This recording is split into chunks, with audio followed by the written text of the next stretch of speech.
For as long as I can remember, I've always been attracted to the more immersive elements in video games. The little design choices that made me feel more like I was a part of the game's world, and for a while I thought it didn't get any better than RE2, Final Fantasy VII, or Vampire the Masquerade Bloodlines in the realm of immersion. I mean, how could it? These were some of the best, most detailed narrative worlds I'd ever come across.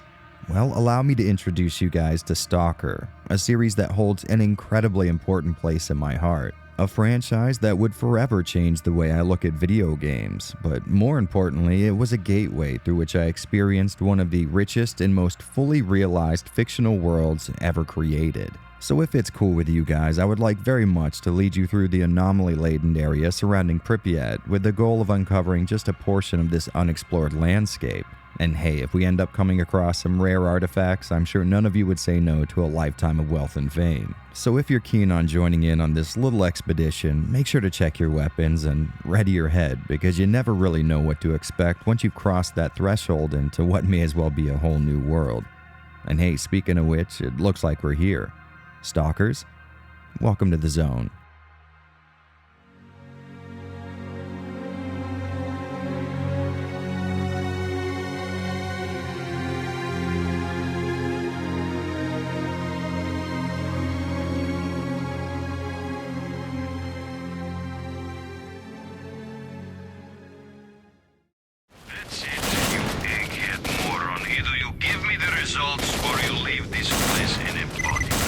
Alright, listen, I know you're here for Stalker, but there is an obligatory history lesson that absolutely needs to be understood before we move forward.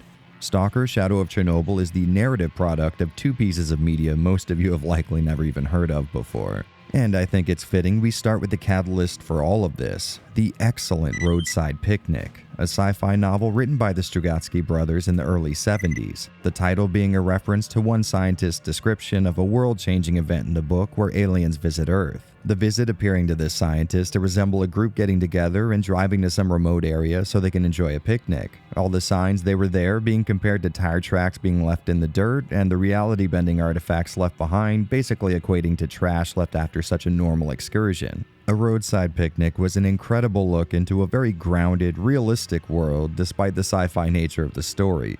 Most of the book is spent setting up little mysteries, like a phenomenon that some people near these alien landing sites experienced, where they heard a noise so loud they couldn't describe it, and after hearing that noise, each of them immediately went permanently blind. You know, little things that we'll never really get an explanation for, making them all the more intriguing.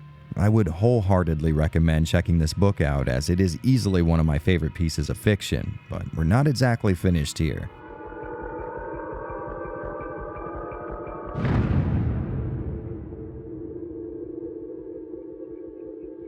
8 or so years after A Roadside Picnic came the film Stalker. Written by the same brothers responsible for its inspiration, Stalker is the tale of a guide with enough balls to enter the exclusion zone, an area cordoned off by the military because some sort of event has happened there, leading to spots where physics are altered and reality is bent into new forms. In the center of the zone sits a room that is rumored to grant wishes. The movie's plot chronicles this stalker leading two people through the zone's hazards with the intention of getting them to this wish granter. Now, I will admit up front, this is a very long, very slow watch, but one that's absolutely worth sitting through. Personally, I've always really enjoyed the Stalker film just based on how much I love the interconnected narrative world that is the exclusion zone, but I was really surprised to find out that this Russian art house movie is held in really high esteem with film buffs. So if you're just getting into these games and wondering where you can find more of the same, start with The Roadside Picnic. I know books aren't exactly the first thing a hardened gamer is going to reach for, but trust me, if you like this type of story, you'll love seeing where it all came from. As for the movie, while it's much more subtle than the book and has a heavier focus on philosophical conundrums, it's still very much worth a watch. I'm sure the cinephiles in the audience would get a kick out of it regardless, but fans of the Stalker games will undoubtedly revel in the chance to get a new perspective on the zone. Got a job for you, Marked One. Okay, so what does all this have to do with the game at hand? Well, Stalker Shadow of Chernobyl is the product of equal parts Roadside Picnic and Stalker the film. It borrows nearly its entire backstory from the aforementioned film and book, but before you start screaming about intellectual property theft, the game's developers did add a very important element to this concoction. A real-life event so damn fitting and narratively appropriate, you'd think all the media leading up to this was some kind of Nostradamus-like prediction. One of the atomic reactors at the Chernobyl atomic power plant near the city of Kiev was damaged, and there is speculation in Moscow that people were injured and may have died. Instead of dealing with strange alien visitors coming to Earth and abruptly leaving, Shadow of Chernobyl uses the titular Chernobyl nuclear power plant's meltdown as a catalyst for its events. And like I said before, the marriage between these two ideas is almost too damn perfect. If you need any more proof of that, not long after the meltdown, the people who would risk their lives to sneak into the exclusion zone with the goal of bringing back valuable items were actually called Stalkers. I think we've all heard about art imitating life, but very rarely do you hear about life imitating art. Now don't get me wrong, a story about aliens coming to Earth, never actually being seen, and us sifting through what remains of their journey is cool as hell. But if I'm being honest, explaining all that craziness with a good old-fashioned man-made nuclear disaster, well, that's just one more step towards being more grounded. And now that we have moved into the realm of the game itself, we actually have a little more history to cover.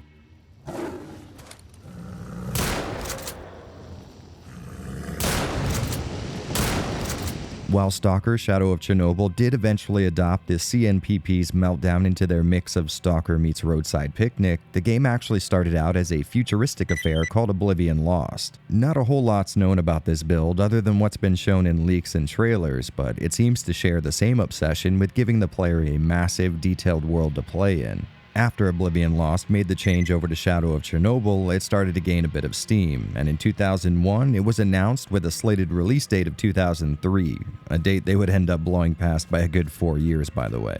During development, the team at GSC Game World would give near constant previews in the form of screenshots and promotional videos, even though the game was nowhere near a finished state at the time. Even I remember watching some of these previews from way back in the day, specifically some kind of an interview on GameSpot.com that showed off the game's focus on ballistics and how you can shoot through soft materials like wood, but the path of your bullets would be altered by it slightly. By the way, if you've seen that interview, please leave a comment, because I remember it vividly, but I can't seem to find any videos of it, and I really need confirmation that I'm not losing my mind here.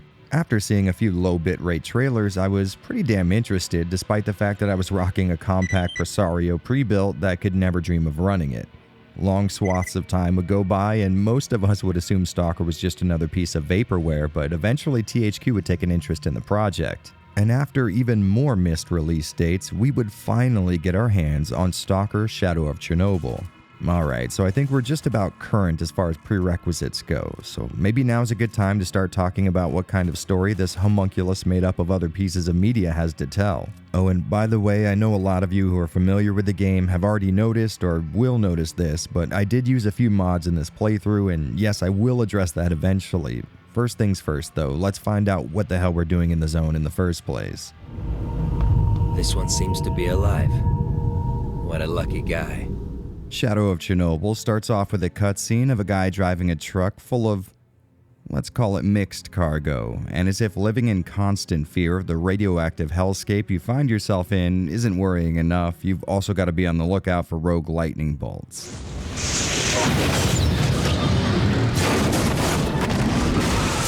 After the accident, a stalker who's really good at his job attempts to scavenge the site and comes across our main character, who's surprisingly still breathing and branded with a tattoo identifying him as a stalker, an acronym that stands for Scavenger, Trespasser, Adventure, Loner, Killer, Explorer, and Robber. He then brings our banged up body to a local trader named Sidorovich, and since he's the guy who nursed us back to health, we sort of owe him a few favors. You do some jobs for me, and we're even. It's not exactly a one-way deal, though. He's also willing to help us with our amnesia using the only clue we have, a task found on our PDA that has us hunting down a fellow stalker named Strelok. The side goal Sidorovich has us looking into is finding a proper route to the center of the zone. Apparently actually getting to the Chernobyl nuclear power plant isn't a walk in the park, and the very few that do seem to never be heard from again. So here at the start, we're given these two goals that are a little more intertwined than it first seems. First and foremost, we need to ask around about this Strelok guy and see what he did to warrant a bounty, and also meet up with more than a few possible connections that might help us find a path into the zone's heart. Which you might wonder about. I mean, these guys don't exactly look like the explore for science and discovery's sake type. Well, to answer that, we have a little bit of history to cover. In this world, the deadly meltdown that occurred at the CNPP went down just as it did IRL, but this time afterwards, scientists and other groups move in to study the effects of the meltdown on the environment, along with a few experiments that might need to be done in the sort of place where you can assure no prying eyes are going to see them. Sometime after this, a second and even more devastating accident occurs that you could describe as Chernobyl times 10.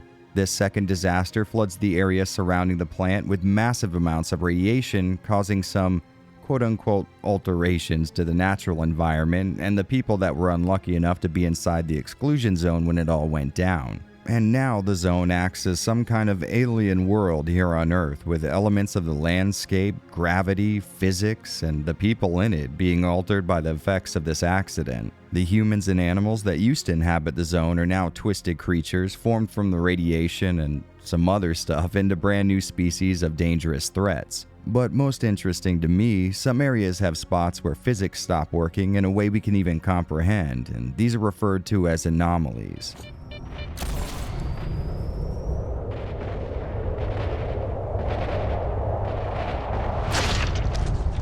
Anomalies typically only cover a small surface area but can do some amazing things. Some spots are simple, like small strips of land where fire or electricity can literally spawn from nowhere.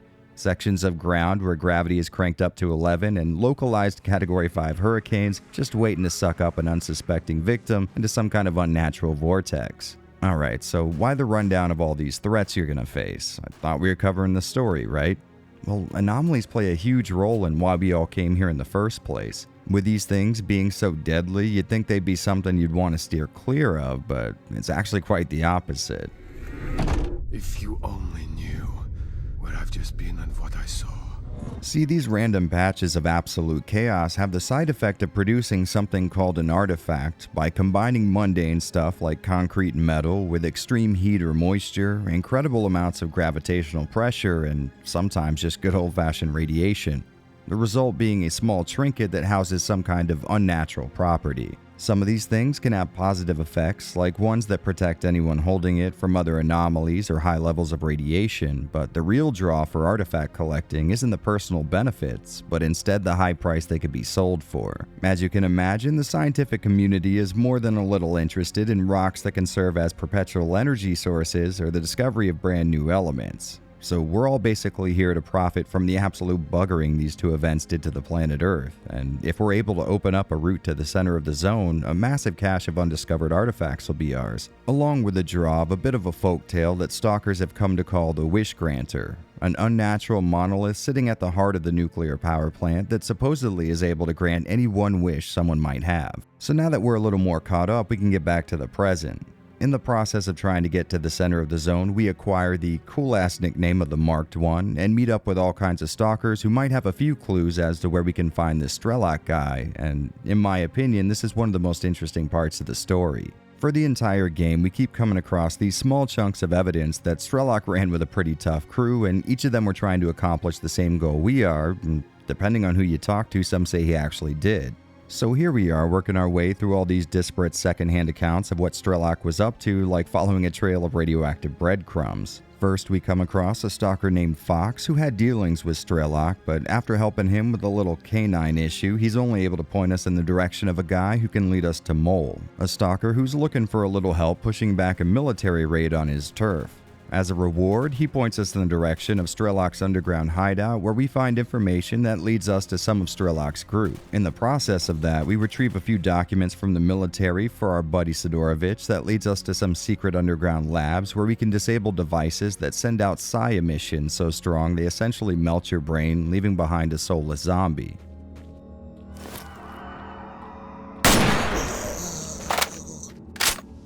So we follow up on some leads, which has us coming across the corpses of Strelok's teammates who all fell to the zone in one way or another after finding the center. Using some contacts developed along the way, we find out there's a good chance of meeting up with one of the last living members of Strelok's entourage if we go back to his hideout underneath Agroprom.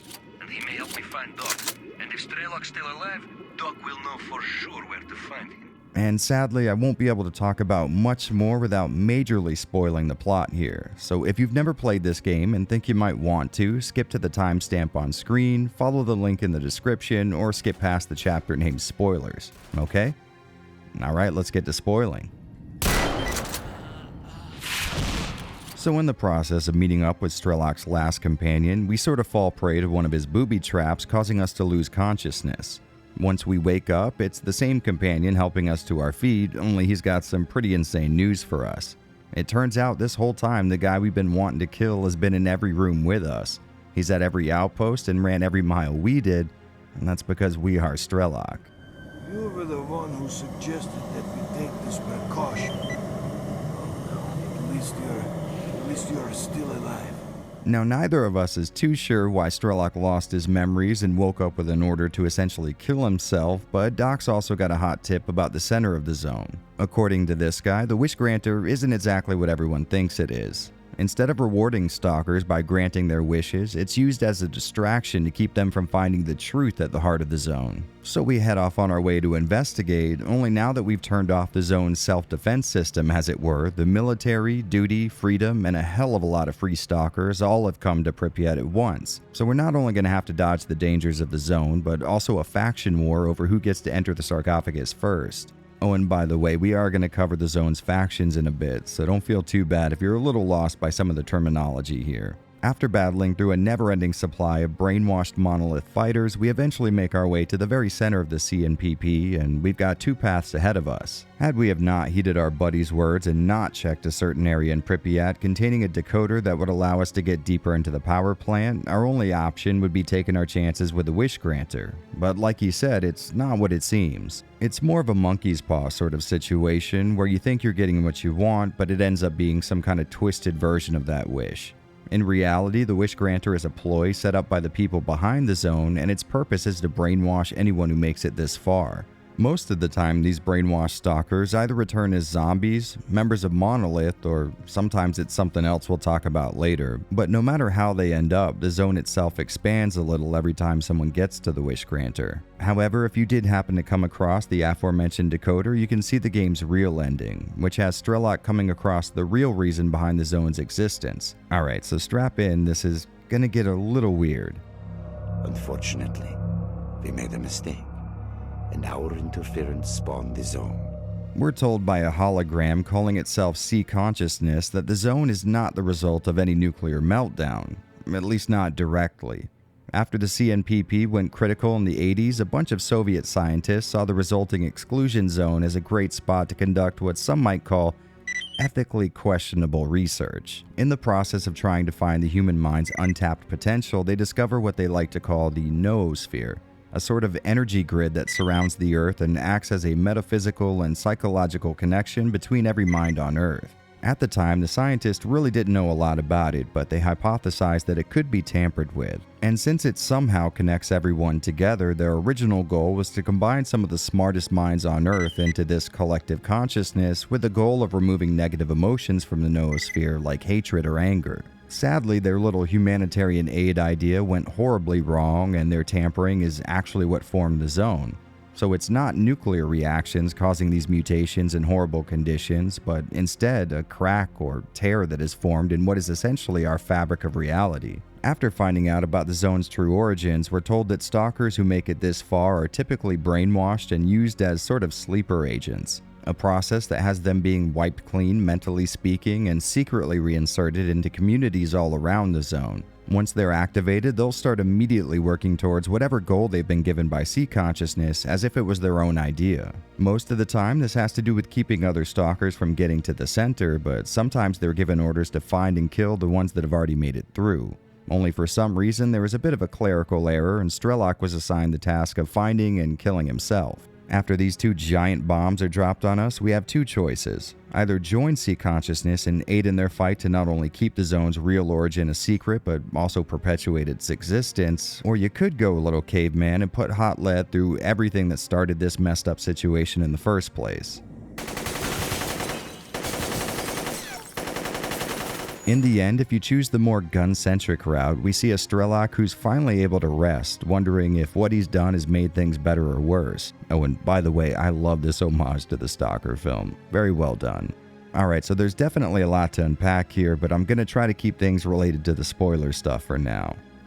Alright, here we go. So personally, I both love and hate this ending sequence. On one hand, I thought it was actually pretty cool finding out why Strelok was on a self-assassination mission. Now, I know a lot of people complain that they saw this one coming a mile away, and maybe I'm some kind of an idiot, but I absolutely did not. So that's one revelation I thought was really well done, and truth be told, it was amazing finally putting some of the missing puzzle pieces together as far as the zone is concerned. I just sort of really enjoyed the thought that this was all due to a few bad nuclear meltdowns. Radiation, to me at least, is sort of like this real-world fantasy element. It can have these wonderful benefits and these amazingly nasty downsides.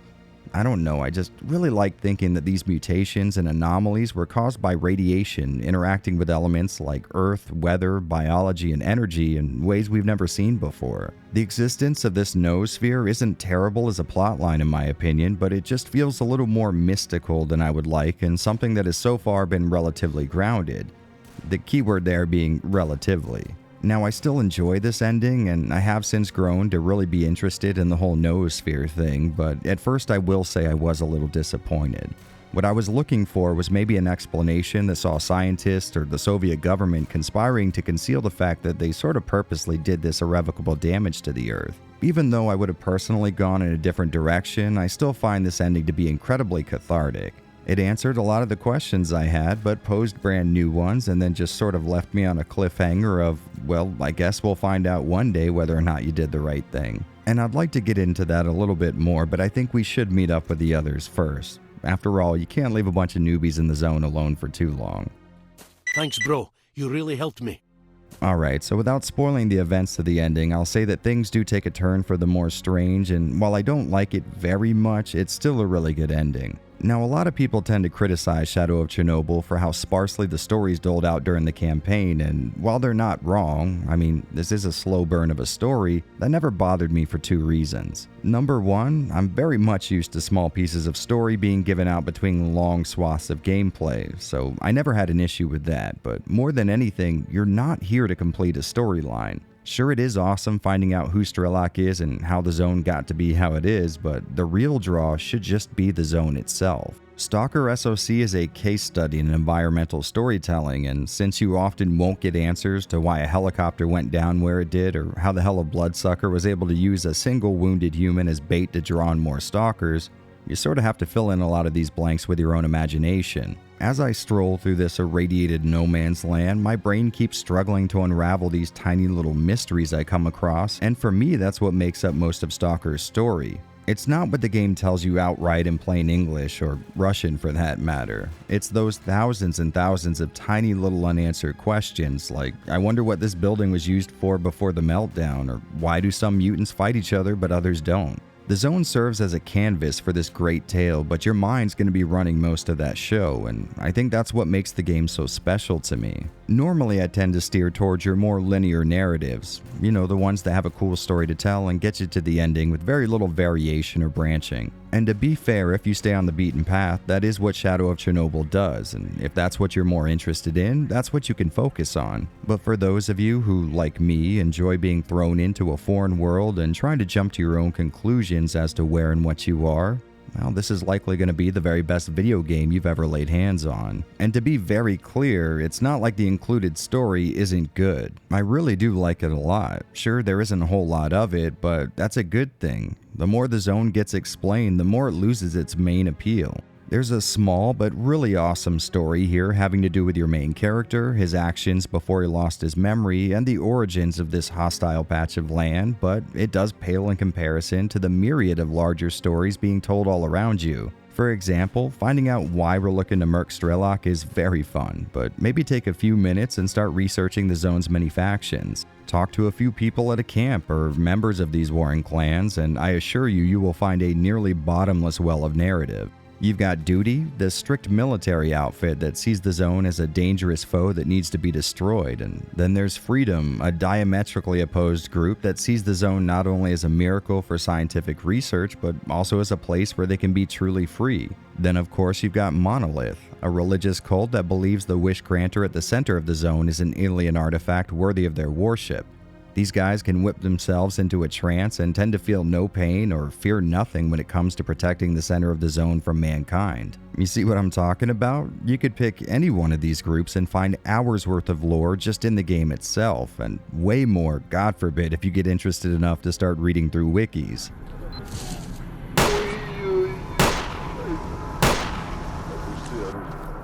Listen, the core story here scratches every itch I have, but just strolling through one of the zone's many alien landscapes, I could find a million small interests that match or even rival how much I like this game's story, and all I have to do is just look around for a little bit. This location, hell, this world is what should draw you into Stalker. If you're looking for the game to answer all your questions, you will definitely be leaving unfulfilled. But if you're instead looking to step foot into a game world so viscerally immersive you might find yourself eyeballing prices for airline tickets to Ukraine and a tour of a failed Eastern European power plant, well, may I please introduce you to the greatest video game ever created by human hands. Sure, after your first plunge, you might find yourself agreeing with the general opinion that the story here is pretty anemic, but if you spend even a second outside of that single narrative, you'll find a nearly infinite source of interest all around you. On the negative end, aside from a scant few cutscenes, every piece of information in the game will be displayed on these dialogue screens, but I doubt very much anyone who's familiar with console or PC RPGs would mind that very much. There are certain things that you might have been able to argue were flaws or benefits at one point, but eventually all of this stuff just sort of became synonymous with Stalker's brand and how it does what it does. So I know I might have confused you a bit with my meandering there, but you gotta forgive me. I love this series and the world it's set in, and to me it is the single greatest creative work this medium has to offer in terms of sheer immersion.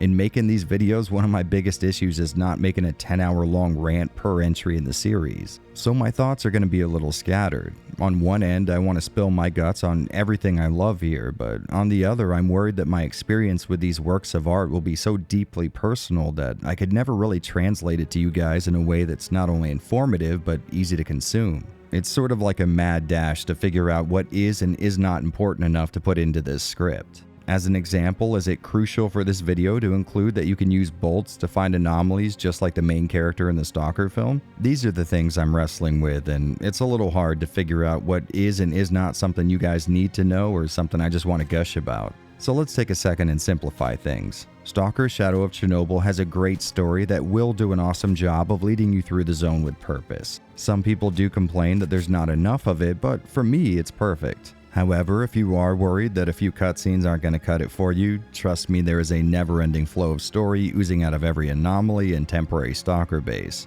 Running parallel to each other are two different experiences here. One of them, a more traditional story told through the game's characters and making sure you have a reason beyond just being in the zone to play the game. And the other is a bottomless pit of small mysteries and historical lore that could fill several encyclopedias. Maybe there's a chance the zone and all of its wonders are something that's specifically interesting to me, but I'm willing to bet most of you would love to lose yourselves in this kind of a universe. There's truly more to learn about this place and its inhabitants than you could ever imagine, and it's my hope that most of you suit up, check your weapons, and sneak past the military checkpoints into the zone. Just keep an eye out for anomalies.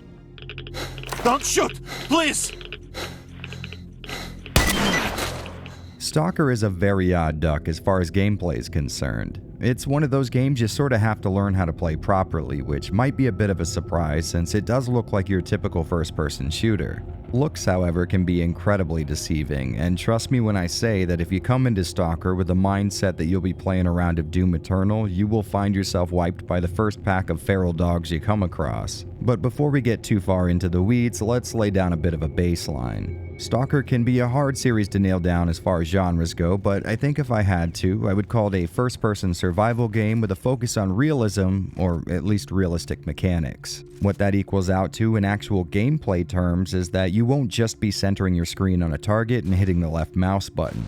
You've got to take all kinds of things into account before even drawing a weapon here in the zone. Stuff like a gun's condition, whether or not you've eaten anything in a while, bullet velocity, what group your target belongs to, and most importantly, whether or not you're cool with an entire faction of the zone considering you a shoot-on-sight kind of threat. The basic gameplay loop is that you're given a singular driving goal at the start of Shadow of Chernobyl, but much like your typical PC RPG, you're free to do just about anything else in the meantime. The events of the game take place on several gigantic maps that might as well be self-contained open-world game environments themselves, so don't worry about ever running out of things to do and sights to see. There are a few traders in some scattered areas of the zone, and these spots will act as temporary hub areas for you. Once you find one of these traders, you can get side work from them that can range from clearing out bandit strongholds or just retrieving items some stalker left out in the wild. Completing side quests will net you money and items, but getting your gear the legit way will make up a very small percentage of how you actually progress in this game.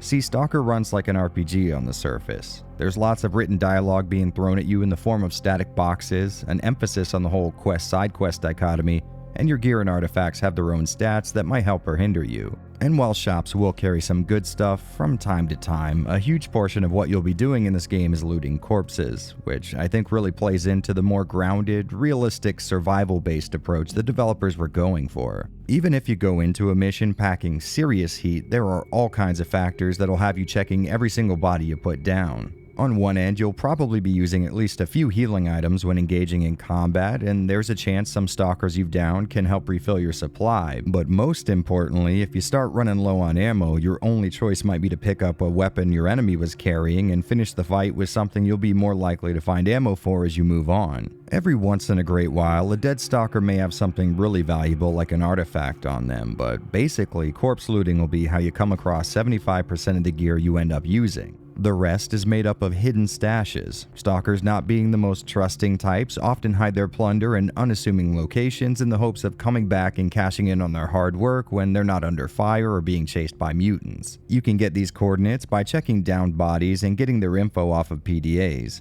Sadly, you'll need to have come across the actual stash location before you can find anything inside the stash, so it's not a bad idea to keep some of the obvious hiding spots in mind as you come across them. So what's stopping you from going out, clearing every cache, and ruining the in-game economy? Well, a little burden called gravity. Stalker limits how much you can carry around with a relatively realistic weight limit. You can only comfortably carry around 50 kilograms, with anything over that causing a massive drain in stamina. Once you get to 60 or so kilograms, you stop being able to move altogether, so you're going to need to be picky when looting because that weight limit will dictate nearly everything you do in the game. There's a quality over quantity issue to watch out for as well. When you find weapons on dead stalkers, you run a pretty good chance of those guns being pretty well worn. Each gun and piece of armor in the game has a condition meter, and the more it sees use, the more that'll degrade. Now, not only will guns and armor net you less at shops if their condition is degraded, but you also run the risk of them not working well anymore. For armor, it'll lose some of its effectiveness, meaning all of its stat boosts go down, and with guns, they can jam at crucial points. And it may not seem like too big of a deal to just manually reload 3 rounds into a fresh magazine, but in the middle of a tense firefight, one of these weapon failures can be deadly. So you might be wondering, well, what can I do about this problem? And that's a really easy answer because there's nothing you really can do, at least not officially speaking.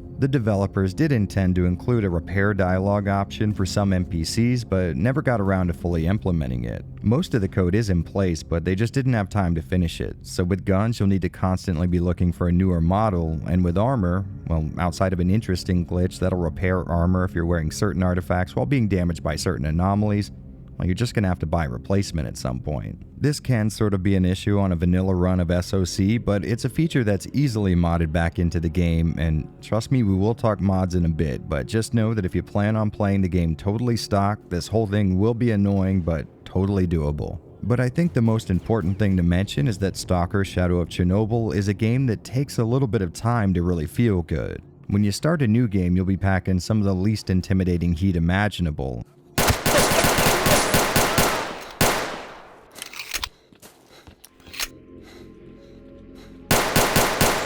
And as you progress, you'll notice early game guns are horribly inaccurate and do shit for damage. In fact, part of the fun of starting a new game, in my opinion, is trying to guess how long it'll be till you come across a rifle with a scope so you can really start enjoying the combat. For me, this is a game where slow controlled shots made over a great distance are going to be way more effective than long auto-fire bursts made at a close range. Not only is this because ammo is always going to be an issue no matter where you are, but because by the mid-game, all the people you'll be shooting at will likely be packing some killer gear too, so what might take 6 shots to the chest to accomplish can easily be handled with a single silent shot before anyone even knows you're there. So once again, don't go into this thinking you'll be playing your average FPS. This is a game that rewards accuracy, distance, good cover, and planning ahead over sheer willingness to spray large amounts of ammo inefficiently. Of course, if you want to do well in Stalker, you might want to avoid getting shot at as much as humanly possible, a job that's a little harder than it sounds. The zone has a lot of factions, and each of them have their own allegiances and enemies. Who you take quests from can improve your standing with some of these factions, but keep in mind duty hates freedom and vice versa, so any favor you get from one might be compensated by the opposite effect happening with the other. If you decide to join up with either of these groups, you'll get access to killer gear and weapons from their stockpiles, but you might find yourself getting drawn down on in the middle of neutral territory. I typically stay away from joining either side because I don't like the authoritarian approach of duty and freedom are just a bunch of smelly hippies, so a little secret for you guys looking to play SOC, you can accept missions that'll have you taking part in a raid on one of these factions, but if you never fire a shot at anyone, you'll never be painted as an enemy to that faction. So you might have to rely on the game's AI to finish the fight, but it's worth it to not have to watch your back any more than you already do. Plus, if your guys lose, you can always join the opposite team and have an easier time wiping the other guys out. And speaking of AI, we absolutely have to talk about A-Life. GSC Game World, in developing Stalker, was very focused on the idea of the zone being a living, breathing location, and in pursuit of that goal, they created an AI system that would have events taking place in the zone, whether or not you're there to witness them. Basically, life in the zone continues with or without your physical presence, and I think that's one of the greatest features Stalker has to offer. Every single playthrough of this game feels uniquely different thanks to how dynamic A-Life is. You'll be running from place to place and maybe witness a firefight between factions, leaving a battlefield of corpses to be looted, or a swarm of mutants descending on a small camp of loners. Monolith fighters might be trying to breach the barrier at the warehouses, or mercs might be looking for you and stumble across some members of duty out on patrol. It's chaotic in the most satisfying way. You really never know what you're going to get when you click that new game button, and I absolutely love it. And just to be clear, these aren't scripted events being triggered randomly. Each Stalker will react to threats appropriately. Mutants will attack anything they think they have a shot at taking down, and factions will fight if they come across each other. You might be talking to someone and they'll randomly just whip out a gun and start shooting at a mutant that got a little too close for their liking. One of the reasons I put more than 300 or 400 hours into each of these games is because A-Life gives each new game a wholly unique feel, and when you have to start accounting for things you can't really expect, the realistic survival focus of the game really starts to shine through. You really start thinking hard on where you're going next and how much gear you can take with you to both account for the possibility of coming across valuable loot and the reality of coming up against a threat. Sure, you could run off after a shopping spree at the Freedom Base with hundreds of rounds of ammunition on you and a few guns in your belt, but I hope you weren't planning on getting anywhere anytime soon because you will not be running. So much of this game is balanced towards these more realistic survival features that a lot of the appeal with continually replaying SOC is just jumping into the zone again and feeling the thrill of strategizing your next move and trying to account for whose turf you'll need to cross to get where you're going and exactly what you need to bring with you in case you find yourself surrounded by an unexpected group of mutants. This world may as well be alive to us Stalker fans, and most of what we like about the game is how you really have to change the way you think in order to play it well. You gotta keep up with your character's eating, bandage his wounds to keep them from bleeding, make deals you don't want to, and do things you might not like just to make sure you have access to the tech you need to do better. Once you've played it long enough, Stalker eventually stops feeling like a video game and more like some kind of a survivalist simulation. It's truly a heavenly experience for a lot of us, but if you've ever heard of it before, you've likely also heard about its legendary glitches, and yeah, there's some crazy shit going on here.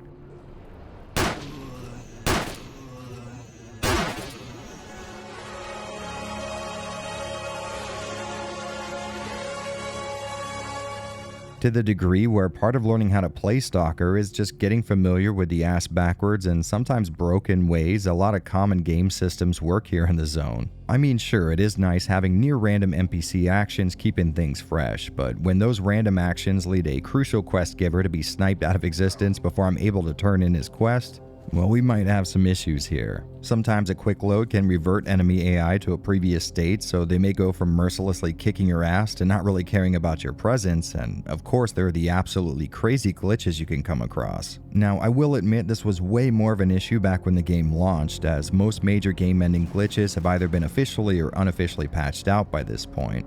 During the few games I started for this video, I only had one crash to desktop, and in the Stalker world, that's about as close to bug-free as you can get. Of course, major issues with how the game operates can be a bitch, but if I'm being honest, it's kind of a hidden source of entertainment as well.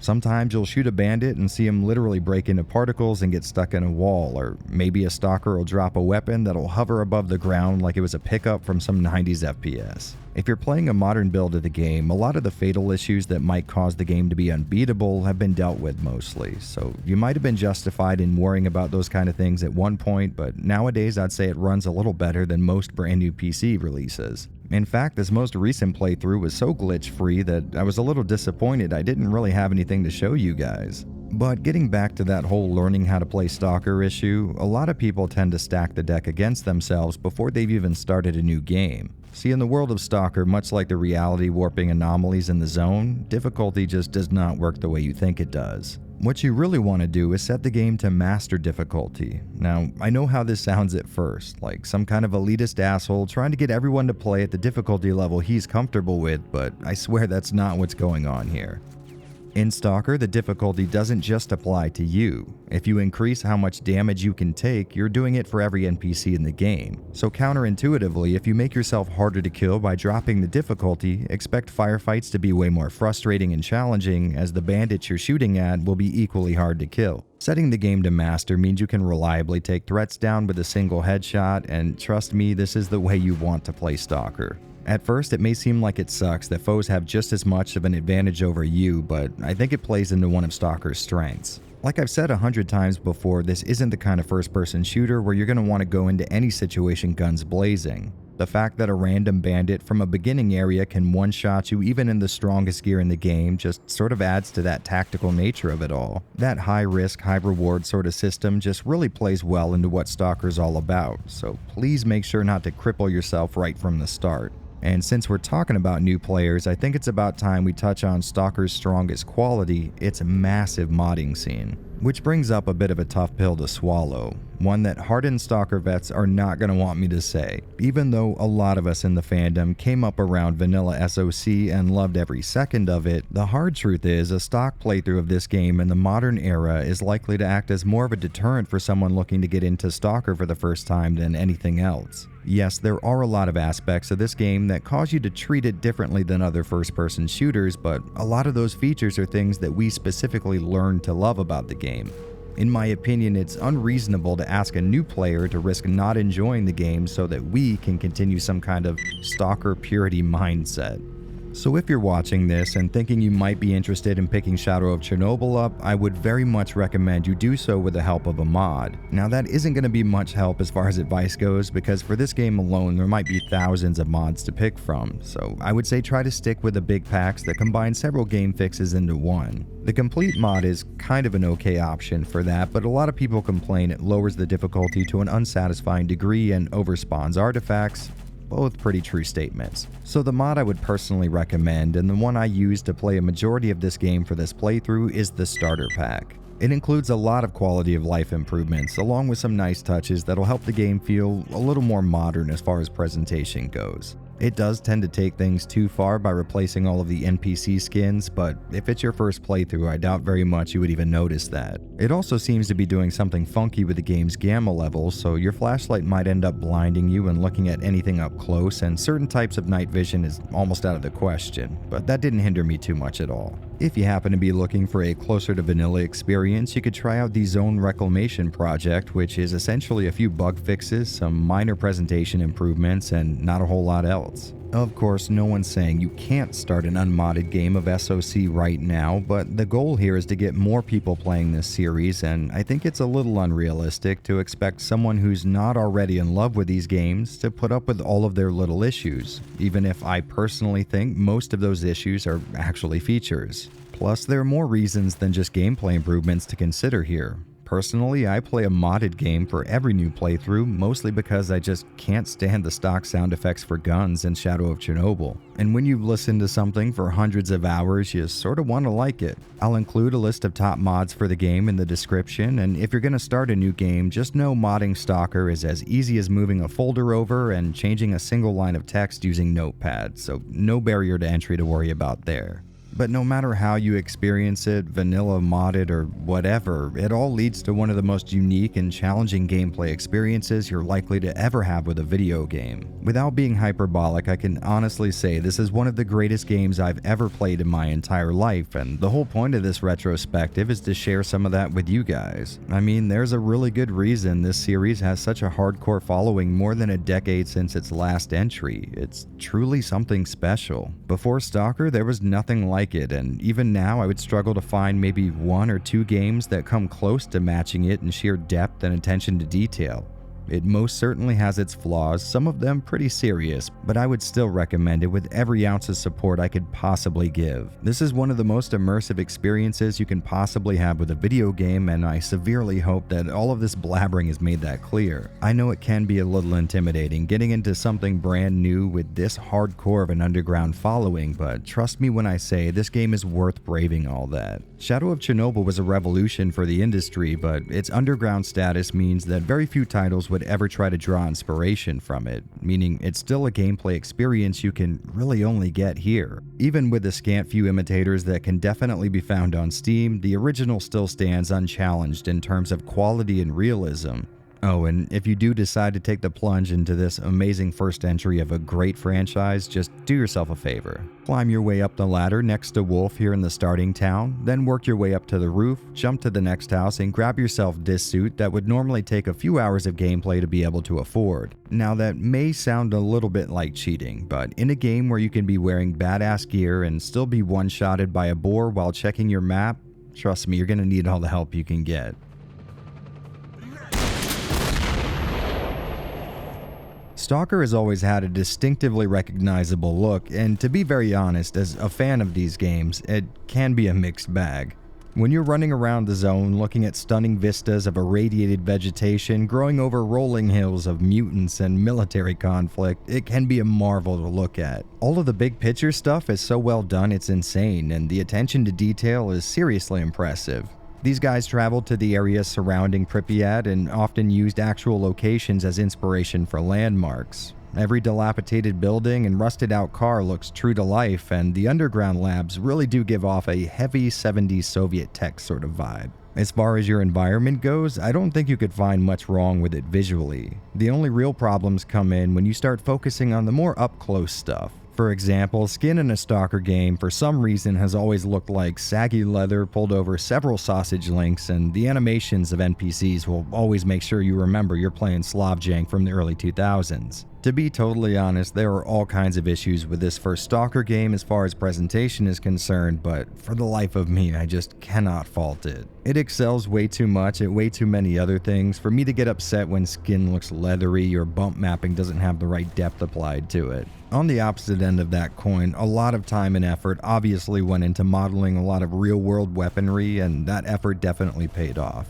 Of course, mostly these will be Russian-made guns, so don't expect any of them to be worth a damn, but their disheveled look is awesome and plays into the idea that the zone only has like 100 firearms in it, but stalkers just keep murdering and robbing each other for them. So the same guns keep needing to be used and serviced over and over and over again. Honestly though, what I like most about the game is the general look given to the menus. Now, I know that's not exactly the most exciting graphical element to praise, but come on, look how cool the inventory or dialogue screens look. The rusted metal and old USSR tech sort of theme is constant and does a lot more to further the feel of the game than most would like to admit. There's no escaping the fact that this is a very, very old game running on an engine that's more jank than actual code, so you'll need to take a lot of this with a grain of salt. I am incredibly biased towards this game, and I've always thought it looked amazing, so it's a little hard to be objective here. I mean, if this was all just some kind of internal dialogue in my own head, I would never mention any of the game's visual shortcomings because the good aspects of the presentation are so great that they more than make up for what are realistically pretty big flaws. And on that note, this is a game that was never meant to be run in 16:9, so you are going to see the odd artifact from stretching on screen. For example, the way sunlight works sort of only accounted for a 4:3 aspect ratio, so while running during the day, you might get a glimpse of the game's shadow map just sort of forming outside of the corners of your vision. And like I said before, the 2D UI elements are going to look a little stretched out, but overall I'd say these things won't get in anyone's way at all. You could certainly choose to play in 4:3, but I really don't think it's necessary for this one. Any other old game, and you know I'd be all on board the square picture train, but this is a game with a lot of horizontal real estate to look at. Widescreen is just a much better option here in my opinion. Plus, a lot of the mods you're going to find tend to replace these old assets with new ones anyway, so you might not even see any of these limitations. The zone's mutants are very unique looking, if not a little inconsistently designed, but I would say out of all of them, the Snorks are my favorites. There's just something undeniably cool about soldiers wearing gas masks, getting caught up in a second Chernobyl disaster, and coming out of it as feral beasts only capable of quadrupedal movement. It's just cool as hell to me. The color palette of the zone seems fitting with a lot of browns and grays being used, but a lot of mods nowadays seem to add more color to it, and that's not a bad thing on its face, but I kinda liked how it used to look. I know a lot of people who lived through the Xbox 360 era tend to shit on this color palette, but in this circumstance, it's not a ploy to make the game look more gritty. If you look at old pictures of Pripyat before vegetation started growing back, the entire place looked like it was locked into some kind of eternal fall season. Like I keep mentioning, immersion is a very key factor for me, and with that in mind, I'll admit the heads-up display in SOC is not exactly conducive to that goal. There's all kinds of unnecessary information being displayed here, including whether or not you're making noise or visible to the enemy, which is hilarious since a stealth system was a planned gameplay feature but never actually made it into the game. Hitting the minus key will get rid of the HUD here in the starter pack mod, and to be honest, I'm not 100% if that's the case in vanilla, but part of me thinks it might be. And while it is awesome having this clean, unobstructed view of the zone, it makes the game far more difficult and a little more fun if you ask me. With the HUD turned on, you can see hostile stalkers as red dots, which will always let you know where your enemies are in a firefight. But Stalker's AI lets these guys act pretty damn smart, so not knowing where the last bandit is and just knowing he's sneaking up on you as you frantically try to clear a jam, that's pretty damn exciting. Also, the zone's a pretty gigantic place, and it can be really hard to navigate around without really knowing where you are. On the positive side, though, it'll have you navigating by landmarks, and that feels really cool and immersive. It's not exactly what you would call traditionally user-friendly, but it really does add to the more grounded real-life approach this game has to its gameplay. It can be a little annoying having to constantly check the map on your PDA to find stashes that normally would be easy to find with your on-screen mini-map, but nothing's stopping you from turning the HUD off for a little bit and then back on again when you don't really need it. And another little tip in the realm of increasing immersion would be to make sure you disable the in-game crosshair as soon as you start a new game. I'm not gonna lie, it does kinda suck not being able to accurately fire from the hip, but actually having to stare down iron sights to shoot properly once again feeds into the more, tactical, grounded, realistic yada yada. In fact, it's becoming such a common thing among Stalker fans that most mods I've seen just disable this thing by default. On the technical side of things, SOC offers an insane level of control over how good you want the picture to look, with sliders for all kinds of things you might want to lower in case of bad performance. The issue there being the X-Ray engine is not exactly known for how efficiently it uses system resources, so you might want to expect bad performance no matter what hardware you're rocking or options you're using.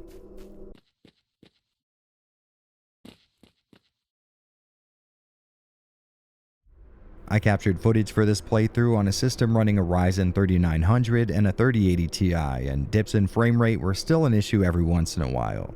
This game has always been a punishing title to run on any hardware, and no matter how much is spent on your PC, you'll see frame dips and hangs at least some of the time. Originally, it was only meant to take advantage of 4 gigs of RAM, so it's not exactly a surprise that it doesn't run too well on modern machines, but the good news is a lot of mods you'll find have addressed at least some of these concerns. To be fair, performance can be rock solid like 95% of the time, but when it starts to mess up, you'll definitely notice it. Another bit of realism that drew me to Stalker was the dynamic day-to-night weather cycles. Having the sunset in-game and you realizing you're stuck out there in the wilderness, in the dark, with packs of bloodthirsty mutants and bandits looking to jump you for your loot can be amazing. When it turns night and it just so happens to be storming really bad out, well, that's positively orgasmic. Little things will randomly take place during your time in the zone, like a rainstorm or gust of wind, and this combines with the random nature of the AI to further add to the feeling that you're in a real place.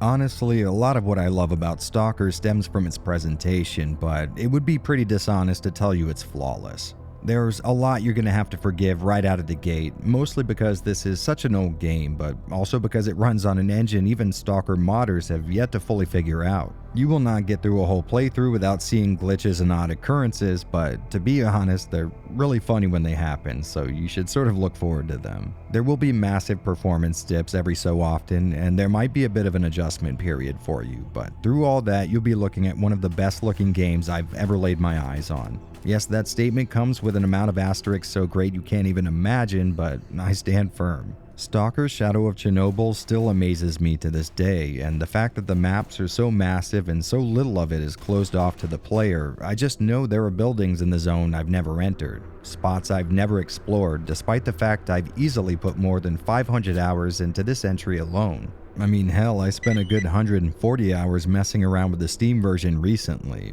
so do keep your expectations tempered. Just because it offers an incredible visual experience doesn't mean that experience will be consistent. For every sprawling vista that makes your jaw hit the floor, there'll be a character model or glitch that'll have you wondering how this game made it to market.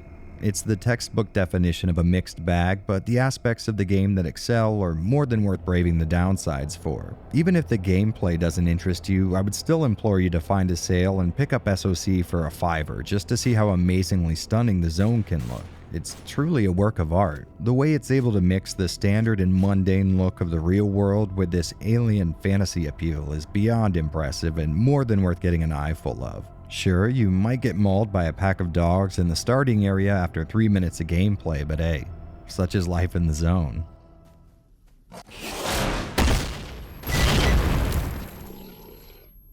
Oh, and real quick before we wrap up, I want to touch on Stalker's incredible audio design too. Music doesn't really play a large role in the game, and even when it is being used, I'm not sure you could really call this music per se.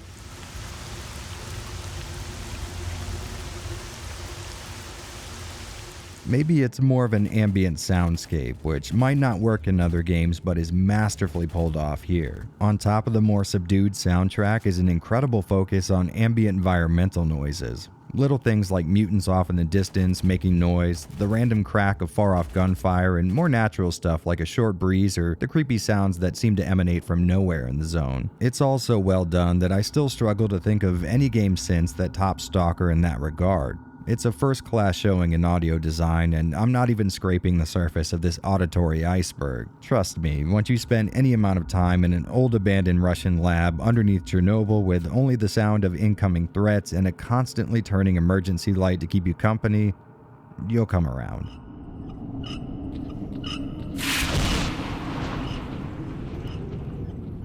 Most games tend to miss a huge opportunity by not really focusing on world building through sound design like this, and forever when I see games that do, Stalker will be the barrier for entry, the proverbial standard by which others should be judged. Well guys, I hope I've been able to make an okay case here. To be honest, I'm a little worried. So much of what makes Stalker so incredibly endearing to so many of us in the fandom is very personal. It's the little moments that occur randomly in between the most mundane of tasks. The time you spend running from one end of the zone to the other with only quiet time where all you can do is try to predict what ungodly threat you'll have to face next. The existential threat of coming across an amazing stash of goods but not being able to carry any of it back to camp. To put it bluntly, a lot of what I love about Stalker is just deeply ingrained in my own brain. So deep in fact that it can be really hard to actually verbalize. Despite the fact that this is by far the most time I've ever invested in any video game franchise, I still often lack the words necessary to explain exactly why that is. With a game, it's easy to assume you're only playing something for the story or how fun the gameplay is, but I think there's some outliers in the medium. Games you don't simply play because you enjoy how it reacts when you press certain buttons or for the story it tells. For a title like that, you're there for one thing and one thing only, and that's the experience. And I don't mean that in the same small way I often do when I use that word in videos. Stalker is an experience. Not a game, not a narrative, but an honest-to-God experience. One that, if I had my way, everyone would be able to have. So yes, I am both completely head over heels in love with this game, and conversely, unsure if I can express why that is. So I hope all the droning in this video got at least a percentage of that across. I doubt very much you will ever play anything even remotely like Stalker as long as you live, and that is very much including the new Stalker sequel that was announced. Listen, we Stalker fans have been fucked over by news like this in the past. Trust me, this is not our first rodeo. So please, spend the $5 it'll cost you to dip your toes into the irradiated pool here and find out if it's for you. If it's not to your taste, you just wasted a $5 and maybe an hour of your time. But if it does click with you, I can promise you will be spending the next several hundred hours immersed in a game world so damn engaging you might find yourself thinking in Stalker terms in the real world. There are certain landmarks this industry can claim. Stuff like the ET Atari scandal and subsequent death of the medium, the release of benchmark titles like Resident Evil, Final Fantasy, or Super Mario, and in my opinion, the creation of Stalker has earned a place among those events. If you ask me, the industry would be a much worse place had GSC Game World decided not to base their upcoming project on an old Russian sci-fi novel and its art house movie adaptation. I truly wish I could convince the entire world to give this game a chance. Realistically though, I know it won't be to everyone's taste, but if you've gotten this far in the video, I have to assume I've said or shown something in the course of this review that has at least piqued your interest. If that is indeed the case, I implore you just spend a little bit of time in the zone. At least try it for yourself once. If you have any questions or want to know anything that might improve that experience, I will try my absolute best to help. I always keep my Twitter DMs open for just such an occasion, and I do try to spend as much time as I can here in the comment sections of these videos. Plus, I'm sure other Stalkers are going to be in here and they can provide that exact same service, so together we should be able to offer some kind of assistance. And if this doesn't seem like your cup of tea, well, I hope I was at least able to entertain you for a bit. We've got a lot of ground to cover though. I know it took a while, but trust me when I say there is much more of the zone to see. Now, whether or not you actually want to see what lurks in the dark corners of this land, well, that's another issue altogether. I hope all of you make it for next time as we trek through the events of the follow-up to this gateway drug of a video game, but until then, stay safe, Stalkers.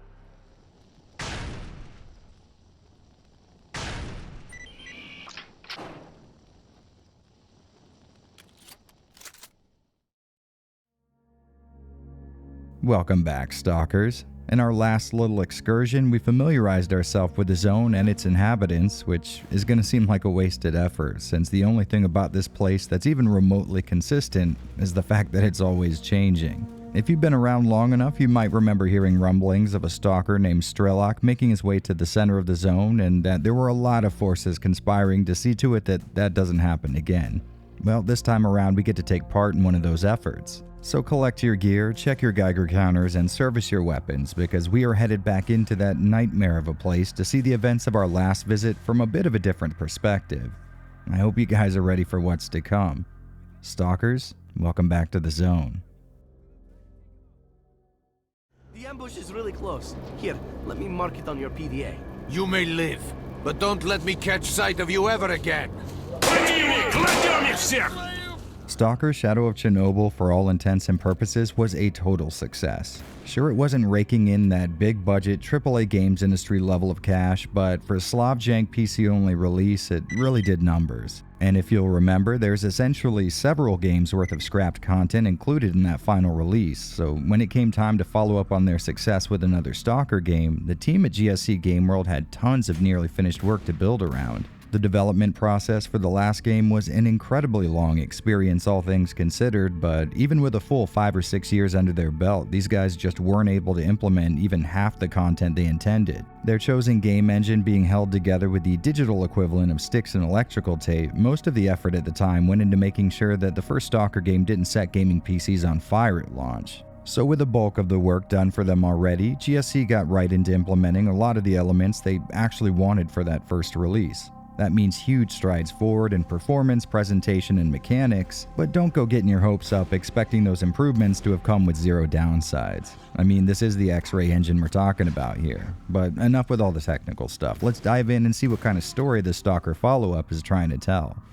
Anyway, enough about me. About your stalker, he was here. Stalker Clear Sky fills in some remaining blanks by taking place about a year before the events of Shadow of Chernobyl, which is probably a good time to mention that this is the second part of a full series retrospective on the Stalker franchise, which means I'll be glossing over some pretty important information from the first game. If you find yourself lost, you can check out my previous video covering Shadow of Chernobyl, which, if I've done my job properly, should be appearing as a little card in the corner right now. Clear Sky's matter-of-fact nature basically necessitates you already being familiar with the previous game's events, and that means this video sort of does too, so go check that out if you need a little refresher.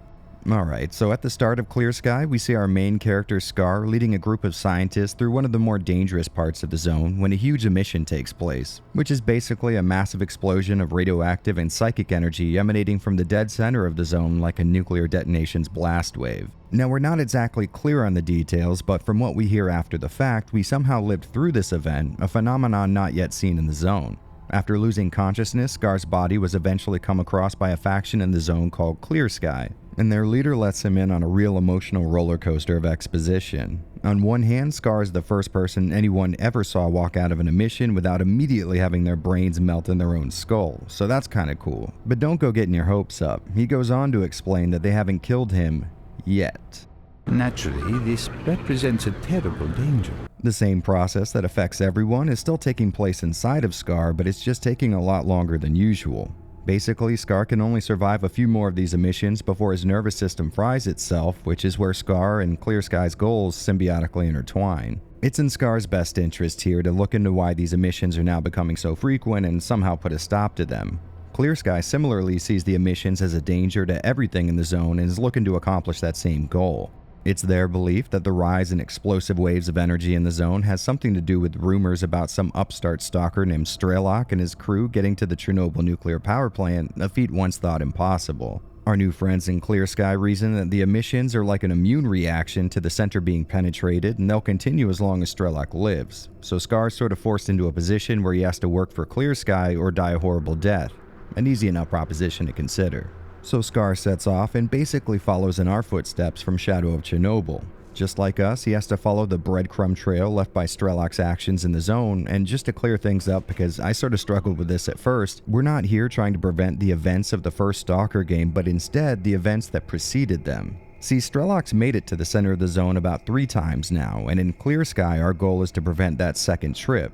The one that would see him disappearing and result in some tattooed rando gunning for him with a DIY assassination order on his PDA.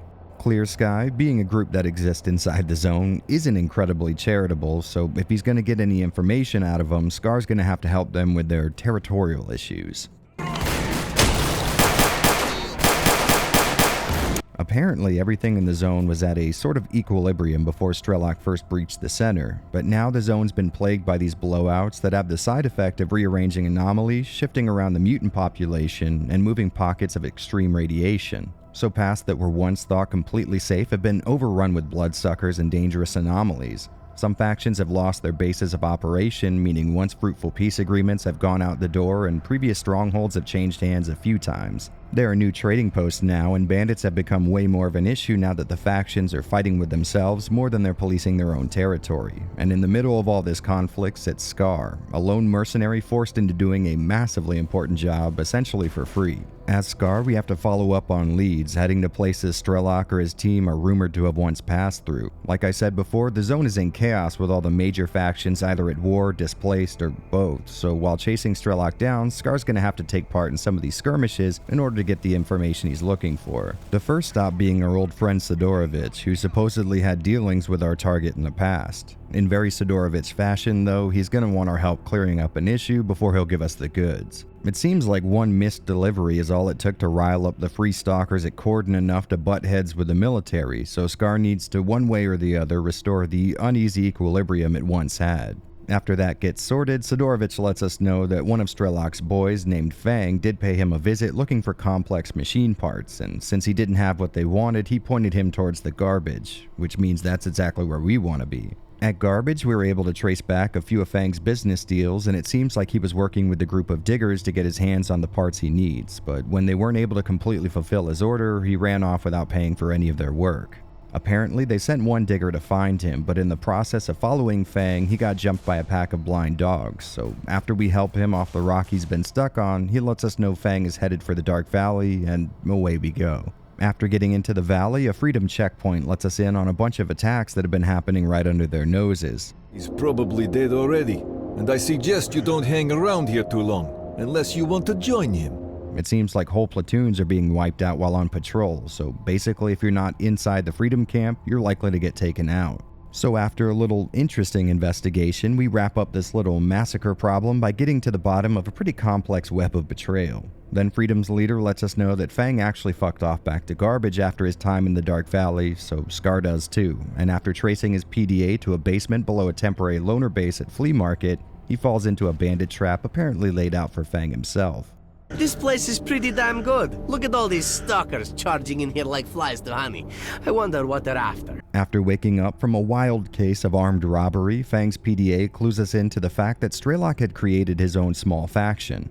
Made up of only a handful of the very best stalkers the zone has to offer, Strelok's faction was completely dedicated to penetrating the center of the zone, something they had accomplished once, but the resulting blowout meant repeating that mission would require a slightly different approach. Their first try was supposed to be them dipping their toes in the water, but now that they know what they're doing, they plan on busting the center of the zone wide open. A bad goal as far as Scar is concerned, as it will most definitely trigger an emission so big it's guaranteed to put him in the ground. So our guy in Clear Sky contacts us and confirms it is definitely Strelok and his crew that's responsible for all this, and the blowouts are the zone's way of trying to kill these stalkers before they can redo their little magic trick. Apparently, after his dealings with the diggers at Garbage, Fang headed in the direction of Agroprom Research Institute, and when Scar gets there, he finds the place is under siege by mutants coming up from the underground labs.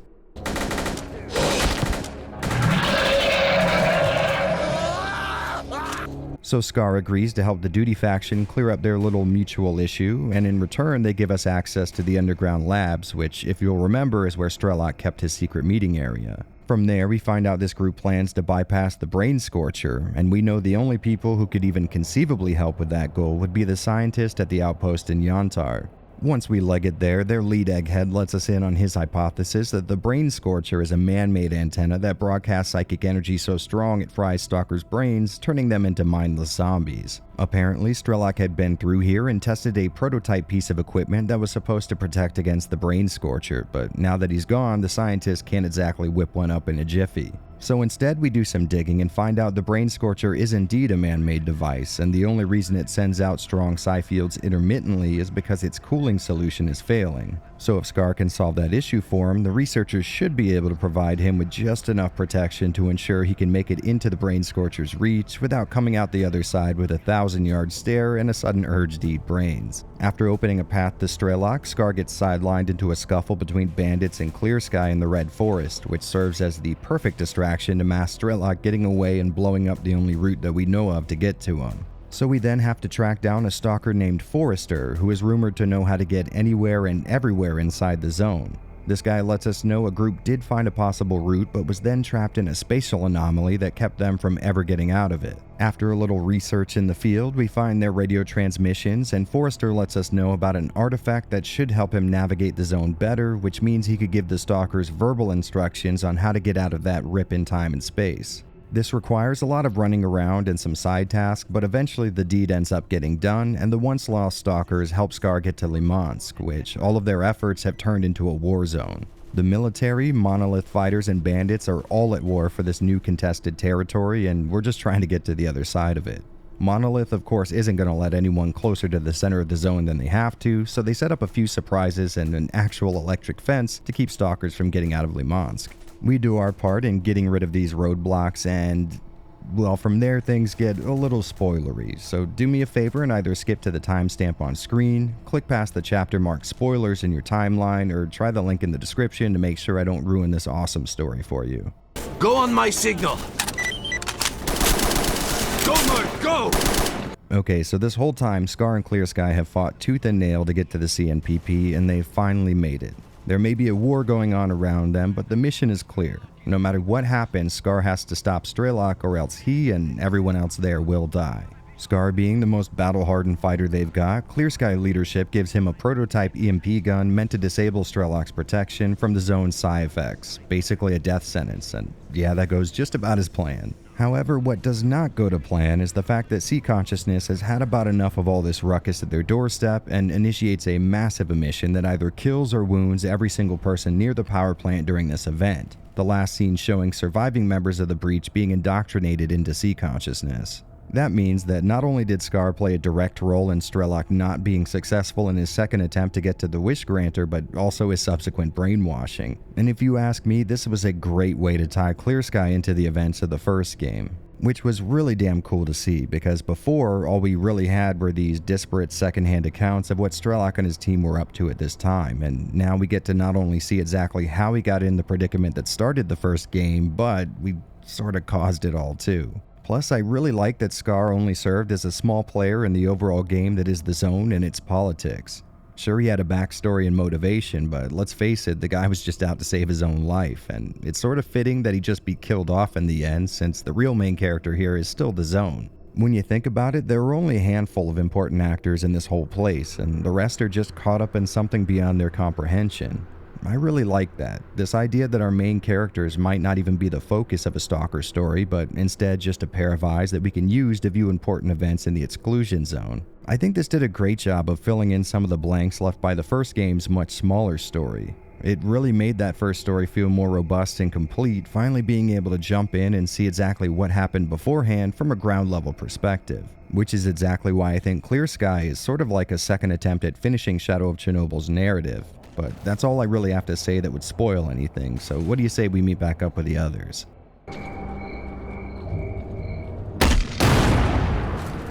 Without a doubt, Stalker Clear Sky was aiming to address complaints fans had with Shadow of Chernobyl, specifically that its story was a little too anemic, and no matter how much people like me simp for it, yeah, there is some truth there.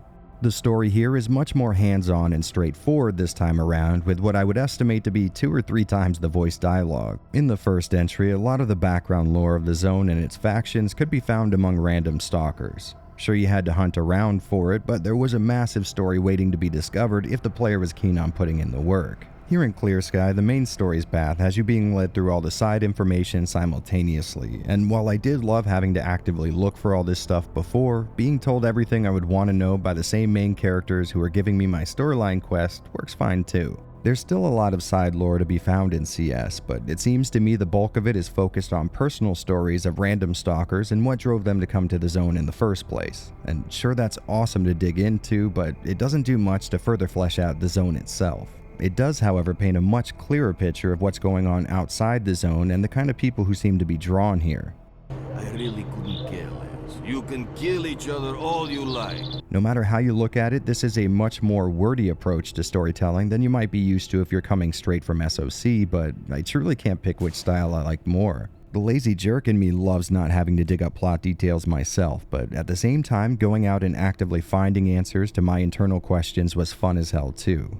I mean, it's not like there's any more or less story going from one to the other. Clear Sky just tells you all of it directly with very little input being necessary on your part. where a casual playthrough of SOC might reveal only a quarter of what's on offer. What I'm trying to say is that both have great side stories to tell that'll require a few fireside chats with random stalkers, and both satisfyingly flesh out the world of the zone without explaining so much that it loses its mysterious appeal. There are a few plot holes I was able to come up with here in this prequel, one of them having to do with the scientist at Yantar dealing with Strelok in this game and then totally forgetting about him in SOC, but overall this was one hell of a fun story. Once again, the real draw here is the zone itself and all the small political, social, and sci-fi elements that go into its existence.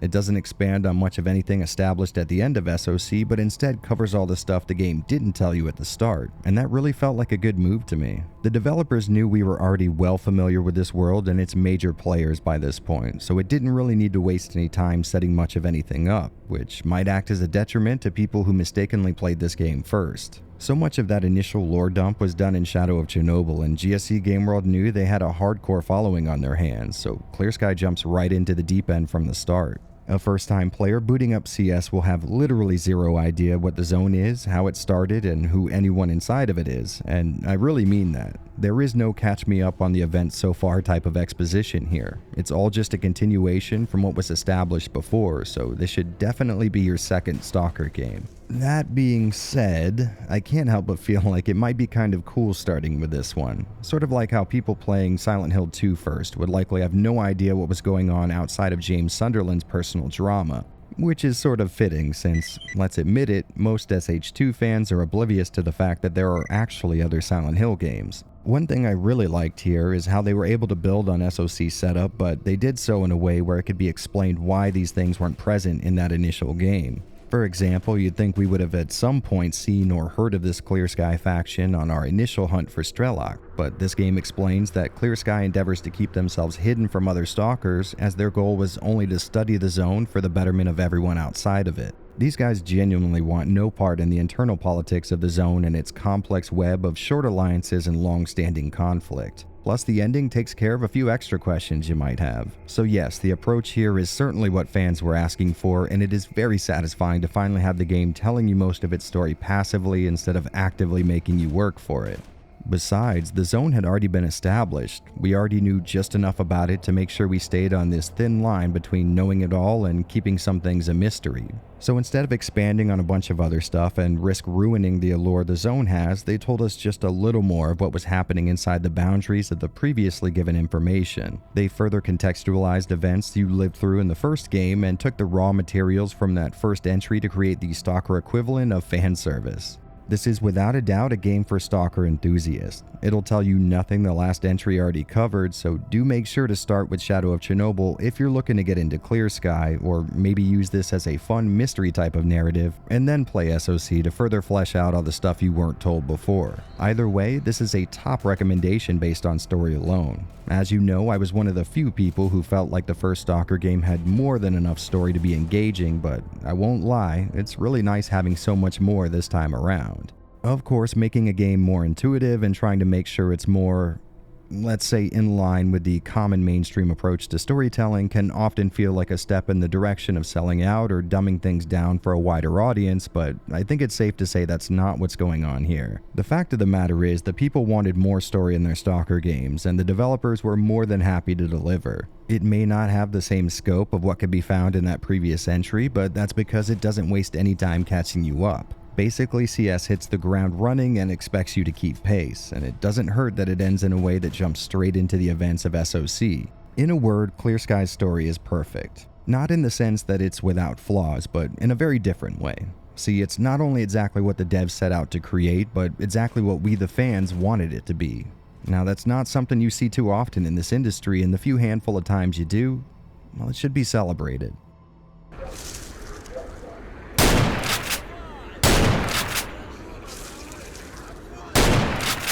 Stalker Shadow of Chernobyl pioneered its own specific brand of gameplay, and it's gonna be no surprise that Clear Sky is towing that same line. But if you watched my last video, you'll know SOC had a rough development period that had them scrapping huge portions of the game just to make sure they could release a final project relatively on time and only 50% full of bugs. Well, since that game did so well for itself, GSC Game World figured why not take some of those early concepts that were thrown out of SOC and pull them together into one hell of a sequel. An idea that makes a lot of sense both creatively and financially. I mean, some of these concepts have been fleshed out and even partially implemented already, so it was no big deal to take their finished work and start adding some of the original intent back into it, which is why it only took a calendar year worth of work till Clear Sky was ready for market. But before we go down the rabbit hole of what's been changed, I just want to assure you that the gameplay you loved before is still here, and CS will give you the same experience you would expect from a Stalker game, only on a slightly larger scale.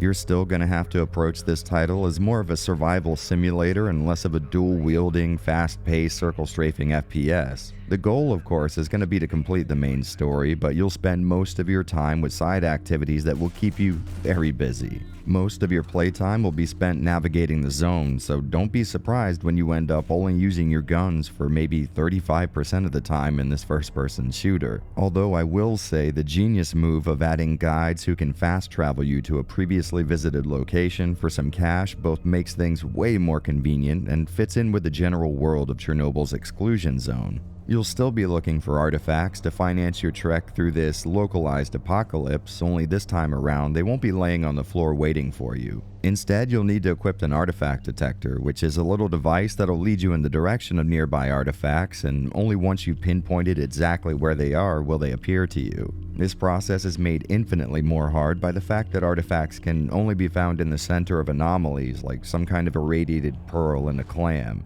This makes artifacts feel a little more hard-fought and scarce in the zone, plus it tracks with story reasons that would have things in the zone being very different compared to the last time we were here. You'll still need to defend yourself against threats both mutant and human, but it's that last part where the biggest change in Clear Sky comes in.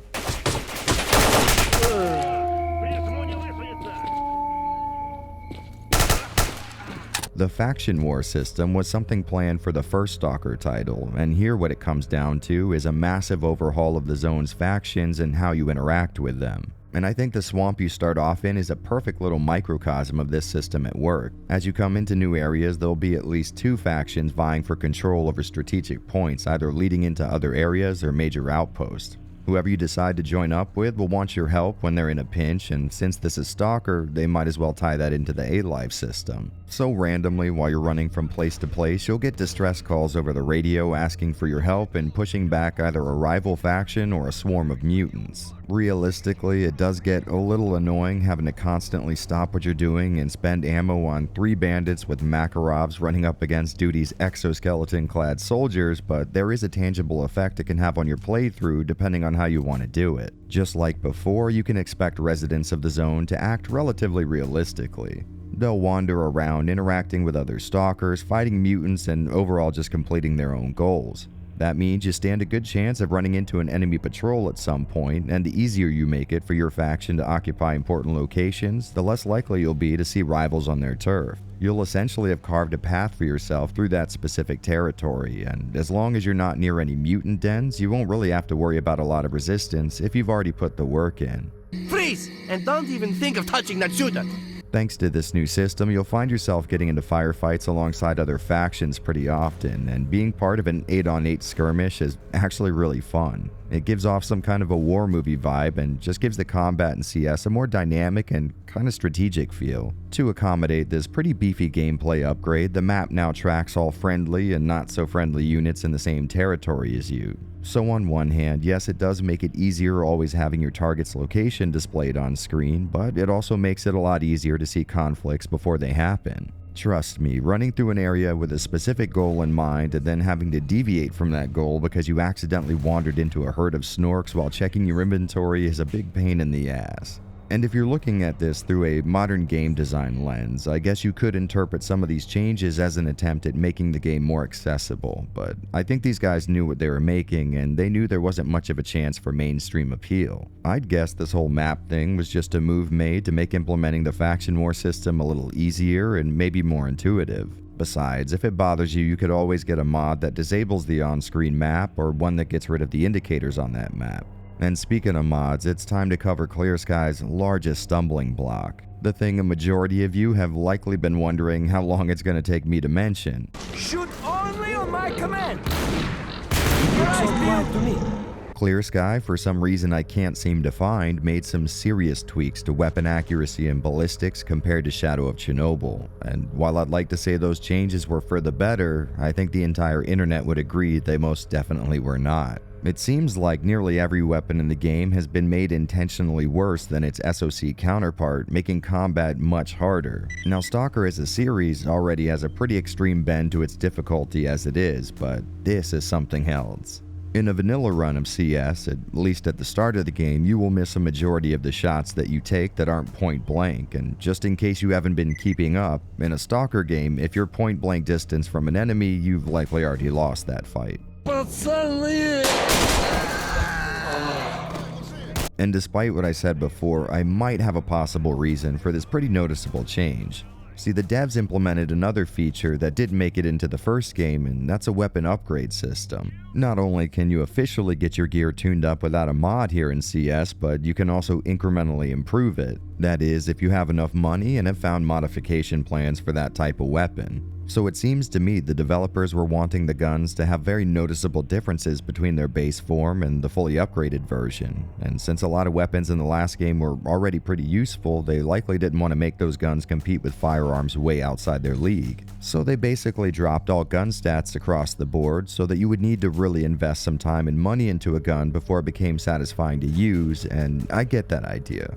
I mean, it clearly wasn't implemented well, but for the sake of balance, it makes sense that they would have to alter the base stats of a gun so that it can be substantially increased in terms of effectiveness later on. Essentially, you can only make a gun so good, so they decided to start everyone at a level where the improvements they were making could be felt without having a shotgun loaded with slugs made so accurate it becomes your new long-distance sniper rifle, although that is still doable.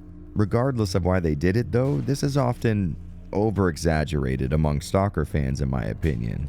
Don't get me wrong, these weapons are noticeably less accurate and have far more bullet drop-off than the last game, but like I said, I get what they were going for. They really wanted you to work for your progress, and the idea of having to devote a lot of time into a single weapon before it reaches its full potential is actually a step back towards the RPG mechanics GSC wanted to place in the game from day one. Obviously, as a shooter, it is not going to be very satisfying to have 9 shots out of a 12-round magazine miss your opponent, and I get why people dislike that, but if you devote a little time to a single gun, you'll see these downsides basically disappear. It goes without saying, you can't ask people to accept a massive handicap from the start for no real tangible reason, so there are a million mods out there that deal with this issue. Some restore SOC levels of weapon stats, while others go a step further and make changes that might be more true to life. And since we're on that subject, let's talk mods.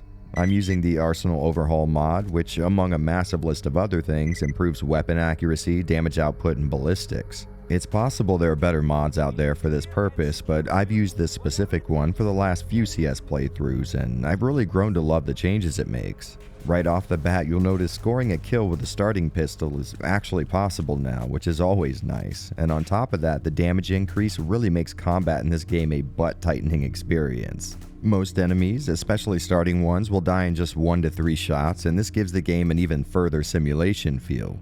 Combine this with the harder difficulties and you've got yourself one hell of a shooting game. Oh, and by the way, I think I've been unknowingly spreading disinformation for years. Apparently, difficulty in Stalker games does not work the way most of us thought it did. Mostly in terms of accuracy, but the damage you receive from enemies does scale with it, so what I said before still applies. But getting back on topic, with this mod paired with that difficulty, not only are your guns realistically accurate and punishing, but so are the enemies, so you will die just as easy as nearly anyone you come up against, making for this tight-fisted combat that'll have you better utilizing cover and the lean function to make sure as little of your body is exposed as possible. You'll be less likely to run into any combat scenario haphazardly now that you know you stand a very solid chance of dying in an open firefight, which does admittedly play into my preferred style for the game, which is using a scoped rifle to do most of my killing at very, very long ranges. I'm not sure why, but there's something very satisfying about only needing a shot or two to bring down even the most well-armed foe. Actually, despite a lot of the previous references I've been making, I'm not really into simulation games, but in this one scenario, I could certainly see why someone would be. The action that comes from knowing one bad move could have you lost to the zone is pretty white knuckle. There are 2 downsides though. Number 1, mutants pose way more of a threat at this higher difficulty but seem to be just as hard to put down. So blind dogs and boars end up being some of the worst stuff you can come up against in the zone, as they can take you down in a good 3 hits and might take several shots to end while they're zigzagging at very high speeds. So while other stalkers will be amazingly fun to engage in combat with, mutants are far more annoying, which I know a lot of people like, but personally the extreme difficulty seems fair when I have just as much of a shot at killing the enemy as he does me. When those scales start to tip, I start not having as good of a time. And speaking of not having a good time, my second issue is the fact that, well, since guns start off pretty accurate and usable, upgrades can sort of turn them into the firearm equivalent of a weapon of mass destruction. For example, I came across a really good M4 a few hours in, and using it with iron sights felt just amazing. I was reliably putting bandits down with 1 or 2 well-placed shots, but if I needed to, I could go full auto and still reliably hit something. After fully upgrading it though, I no longer had to worry about little things like target distance. I could put lead down range from one end of the map to the other, and that did make the game feel a little unbalanced, at least a little bit. Of course, it's still fun sticking to cover and taking out bad guys from far away, but I sort of enjoyed it when I wasn't so overpowered compared to my enemies. On the plus side though, further into the game, everyone will have access to more badass weapons, so the problem will eventually correct itself. The only problem being how much I enjoy switching up my arsenal and trying new guns in these mods. Once I fully upgraded that M4, there was no need for any shotguns or sniper rifles because using them would mean willingly handicapping myself just to get some different looking muzzle flashes on my screen. So once enemies have access to better weapons, it becomes a variety issue and I sort of just get sick of seeing the same gun over and over again. Oh, and by the way, when they do get their hands on better firearms, you'll really start to notice how prone NPCs are to pushing you out of cover in a firefight and straight into the crossfire. Seriously, this was the cause of like 50% of my deaths in the game, and it never stopped being annoying. I'm not quite sure why this happens so much more here than in the last game, but it feels like there is a big empty space around other stalkers that seems to act as a boundary, which means you'll also be getting body blocked pretty often, which becomes a real issue in the flea market area in Garbage. Once you're at the top of the structure, loners walking back and forth on patrol will knock you off of walkways without a care in the world, which can sometimes kill you.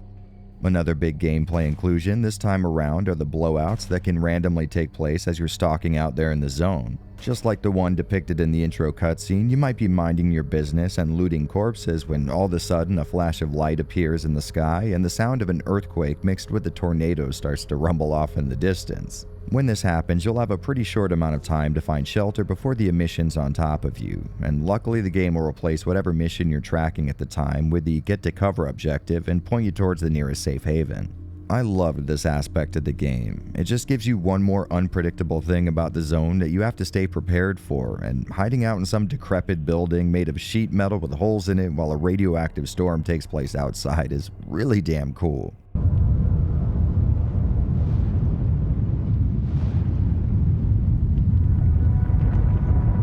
Like I mentioned in the previous section, there is a lot more story this time around, which is a good thing, but it seems like the focus shifted from the kind of side content we stalkers like to the more linear story-based path. Each major quest giver in an area will mostly just give storyline quests or ones required to join a specific faction, and for people like me who enjoy staying a lone mercenary in a zone full of ideological groups, well, that can mean the free play nature of this game is not quite as strong as the last. This isn't a massive deal, but because of this, I typically don't spend as much time on Clear Sky as I do the games that came before and after it. On the plus side though, you get the same massive map from SOC along with a few more locations added for good measure, which really helps this game feel less like a sequel and more like some kind of late 90s giant expansion pack. There's definitely enough changed here that it'll feel like a substantial addition to what you experienced last time, but so much of it was built off of SOC's foundation that it'll feel satisfyingly familiar as well, and as we go forward, that'll be a trend that continues, as each release of a Stalker game is essentially the first game plus more stuff. You'll visit the same or similar locations, fire the same or similar weapons, join up and fight with the same factions, and be terrified of the same mutants. This makes things feel so much more familiar and consistent. Even if you're not as emotionally attached to the game as I am, I'd imagine it'd be hard to beat Shadow of Chernobyl, then start up Clear Sky and visit the Cordon without at least getting a little nostalgic. Returning to locations like Garbage or the Agroprom Underground between 3 separate entries in a series helps them feel like real places in a real world. I can't really explain it, but something about seeing these landmarks over and over again just drives home so much of what makes this series great, and what makes this game great. And it is. In fact, I would go as far as to say most people are wrong when they label Clear Sky as the weaker of the three titles. I remember playing CS on launch and being completely enveloped by it. But back then, you could argue it was the only game in town as far as this stuff goes, and I might have been blinded by nostalgia for the original. And maybe there's some truth to that, but getting back into CS for this video, I found myself surprised at how much fun it is.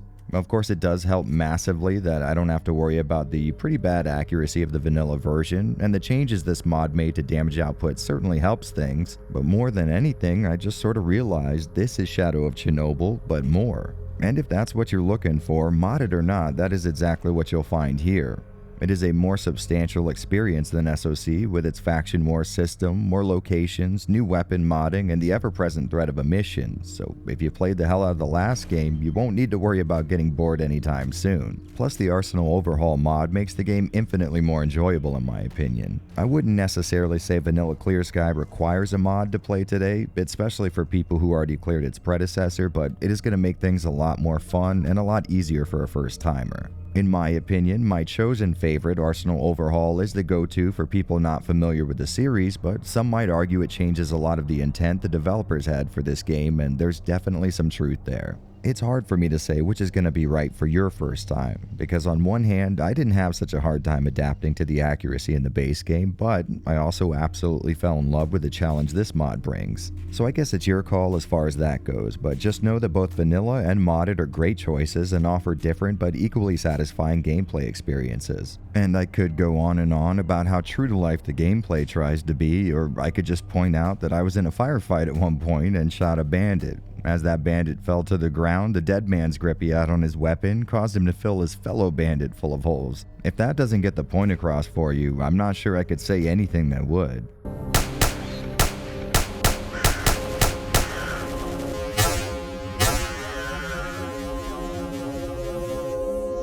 This game often gets a bum rap, and while I do understand the frustration in some points, it's just too damn fun for that to matter. Once again, the real goal with starting this or any other Stalker title up won't necessarily be to mechanically engage with the game itself, but instead to spend a little more time in its location. And on that front, I can assure you Clear Sky is every bit as atmospheric and immersive as its predecessor. Now, I know I tuned a lot of this part towards first-timers, but realistically, this will be an entry for people who have already learned Stalker's quirks, aka played SOC. And if you have played the first game, it is a damn near guarantee you'll like this one. I may not be able to account for my own bias, but I predict even if this does end up being the weaker entry in your opinion, it'll still be one hell of a fun time. Well, maybe fun isn't the right word, but it'll make an impact, that's for damn sure.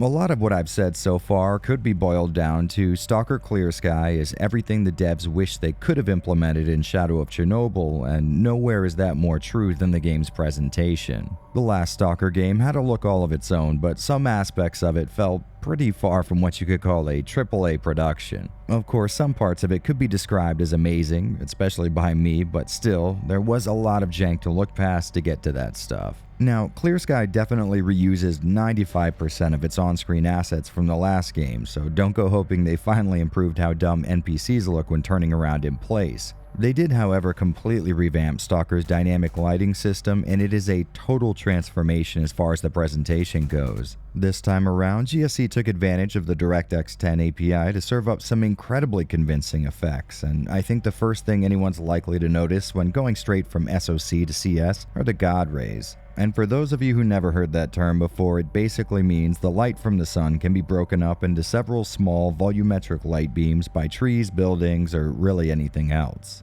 I can tell you in all honesty, I've been looking at this effect forever, but when I get a glimpse of it out of the corner of my eye while running through an area, I always stop in my tracks to admire it. The last Stalker game really wowed me with its dynamic weather system, and that's still going on in CS, only this time around they have the graphical horsepower it takes to have that weather show a tangible visual effect on the environment, the Stalkers around you, and everything else. So if you're turning in a quest at Cordon and a rainstorm starts, you'll notice that everything around you actually looks realistically wet. They also added this really nice effect that mimics water running down surfaces, along with a trick that has the ground showing tiny droplets splashing with rain.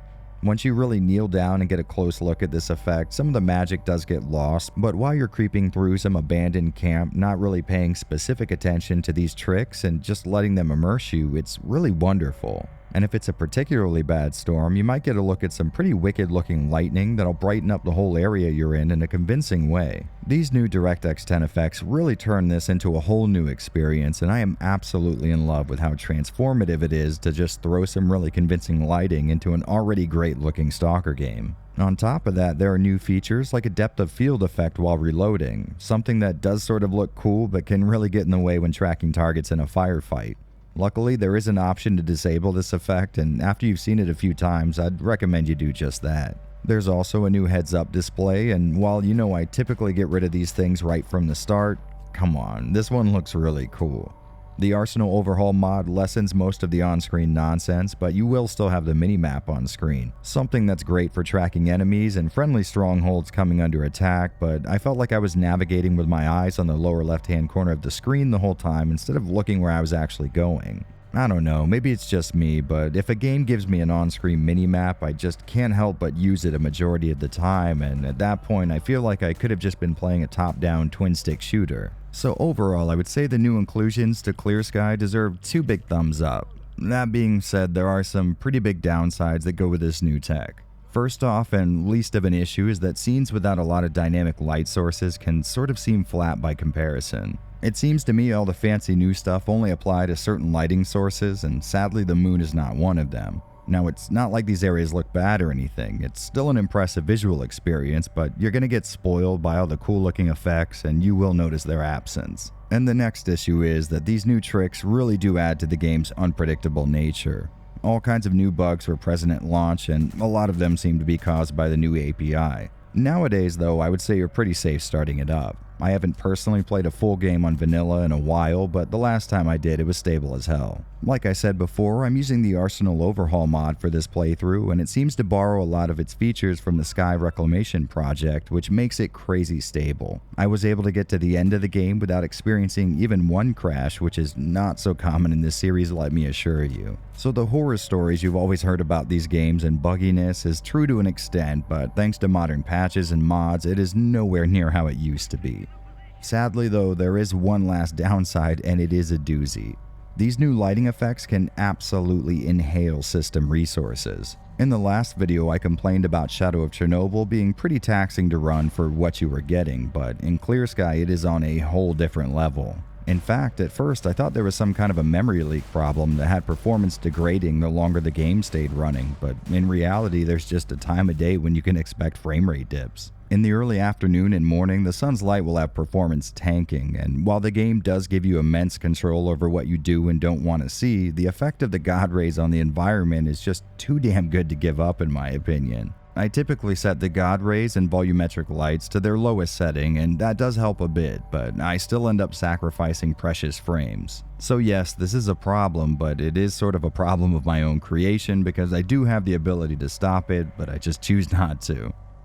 Continuing with the improvements, there have been small alterations to weapons and 2D assets from SOC, but the most noticeable for me are the menus and dialogue stuff. These new assets are now made to be displayed in widescreen, so no more ugly stretching, which means I'm really happy. Oh, and they added more death animations too, so good news for people who are tired of the funny looking ragdoll deaths from the first game. And since most of what's on offer here in CS was taken from the last game, that means skin still looks like everyone in the zone suffers from some kind of a subdermal fungal infection, but I would say the new effects made possible by DirectX 10, along with the stunning environments, will definitely make up for any of those kind of shortcomings. Well, you asked for it. Drop him, boys! Shortcomings like the odd transparency effect that happens off in the distance, which still shows up no matter how far you have your vision distance set. Something that wouldn't bother me too much if the background elements didn't stay opaque. Which in simple terms means that some of the buildings off in the distance will start to turn transparent while the trees, mountains, and whatever's behind it won't. And then of course you have the aforementioned performance that comes with these improvements, which can definitely negatively affect your gameplay. All that being said though, I still think this is one hell of an impressive attempt at modernizing Stalker and its X-ray engine. In fact, with all these new features and graphical effects being added just 1 year after the original release of SOC, this almost feels like a modern-day remaster, except for the fact that it was done right and wasn't completely botched. This massive overhaul to Stalker's look was a damn marvel at the time, despite the fact that none of us could afford a machine that would run it well. Nowadays, it's made a bit less impressive by Clear Sky's follow-up, which would take the same amazing graphics and even further improve on them, but for the time, this was a revolution. It's the same amazing gameplay fans of the first game would be looking for, but the developer used that first title as a platform on which they could build an even better visual experience on. This series has always had these really funny quirks with how it renders skin, deals with lights, or handles geometry, but despite the low points, it was always a visual treat, and Clear Sky is a perfect continuation of that trend. In short, it is exactly what a sequel should be. The zone is becoming increasingly unstable. Alright, so we started really strong with this series. I mean, no matter how you cut it, Stalker Shadow of Chernobyl was one impressively deep package, and any game coming out after it was going to have to really try in order to meet that same series high point. And if you've watched the entirety of this video, it should probably go without saying, but in my opinion, that is exactly what Clear Sky did. A lot of people tend to lump this game in as the lesser of the three, and I don't know if I think that's fair. This game offered Stalker fans the exact same gameplay and visuals they fell in love with the first time around, only this time plus a little more. Yes, what they did with ballistics and accuracy was not a smart move, but realistically you can mod that out of the game with just a little bit less effort than it took me to say this sentence. Sure, you could argue it's pretty damn similar to the first game in a lot of ways, but I think that's the tightrope the dev team was trying to walk. They wanted to give us all these new improvements and all the original mechanics and systems they intended to include in the first game, but more than anything, they wanted to make sure it still felt like a Stalker game, and it most definitely does. Everything added here makes for a natural progression of what can be found in the original title. It really does just feel like it's somehow becoming more Stalker. This entry may very well have been eclipsed by the release of the next game in the series, but if we're going to judge it based on its own merits, I would say it scores much higher than a lot of people are willing to admit. I mean, think about it. At the time, we weren't looking for a flashy new experience with AAA tier graphics. We Stalker fans only had one wish: give us just one more chance to immerse ourselves in the zone. We wanted to see that world and its inhabitants again, giving us just one more excuse to retrace our footsteps through miles of territory and an environment that we just flat out love being in. Now, it's not like I'm discounting or trying to downplay just how inaccurate guns were in the game, but even on launch there was a fix for this: upgrade your weapons. Now, realistically, that's not the most user-friendly and intuitive approach to take with game design, but think of the audience they were serving. Stalker, as a series, is about as far away from user-friendliness or intuitiveness as you could possibly imagine. Like I said in the last video, this is a series you have to teach yourself to play properly. Once again, I would totally recommend something like Arsenal Overhaul if you are planning on tackling this one, as it really changes the combat from something that's really challenging to something that's incredibly fun and really challenging. In fact, the new ballistics, damage output, and accuracy tweaks in this mod makes it one of my favorite gameplay experiences in the series. No joke, I was blown away at how much I enjoyed this playthrough. And after all that praise, I'm sure it doesn't need to be said, but obviously I do recommend you guys install Clear Sky right now. Except if you haven't played a Stalker game before. As crazy as it sounds, this refined experience just will not be appreciated properly by someone who doesn't have the context of how the series used to play and look before it. I know this is going to sound really dumb, but to truly get everything you can out of these sequels, you really have to have played what came before them. It's counterintuitive for sure. I mean, after hearing me praise this game as being everything the last one was but more, you would figure the more fun, refined title would be the one to recommend. You know, best foot forward and all, but I really think a lot of what makes this game great would be lost on a newcomer. I don't know, maybe I'm out of line here, or maybe my love for the series is causing me to unconsciously gatekeep it, but if possible, try to play these games in order. Then you can get a feel for what each one brought to the table and how each successive entry incrementally improved on the last. Truth be told, I used to agree with the popular belief that this is the weaker title in the series, but after this most recent game of Clear Sky, I've really fallen in love with it, and well, here's hoping you will too. And, well, I guess it's a good thing we're wrapping up now because it looks like an emission's approaching, so we're gonna have to cut this artifact hunt a little short, but we will be coming right back with a review of the absolute golden child of this franchise. I hope I get to see all of you back here again when we do, but until then, happy hunting, Stalkers.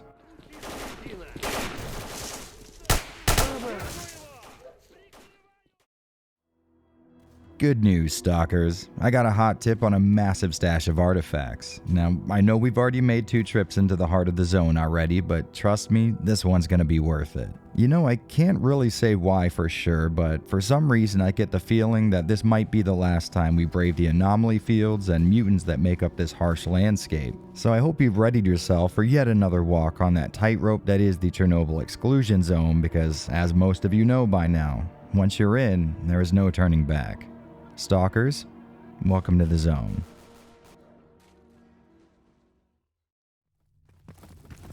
Okay, there's a way through here. Let's hope it leads somewhere a little less deadly. Like we've covered previously, the development of the first Stalker title was one hell of a roller coaster. GSC Game World had these lofty ideas for what they wanted to implement, but sadly spent a lot of their time just making sure the damn thing would work on launch day. So when the time came to follow up on their success, they essentially took some of the previously unfinished work they had done during SOC's development and created a sequel out of it, and in doing so helped cement the world they had created into the minds of us, the fans. Sure, we would be revisiting most of the locations from the first game, but to be fair, that's kind of what we wanted to do anyways. So if you could call Clear Sky an expansion pack for Shadow of Chernobyl, Call of Pripyat would be those 2 games combined. There would be new guns, new assets, and new locations, but essentially, this is the world of Stalker perfected. Of course, that doesn't mean there are no flaws to be found. This is still a Stalker game after all. It just means the devs finally got a shot at adding most of what was supposed to make it into that first title, plus the kind of fine-tuning you would expect from a sequel. But some of you may be wondering, would this new title solve some of the issues even hardened fans had with the shallow amount of plot delivered in the first 2 games? Well, there's only one way to find out. Watch out! Controller!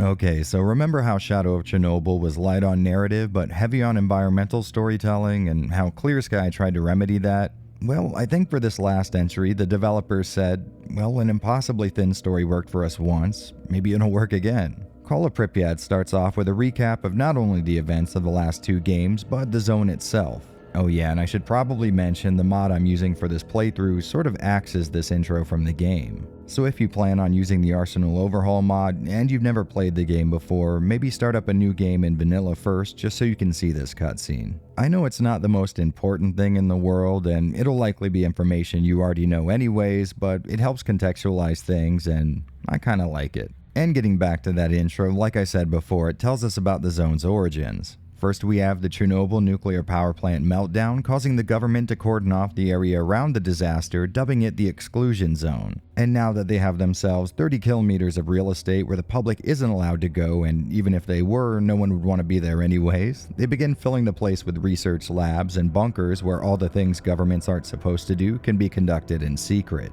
Flash forward 40 years and a massive event takes place that sees all of the army and science personnel within the confines of the zone dying instantly.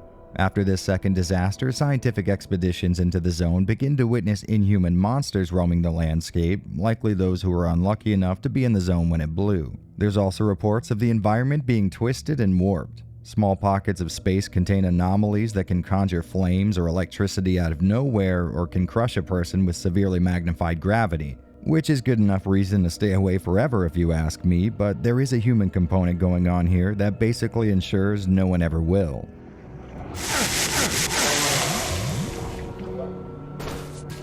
Inside these reality-bending anomalies, people start finding small trinkets with what you might call odd properties to them. Perpetual energy factories, balls of frozen fire, and gravity-defying objects, all small enough to fit in your pocket. These artifacts being such obvious scientific curiosities, everyone from state-sponsored actors to private businesses are willing to pay top dollar for them, which creates an economy of buyers, middlemen, sellers, and the stalkers who venture into the zone to procure these balls of real-life materia. With more and more interest being drawn to the zone, eventually people start testing its limits. One such stalker is Strelok, who in the events of the first game was able to turn off the Brain Scorcher, a giant antenna array that broadcasts some kind of brain-scrambling signal that can turn a regular person into a drooling zombie in no time and acts as an impenetrable field, keeping stalkers from getting to the power plant at the center of the zone. After this barrier was eliminated, the zone's many factions all made a run on the center at once, leading to a massive war. Looking to capitalize on this, the Ukrainian government set up a secret mission that would see several helicopters infiltrating the zone and making a straight line for the center, each one coming from a different angle. These choppers were supposed to be equipped with anti-anomaly measures, and the pilots had maps letting them know where the major anomalies they needed to avoid were. And that operation lasted all of about 5 minutes before each helicopter suffered some kind of technical failure. The government, not being very happy about the millions of dollars of hardware they just scrapped, suspected anyone and everyone. Everything from sabotage to all-out military attacks were considered, but to get any real answers, they were going to need boots on the ground. So they sent in our protagonist, Major Alexander Degtyarev. He was inserted into the zone and given a false identity, the goal being for him to pose as a normal, everyday stalker, and in doing so, blend in enough to get some real info on what's going on. The reasoning there being pretty strong, as your average stalker would like nothing less than to put several bullets into any soldier they come across, and as such, probably isn't going to tell them about any anti-military subterfuge they've been involved in. And then the game just sort of starts. And yeah, maybe that was a long time to spend just talking about a game's intro, but trust me, there's a good reason for that. After that intro is finished, the amount of mainline story you come across in your playthrough is, well, it's almost laughable. So you're the whole expert, eh? Don't worry, you can count on the boys to take the muties out nice and quick. You take control of the Major as he enters the swamps of Zaton, and your goal is to blend in at the local stalker post made from an old ship. Using that as a base of operations, you venture out inspecting each of the downed helicopters, finding out each one of them suffered some kind of a catastrophic failure. After coming across a black box listing possible evacuation points, you follow the clues to a surviving helicopter pilot and discover the evac will be going down inside the ghost town of Pripyat. Getting there isn't going to be as easy as it sounds, though. Even though the center is technically open now, most of the people who know how to safely get there likely died in that first raid. So we stumble across old documents that point towards a secret underground tunnel connecting Pripyat and Jupiter. To get through it though, we'll need a few buddies to watch our back and a suit with a closed cycle oxygen system because the military in their infinite wisdom flooded the tunnel with toxic gas before they abandoned it. Once through the underground passage, our team gets jumped by a squad of soldiers, forcing the Major to come out of hiding and identifying himself as a member of the Special Forces. He links up with a unit of survivors from the failed Operation Fairway, and so far all the info he's been able to collect is stuff that could have just been assumed from the start. Each helicopter went down, and there isn't evidence that they were attacked, so chalking this all up as a loss, Major Degtyarev and the survivors of the mission decide to jump ship ASAP. But before they do, well, you know what, let's make sure we don't ruin this for everyone. If you're looking to jump into this one blind, make sure to either skip to the timestamp on screen, click past the chapter marked spoilers, or click the link in the description to make sure I don't mess up that first playthrough for you. What do you think, we're here for fun? Why so trigger happy? Can't you see that we're all friends here? Me and Agent have been through a lot. Trust me on that. Okay, so our little motley crew is ready to move out when they get a reading on something that's coming their way fast. Thinking it might be a monolith squad or a herd of mutants ready to take them out, everyone digs in and prepares for an all-out fight. And the amount of tension in this is so well done. If you don't already know what's coming, your mind starts trying to expect what the game's gonna throw at you next, which could be anything at this point. Well, the moment finally comes, and instead of some kind of a mutated horror, we're joined by Strelok, the main character of the first game and sort of the most important person in the zone. My name is Strelok. You're the stalker who disabled the Scorcher? Yes. He lets everyone know about what he's been through in the last 2 games, including the hot gossip on sea consciousness and the truth behind the zone's existence. Following from the good ending of SOC, Strelok informs the group that he sort of shot up the only chance they ever had at controlling the zone, and now that it's been unrestrained, it's going to keep growing. Meaning soon it won't just be Russia's problem. In fact, it won't be long till it's all of Europe's problem, and there's nothing that says it won't continue growing from there. But some of the more astute among you might be wondering what the hell became of the whole figure out what shit on the secret military plan storyline. Well, Strelak puts a pin in that too, and it's likely the most anticlimactic wrap-up you've ever seen in your life. The reasons are obvious. Strelak explains to these hardened soldiers something even the most green stalker already knows about. Anomalies move around after emissions, so the anomaly charts they had were long outdated before a single chopper even left the tarmac. Now, on one hand, yes, it is cool to see how the military deals with something most people who've spent even a little bit of time in the zone consider to be novice-level info, but we've just spent 30 or so hours on the edge of our seat waiting till we find out what happened to these choppers. And the conclusion to what was built up to be some great mystery ended up being what most Stalker fans would have immediately thought of as a solution, but then disregarded because it was too simple. If you cut out everything in between the beginning intro and this dialogue cutscene, it would go something like, hey, listen, you've got to figure out what happened to these helicopters, they all crashed, and it definitely was not anomalies. It was anomalies. But now that we have the spoilers out of the way, let's link up with the rest of the group and tie this all together. We must inform the HQ of this as soon as possible.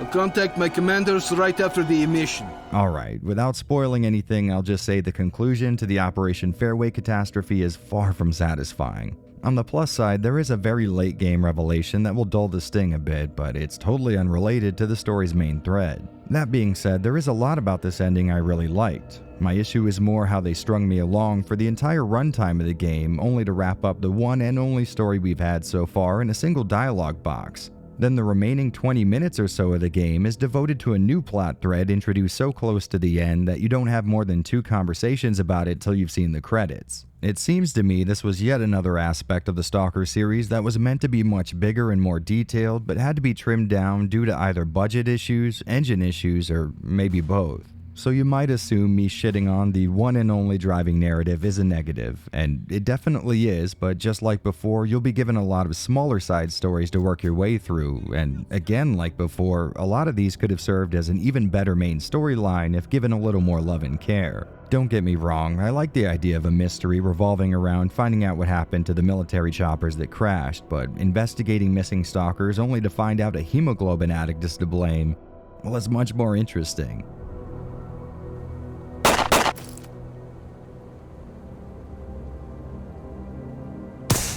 If I may be so bold, I think maybe GSC Game World might be misunderstanding their audience here a bit.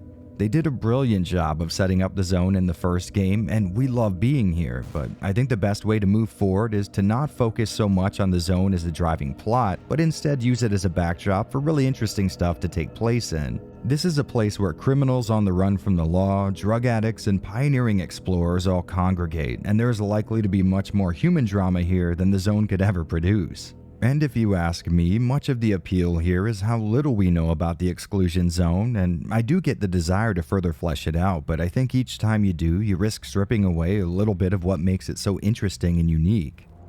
Go to hell, freaking muties! So giving the story here a grade is going to be a little hard. On one end, we have what I would call a great setup and a well-cultivated mystery, but on the other, in my opinion, is a very unsatisfying conclusion to that mystery, so it's far from all bad, but not quite good either. At the risk of being even more of a broken record than I already am, the main story in a Stalker game is always just a thin thread used to pull you through what is an incredible setting. It is totally possible to ignore the main story in one of these games and still have a fulfilling and satisfying experience. A point made all the more clear when you see how many Stalker mods remove any and all story beats only to replace them with smaller side stories and a more free play focus. Something you can actually get with Call of Pripyat in vanilla form, by the way. The free play part, not the missing story part. At the end of the game, you're asked if you want to stay in the zone or leave it. If you choose to stay, you can essentially play the game forever. Artifacts are often reset after emissions, which gives you a theoretically infinite resource to farm, and you will never be so overpowered or so well equipped that a wandering pack of snorks or a single pissed off stalker won't be able to do you in. I think it says a lot about the Stalker fandom that the introduction of this free play feature would work its way into a massive amount of high quality mods for all 3 games. I think that shows what we want here isn't more curated and finely honed stories, although to be honest, we might not hate you for giving us more. The boss is over there. Go talk to him. But instead, a small reason to continue to exist here in a video game world that is unlike anything the medium has ever seen before. So again, I can't really pass judgment on the story here. It's a little more complicated than that, but I will try to condense this into something at least resembling an opinion. Stalker Call of Pripyat, in my opinion, started off strong with a story that seemed like it would clue us into some of the zone's secrets, but when it eventually doesn't, most of your time with the game will have been spent simply living in its world and not interacting with its story. So while I can totally understand being scared off by the initial statement that the story here has a less than satisfying conclusion, just know that is very much par for the course here, and unlike most video games, the main story is not going to be what keeps you here. Damn, I guess that dumbass quote from John Carmack is finally applicable, so let's rework it a little bit. Story in a Stalker game is like story in a porno. It's expected to be there, but it's not exactly why you're there in the first place. Let's try to get by them without making any noise.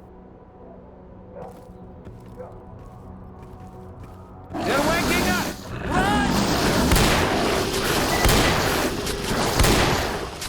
The first Stalker game set the standard, and when it came time to follow that up, the developers aimed to include all the stuff they originally wanted to see in that maiden voyage.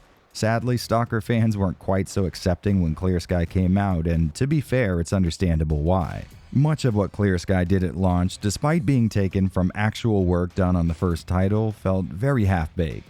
So the big question is, what direction did they take with the third and, at the time of writing, final entry in the series? In front of GSC Game World laid two paths. Heading to the left would have them going back to their roots and further improving the foundation of Shadow of Chernobyl.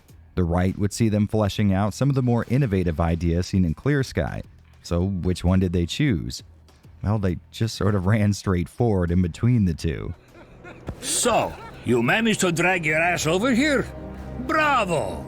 Stalker Call of Pripyat could be seen as the series' greatest hits, a combination of all the things that worked for both releases living inside one game. In fact, this combination of elements would be so well accepted that most big mods for SOC and CS would basically be made up of fan-made attempts at including Call of Pripyat's mechanics. And there's a lot to cover here, so I'm gonna have to treat you like you're already well versed in this series. If not, I should have a link to my videos covering the previous Stalker games here in the upper right hand corner or in the description. So if you start to feel lost, go ahead and enroll yourself in Chernobyl University to get your master's degree in stalking. Stop right there! That's your weapon and don't you move!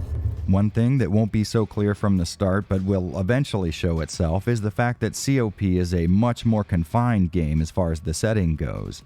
Of course, we're still inside the Chernobyl exclusion zone, but as Stalkers, we're kind of used to being able to visit several locations within it on our journey. This time around, our adventure will be limited to just 3 areas. You start off in the swampy Zatan, then move on to Jupiter, and eventually the titular dead city Pripyat. Now at first this does sound like a downgrade. After all, the last 2 games feature 10 and 11 unique locations respectively. On top of that, what made both of those earlier titles so appealing is the thought that revisiting old familiar stomping grounds was sort of baked into the development of a Stalker game. Like I mentioned in my Clear Sky video, a lot of what I appreciated about it was the fact that it let me relive my memories in a lot of these locations.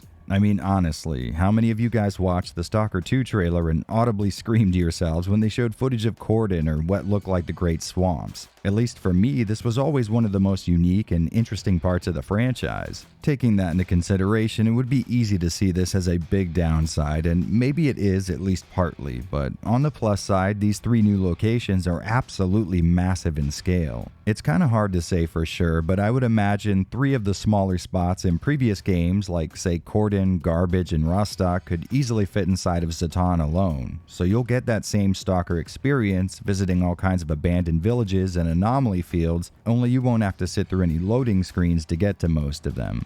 Actually, something I never really noticed until sitting down to get my thoughts together for this script is the fact that there aren't any traditional exits or entrances leading from one zone to the other like we're used to in the series. Instead, you can find guides who will lead you in and out of your current area, which isn't exactly bad or good, just something I thought was interesting. But getting back to my original point, these are some incredibly big plots of land to explore. All 3 of these new maps are massive, and each one is jam-packed with places to go and interesting things to see. So I would estimate you won't be missing out on much, if any, potential content when going from those earlier games to this one. But I think the big draw with the more compartmentalized design of those games is being able to drastically change the sort of environment you're in at a moment's notice. If you happen to be tired of the behemoth mounds of scrap and garbage and want a little more color in your life, you could always go to the Red Forest or hop on over to the Army Warehouses. Having a good number of zones broken up by loading screens meant the devs could have a lot more freedom with making each one unique as far as color palette and scenery goes, and yeah, that is something you'll miss out on with COP. I don't want to come off as overly negative about this though. Like I said, these are massive areas and they really do have an incredible amount of content squeezed into them. All 3 zones have 1 million landmarks to visit and loot, and several huge anomaly fields for artifact hunting. Mutants still stick to environments they're more tuned to, like bloodsuckers preferring swampy spots for some reason or boars sticking to more open fields, and you'll definitely have to keep an eye on ruined buildings or anything else that might give natural cover to bandits or monolith fighters. So navigating these large areas should feel exactly like you're used to. These being such huge playable settings, the developers made the well-appreciated decision to include a guide role to the stalkers who randomly traverse the zone. So if you want to, let's say, visit the boiler anomaly, but you're being dragged down by more than 100 pounds of ammo and gear looted from a mutant versus stalker fight that you may or may not have decided to stay out of, well, you can just find a gathering of stalkers and pay someone a small fare basically to fast travel you there. Oh, and one tiny thing I thought was really cool is the fact that the same group of stalkers that offer to fast travel you to somewhere will load in with you at that location, and then they'll start running back to wherever they were headed in the first place. It's a small touch, but one that I really appreciated. Okay, so I've been blabbing about the game's setting this whole time. I'm sure a few of you are wondering how it actually feels to play the game, and once again, that is sort of a complicated issue. We await your orders, O Monolith.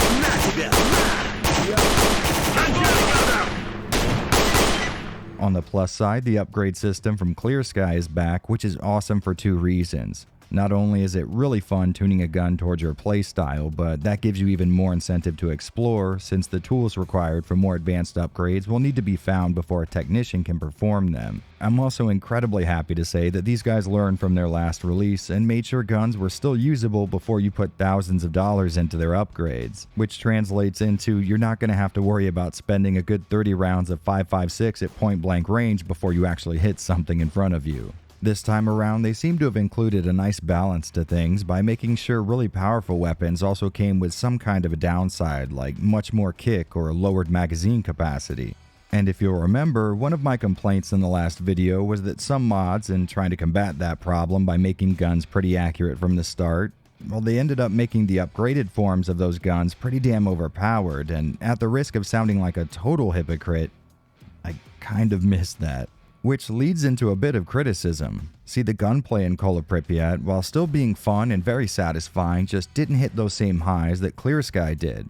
Now, in total honesty, I'm talking about the gunplay resulting from applying the Arsenal Overhaul mod to Clear Sky, so you would assume it's not exactly an apples-to-apples comparison. But I'm actually using a version of Arsenal Overhaul for COP as well. I was so damn impressed with how much this mod's tweaks to gun damage and accuracy added to Clear Sky's gameplay that I immediately pulled the trigger on using that same mod but tuned for its sequel, and I just feel like something's not quite the same here. Guns are certainly more powerful than vanilla Call of Pripyat, but they're just not on that same level of lethality that I saw in CS about a week ago. Even at the highest difficulty, I just wasn't getting that same feeling from popping out of cover and sending 2 well-placed shots to some bandit's chest and seeing him collapse to the floor. It seems like it's taking more shots to down enemies, and that's not the worst thing in the world, but I sort of prefer the more simulation-like gameplay that came from knowing I was never more than 1 or 2 bullets away from seeing this screen.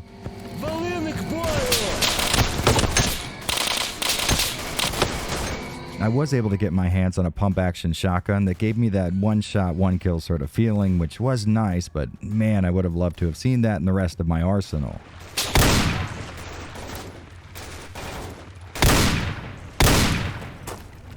Going back and taking a look at the download for Arsenal Overhaul, I noticed that they included some optional changes in a separate folder for stuff like Stalkers all speaking Russian or trader balances, but there was also a realistic damage folder that I must have just skipped over. So if you do install this mod, I would 100% recommend using that add-on.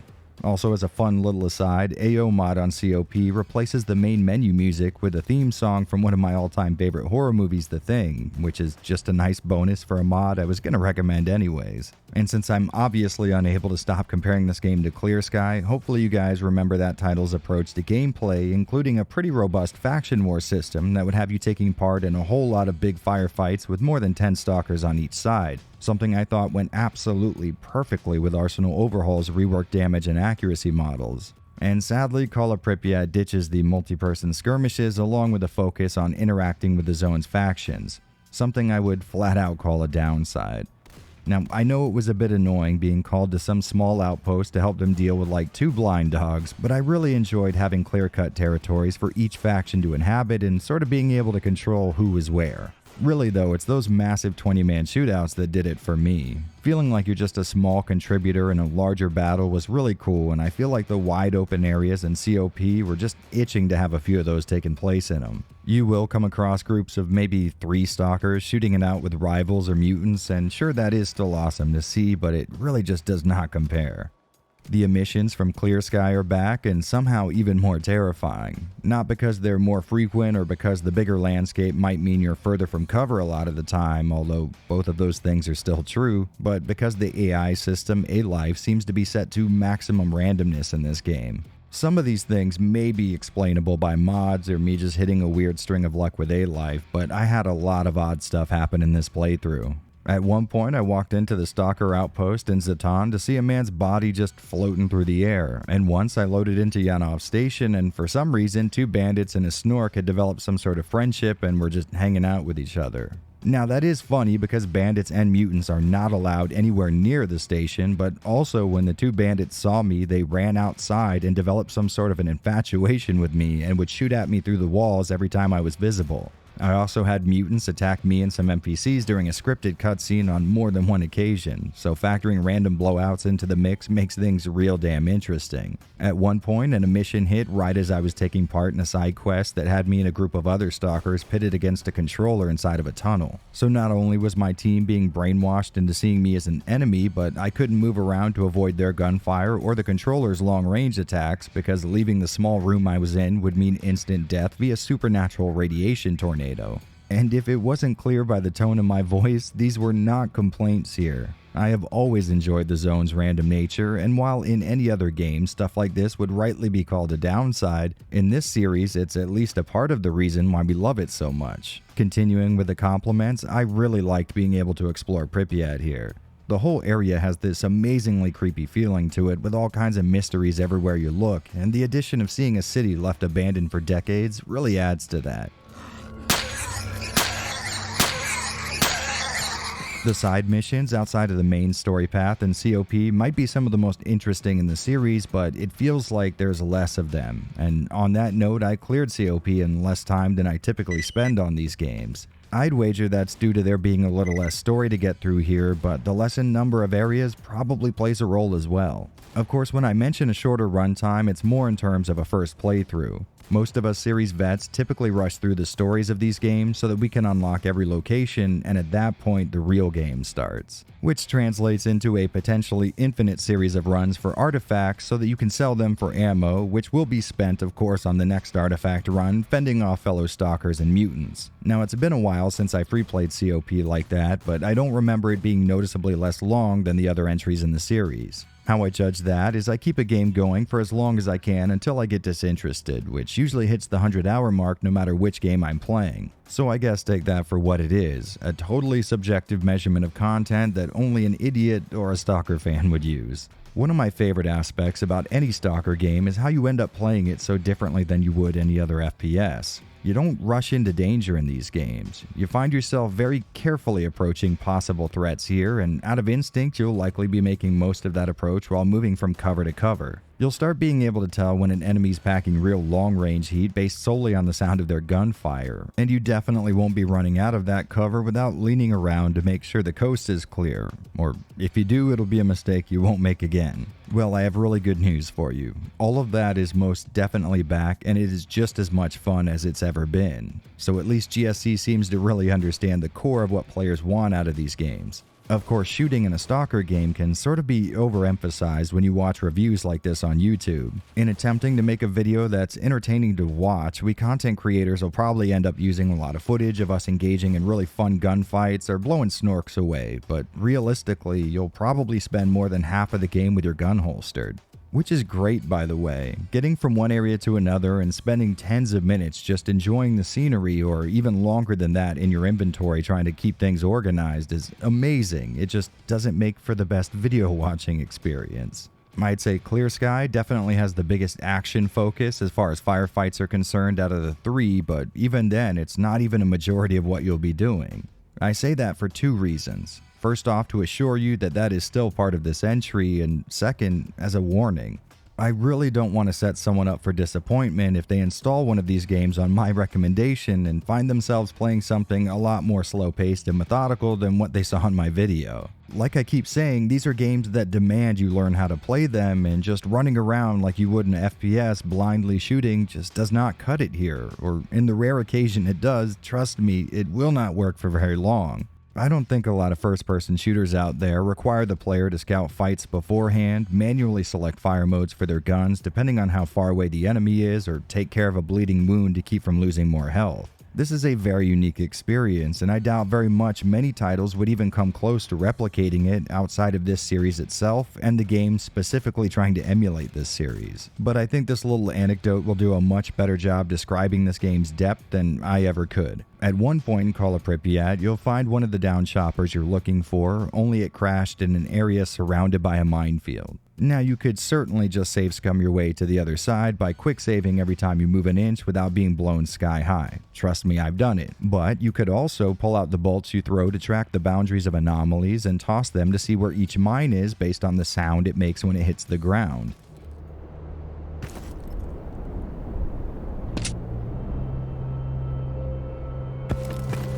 The game never once tells you to do this or even hints that it's possible. It sort of just counts on you thinking in real life terms, and that's what makes Stalker so damn special. So even if I focus on negatives here in this video, think of them more as tiny bumps across what is an otherwise smooth surface. The core of a Stalker game is most definitely here, and while I do like some of the mechanics seen in other titles, this is without a doubt an amazing experience in its own right. I bring up the stuff I don't like because the rest is just all the positives I've spent 3 videos listing at this point. Stalker is a series that's carved a small space out for itself, and across all 3 entries you'll find all of the things that makes the series special as a whole. There are small and large differences in how each approaches that core experience, but they all get to the same destination. The point I'm taking a very long time to make here is that grading a single Stalker game is really hard. There's sort of a package deal, and I love that package. And yes, you do have my express permission to use that quote out of context. If Stalker sounds like a fun concept to you, you'll likely enjoy all 3 games, but if it doesn't, there's not going to be a single entry in the series that'll change your mind over another. If you do want to tackle COP, which I 100% recommend you do, I'd suggest something like Arsenal Overhaul mod with the optional gun damage component for a first-time playthrough. And then maybe something like Gunslinger or Misery for a totally different but equally fun experience. But hey, even if you want to go full vanilla, Call of Pripyat is an amazingly atmospheric game that'll just suck you into its world. Like its 2 predecessors, it can be tough to get into, but once you've spent the time learning its tricks, it will reward you with gameplay I truly believe you can't find anywhere else. So if you can, get your hands on Call of Pripyat. Most consider it to be the best game in the series, and it is really damn hard to argue with them. No matter how it stacks up in the franchise, though, it is very much deserving of a playthrough. And if everything I've just said has failed at getting you interested, may I direct your attention to mutated abominations running full speed through a minefield. Enjoy.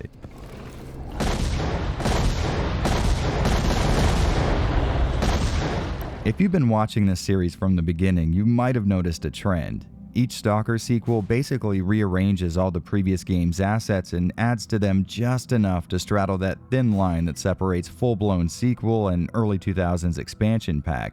And it doesn't take a genius to divine that GSC Game World would have the same approach to Call of Pripyat. Of course, that's not some kind of underhanded jab. Once again, this game was released just a year after its predecessor, and more importantly, we Stalker fans are okay with this method. Not only does it give us a chance to see familiar locations, guns, lighting tricks, and UI elements, but it also helps contribute to the zone feeling like a shared universe across all 3 games. A lot of games that continue past a few entries tend to look for that mascot type of element they can repeat in order to ensure people always associate each release with the last, but by this point in the series, Stalker had embedded its entire visual presentation into our minds. Now, in any other context, I know this would sound like a downside, but you really have to play these games one after the other to experience the effect it has on you. It really is something else. Like I've already mentioned, I'm using the Arsenal Overhaul mod to get footage for this video, and I am happy to say it leaves almost everything that isn't a gun model, scope, suppressor, or sound effect unchanged, which means what you're looking at right now is basically what I saw on release day, except with much better firearms to mess around with.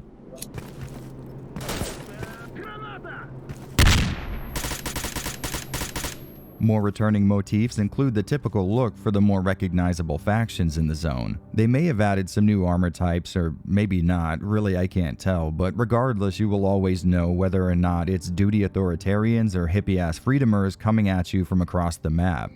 Here's to a good day's work. This time around, they didn't reuse any locations from the previous 2 games, a fact that truly does sadden me, but on the bright side, these new areas look amazing.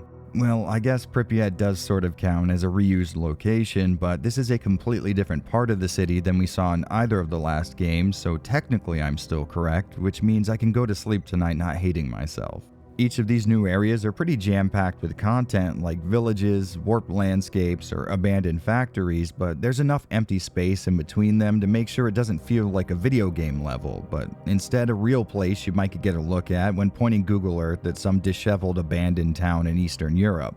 Veterans will probably recognize the same models and textures for trees and grass, which is fine because these were okay enough looking anyways, but they did add new 2D elements like icons for story missions, artifacts, and the rare new firearm, along with some UI elements that I really enjoyed. I think I might have liked Zatan the most out of the 3 new spots because it had the most cool stuff to look at and explore, but trust me, there is stiff competition as far as that goes. That might also be because of the Stalker base Zadovsk, which is a very cool visual with its rusted skeleton sticking out, making it eerily similar to some big animal like a whale being left on some beach shore to rot under the sun. The Anomaly fields in this area are just too damn cool with that trademark, almost alien landscape sort of look to them. The coolest being a huge scar left in the earth by what I'm not sure, but it irradiates psychic energy, and getting near it without serious protection will have you hallucinating till your brain basically melts in your head. Right next to the scar, there's a huge, nearly collapsed bridge, and this is another example of the incredible environmental storytelling you can find around every corner in the zone. There are tens of abandoned military vehicles on this bridge, and I don't really know what the hell they're doing there. We do know the military did have a strong presence in the zone before the second disaster and might have been wiped out while crossing the bridge, but the military is also well known for mounting failed assaults on strategic targets in this world. Case in point, the catalyst for this game's story. Now sure, there's probably some kind of dialogue or journal entry that'll explain this, but I love just hypothesizing about it and letting my brain go crazy with the mystery of it all. Now I have been complimenting Zatan a lot, but that's not to say the area around Jupiter or Pripyat isn't as impressive, but I think there's something about Zatan that just makes it a little more memorable to me. Okay, so admittedly, it's been all upside so far, but there is one really perplexing and, well, disappointing aspect of COP's presentation to consider. Remember in my Clear Sky video where I talked about the lighting and God rays being amazing to look at but really chewing up system resources? Well, it seems like the developers decided the best way to fix that issue is to basically take those features away. Alright, so that might be a little hyperbolic, but these features have been well nerfed at the very least. Even in the early hours of the day, when the sun's at its most attractive angle, lighting in outside locations just looks disappointingly flat. There aren't many dynamic shadows to marvel at anymore, and the God rays might as well not exist. Now, like I said, I most definitely did complain about how much these tricks ate into my FPS last time, but I sort of expected them to maybe tighten the effects up or make them more efficient to run on higher-end hardware. I didn't think they would essentially remove them. Even when I set God rays to their highest setting, I still don't get anywhere near Clear Sky's medium setting. That volumetric dynamic lighting reflecting off the zone really added to Clear Sky's impressive look, and now that they've been either severely crippled or outright removed, you really start to see just how much work they were doing. Now, Call of Pripyat is still a good-looking game for its time, but thanks to its killer-looking volumetric light sources and reflections, Clear Sky looks near on par with a modern game, a point that gets driven home pretty damn hard in COP when a storm starts up and you get to see short flashes of some amazing dynamic shadows and reflections when lightning strikes. I've got to assume the guys at GSC Game World just weren't able to patch the holes in their last lighting system, because I really doubt anyone on the team looked at how flat this game can seem sometimes and thought it was an overall improvement. In a strictly visual sense, this is a pretty crushing blow for someone like me who both loves the Stalker games and is interested in graphical effects, but if I'm being honest, one of the other reasons it sticks out so hard is that it's just about the only flaw I can think of. Call of Pripyat, minus my obsessive lighting complaints, looks incredible. Sure, there are things you may not like about its visual presentation, but those are problems that have been with the series from the start. So maybe it's not really feasible to get mad that this game looks how it does when it's the third entry in a series of games that all basically look just like this. Stalker as a series may look amazing given its small development team, but it's really easy to forget it was a fairly budget title. Even when it was at its most successful, it still would have been considered a financial failure by big corporations like Capcom or EA. And if you ask me, that not only helps mask a lot of my complaints, but amplifies the impressiveness of what was accomplished here. This series went off the beaten path in a lot of ways, but I would argue its presentation is the most outside-of-the-box element in its arsenal. You really didn't have games that looked like this back then, and even now when you do find a title that has a similar style, it's very likely one of the many Stalker clones found on the indie market. So yes, I would have definitely preferred the previous entry's lighting, but other than that, this is the same visually jaw-dropping package you can expect from any game in this franchise. Sure, there are all kinds of problems you could point out, but that feels a little counterproductive. Flat out, these guys were able to accomplish some incredible things here, and as a nerd who appreciates a good-looking game, I'd like to offer a little tip of the hat to a group of dreamers who took a shot at the AAA games industry and actually ended up landing a punishing gut punch on it.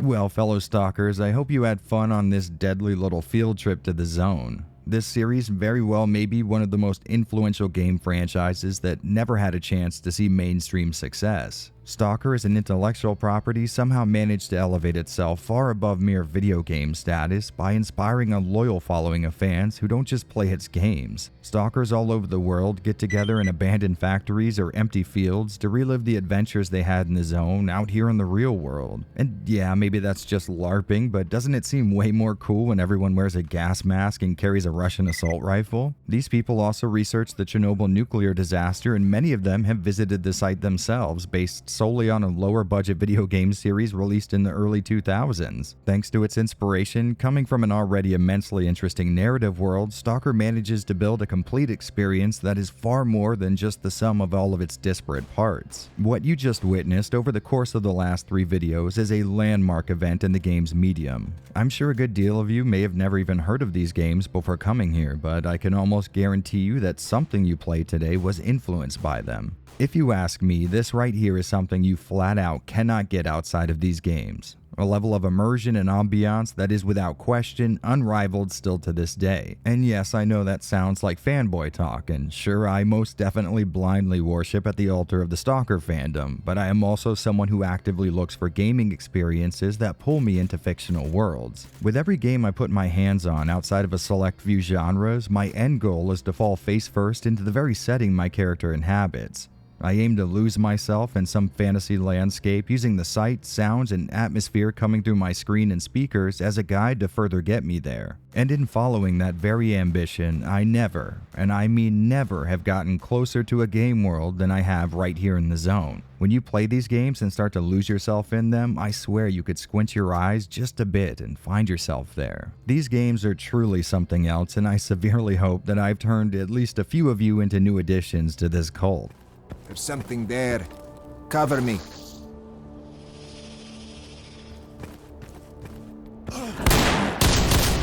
Stalker Shadow of Chernobyl set a standard that, as of yet, has never been surpassed.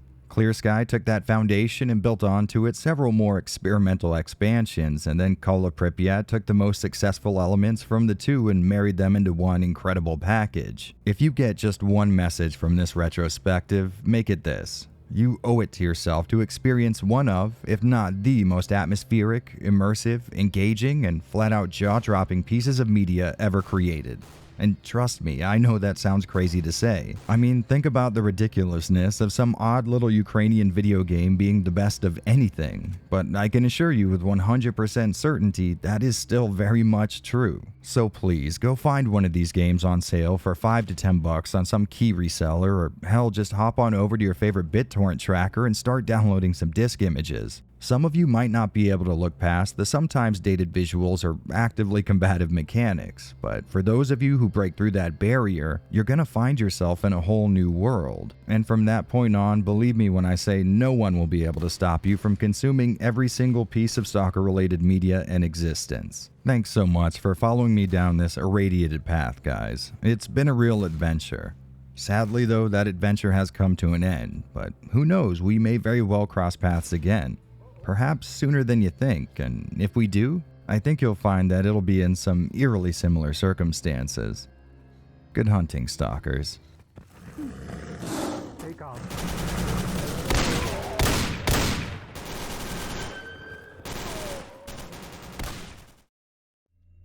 If you caught the last 3 videos in this retrospective, there's a good chance you left with a few bullet points. 1. Stalker is the most innovative and ahead of its time video game series in recent memory, and 2. It has an incredibly strong modding community that keeps all 3 games in steady rotation to this day. And you know, working on a full series retrospective for these games can be a little hard. The mods for Stalker can be flat out incredible, and there's a constant pressure to cover a few of them. But then the question becomes, well, which ones? And more importantly, which ones do I not cover? If you choose Misery, people are going to ask why you didn't include Gunslinger, and if you decide on Complete, well, they're going to wonder why the hell you didn't touch on Lost Alpha. So it becomes a game of either racking your brain trying to come up with one that'll please everyone, which is impossible, or you just submit yourself to covering all of them, aka saying goodbye to your free time and accepting that the next 5 or 6 years are going to be filled with wall-to-wall Stalker mods. For a long time, if you were going to talk about Stalker online, this little conundrum would come up in one way or another.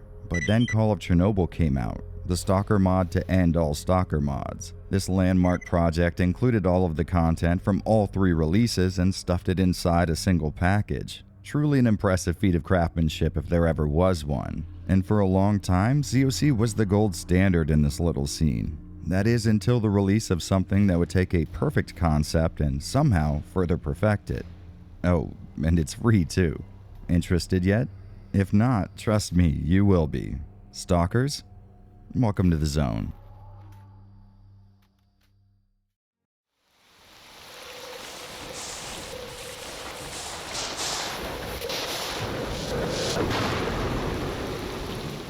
Stalker Anomaly is, and I'm not going to mince words here, fucking amazing. What you're looking at is the original intent GSC Game World had when starting this franchise, but thanks to budget, time, and other concerns, they never quite achieved. But I'm sure at least a few of you are wondering, what the hell does that mean? Basically, this mod is a combination of every location, item, NPC, mechanic, and concept ever seen in an officially released Stalker title wrapped into one package with a whole lot of additions. In fact, there's so much new to talk about here, this might end up being a pretty short video, because my only options are to either cover every single tweak this mod has made and resign myself to the process of making an 8.5-hour video, or gloss over some things and make sure I still have a wife after this project.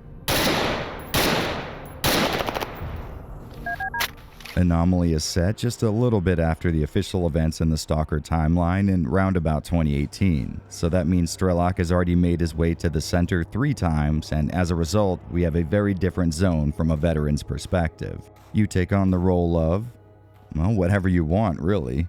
The idea is for you to formulate your own reasons for coming here. It seems like the only thing the team behind Anomaly are providing you with is a bunch of stuff to do once you figure all that out. You can start a new game belonging to literally any faction you want, which only causes one small conflict since Clear Sky was supposed to have been totally wiped out after the events of the second game. Of course, those guys do pride themselves on keeping their existence hidden, so that doesn't exactly require a lot of suspension of disbelief to accept. When you do decide on the faction you want to join, you have an absolutely staggering amount of options to figure out before you pop out your first detector and go artifact hunting. My favorite, and the one I recommend you go for, is Story Mode, which has 3 separate quest lines to check out. And I would love to tell you how much content that equals out to, but for reasons we'll discuss later, I've yet to even see the ending of the first one, despite dedicating some serious time to it over the last 2 weeks. If you're feeling like adding a bit of roguelike to your Stalker experience, you can start up a game in Azazel mode, which has you inhabiting a random Stalker's body every time you die.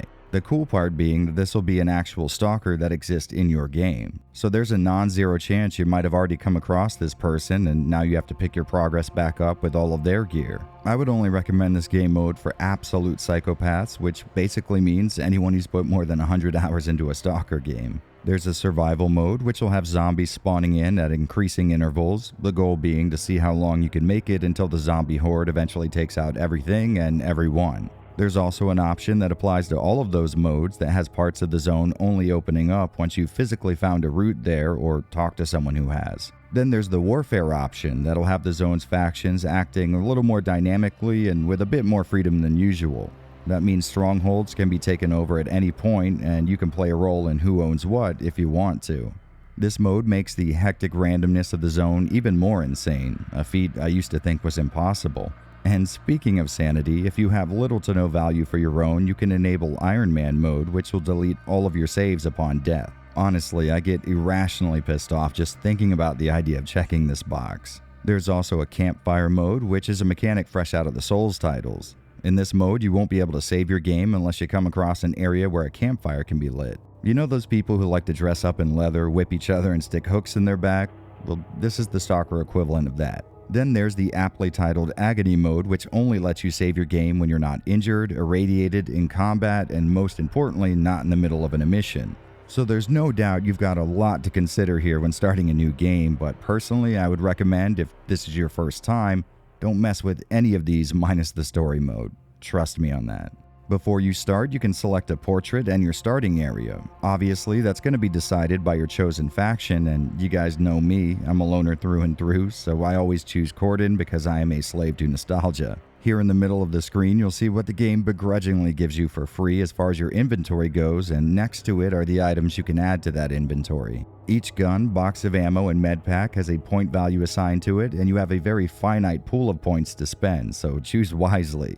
And for those of you who have noticed, yes, I am using a mod on top of this mod, and yes, we will most definitely talk about that in due time. Once you properly geared up, you'll spawn in at your chosen location, and the hunt for whatever you're looking for begins.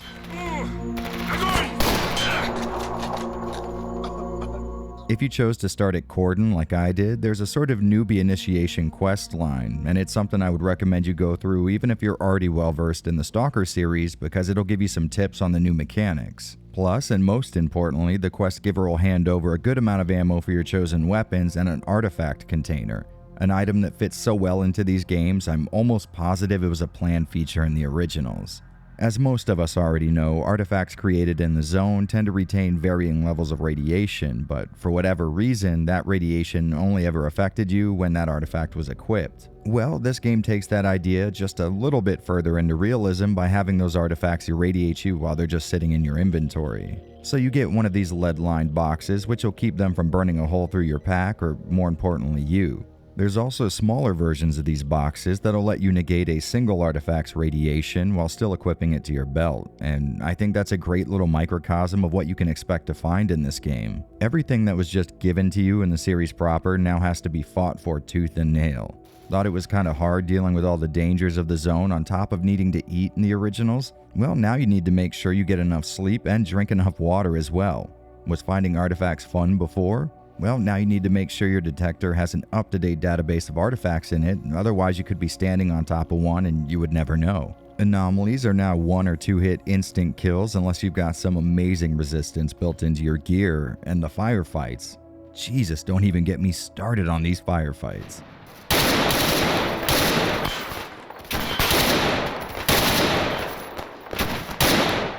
Like I've said about 1,000,000 times before, in the original Stalker games, I always approach combat from a long-distance perspective. I like taking pot shots from afar, thus lowering my chances of getting caught by a stray bullet. But here in Anomaly, it doesn't really matter how you approach a shootout. If you're not utilizing cover properly or exposing yourself too much to line up a shot, you'll be dead before you're even able to figure out who it was that shot you. I know this sounds like some kind of hyperbole or exaggeration, but no joke, early on in a run of Anomaly, I found it was actually a welcome upside when I would die to what seems like random gunfire but could actually see the person who killed me.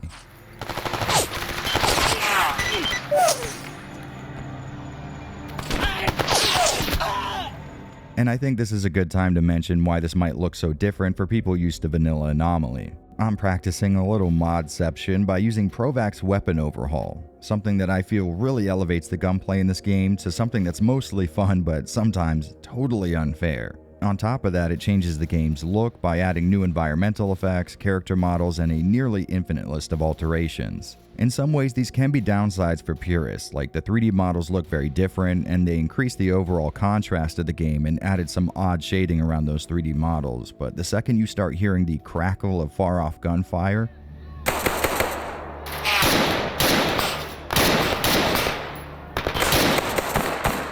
or get into one of those fights yourself, you will be glad you applied it, I promise. From the start, run-of-the-mill bandits and mercs will have the same access to high-power weaponry that you do, and they will not be afraid to use it, so any fight you find yourself in will become a genuine life-or-death scenario. With this add-on, shootouts become this amazing white-knuckle experience, and it'll only take you 1 or 2 deaths coming from some unseen enemy till you start really learning the value of good cover and checking your surroundings often. Like you'd imagine, given the name, this weapon overhaul comes with a shit ton of new firearms to try out, but to be honest, at this point, it's a bit ridiculous. I mean, yeah, it is cool having so many choices, but realistically, there's maybe 5 or 6 guns that are worth using in each category, if that. Don't get me wrong, I really do respect the painstaking dedication they had towards making these pew-pews more true to life, but I don't think it was necessary to include nearly every bolt-action rifle put into production during World Wars I and II. On top of that, it seems like some of these guns maybe were taken from other projects or worked on by other people. Sometimes I would come across a great weapon and put an ACOG scope on it, but it would act differently than the last few guns I tried it on, which is a little hard to explain, so let me try. Some firearms use your more traditional method of looking down a scope by blacking out the rest of your view, but some of them only slightly zoom into the scope's view while blurring your peripheral sight, which would be pretty easy enough to get used to if it was consistent within the game, but I often found that the same scope would act differently depending on what gun I mounted it to. On top of that, some scopes will render your view at a different frame rate than what you're running the game at, and like you'd imagine, going from 100 FPS to around 30 with a click of a mouse button can be really disorienting. It may be hard to tell since this video is going to be compressed down to 60 FPS anyways, but trust me, it is jarring as hell. This caused me to pass up a great rifle or shotgun a few times because I knew I'd either have to get used to tracking a target at a severely compromised frame rate or just rely on iron sights for very long-range shots, neither being a good option in the zone. Oh, and some guns won't work with some scopes, so for example, you might find an EOTech LED scope will render its reticle outside of its 3D model when attached to certain weapons, which really sucks, but is kind of to be expected for an add-on released by a bunch of people who aren't getting paid. I also found that some guns use very low frame rate animations, so reloading and running with your gun out might seem very choppy. This messed me up because I kept thinking the game itself was slowing down, then I'd move my mouse around to change my view and everything would be fine. Which, yes, is very disorienting, but realistically, this only happens with a very small percentage of the weapons on offer here, so that's okay, and again, a bunch of people not getting paid here.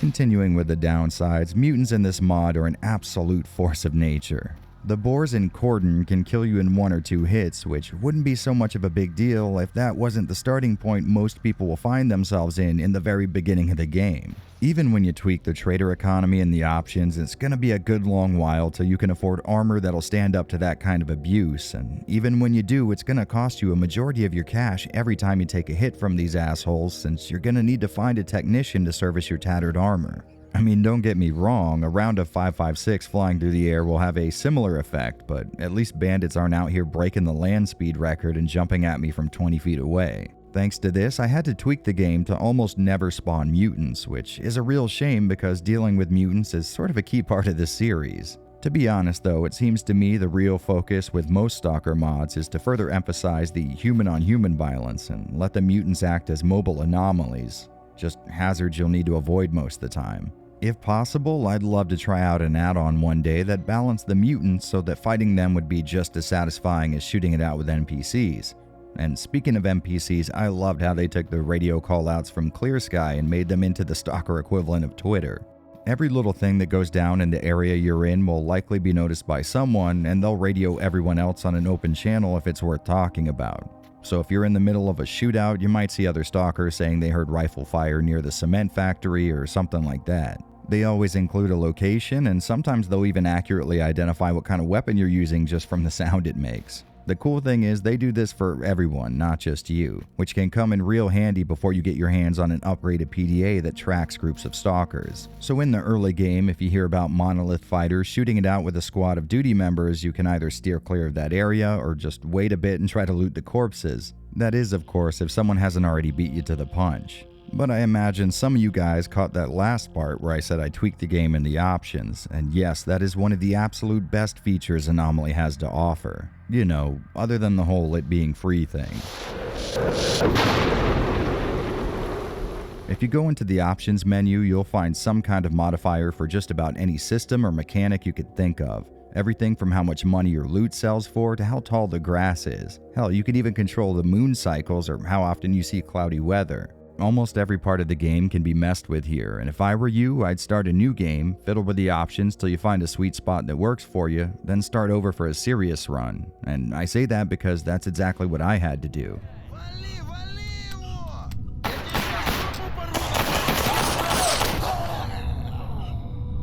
On my first try, I got to the Agriprom Underground and found myself completely out of ammo and healing supplies, but too far from a merchant or technician who could help me with that. Of course, I later found out you can fast travel just by right-clicking on a landmark you've already discovered, so we'll just call that a few hours of my life I'll never get back. If you do end up in some kind of an unwinnable situation, there is a debug menu that'll let you further modify things by spawning in items or NPCs, activating God mode, start or stopping storms, changing the time of day, and just about every other single thing you could imagine, so don't let my horror stories get you too discouraged, because you do have a nuclear option if you need to use it.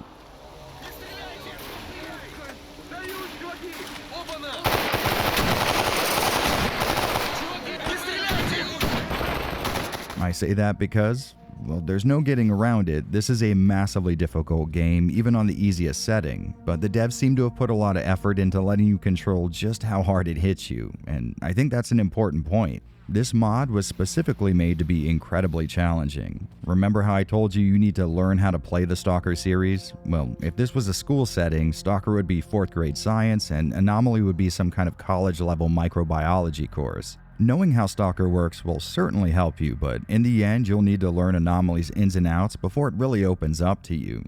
About 4 or 5 hours in, I finally found my groove and figured out how to do well, and at that point, I literally could not put this game down. As I write this, I might have a good 60 or 70 hours invested, and like I said before, most of that didn't even go into completing the story quest. I've just been exploring the zone and immersing myself in this world. I think I really started falling in love with Anomaly once I stopped trying to play Stalker and just let myself learn all the new systems and mechanics it brings to the table. So yes, expect to have your ass beat into the ground if you're not used to these kind of games, like myself. But trust me when I say you will eventually get to a point where you couldn't stop playing Anomaly even if you tried. And speaking of Stalker, if you're a veteran to this series, you might be wondering, well, what's here that I haven't seen before? And the answer to that is an absolute shit ton. Any map seen in any release of Stalker so far has been stitched together for Anomaly, but there's a butt ton more. Some of these I was already able to explore in my previous favorite Stalker full conversion mod, Shadow of Chernobyl, but others are brand new to me.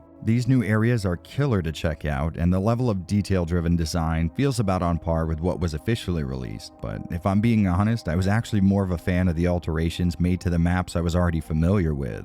All over the place, you'll see slight additions or outright changes to your favorite landscapes. For example, Yantar is covered in vegetation that helps it not feel so empty around the research base, and the Great Swamps from Clear Sky are almost unrecognizable in the very best kind of way. The water looks amazing and the plant life is lush and ominous at the same time. One of the atmosphere-driven mods I'm using changes how the zone's trees and bushes act with them swaying all over, and I'll admit this looks incredible to me. It adds to the living, breathing feeling I get from this setting, but I am frequently taken out of that experience when they continue to sway around even when there's no breeze at all. On the plus side though, running through a wooded area at night during a storm is so damn cool, it's worth suffering a little bit of jank. Speaking of nighttime, most stalkers know that their reticle will turn red when mousing over any threats, which used to be a great mechanic for cheesing the game. See, back in vanilla, you could just move your reticle around in the darkness and pop some poor bandit before he even knew you were there because you didn't need a flashlight to see him. Well, in Anomaly, your reticle darkens with the environment, so that tactic no longer works, and I think that shows that the people who made this were true stalkers through and through. Speaking of which, the guys behind this mod also added traders and technicians and strategic outposts all over the zone, which does help with the sometimes extreme difficulty of getting from point A to B. And when you use those technicians, you might also notice a new mechanic that'll let you collect crafting components in order to upgrade your firearms instead of paying an arm and a leg for someone to do it for you.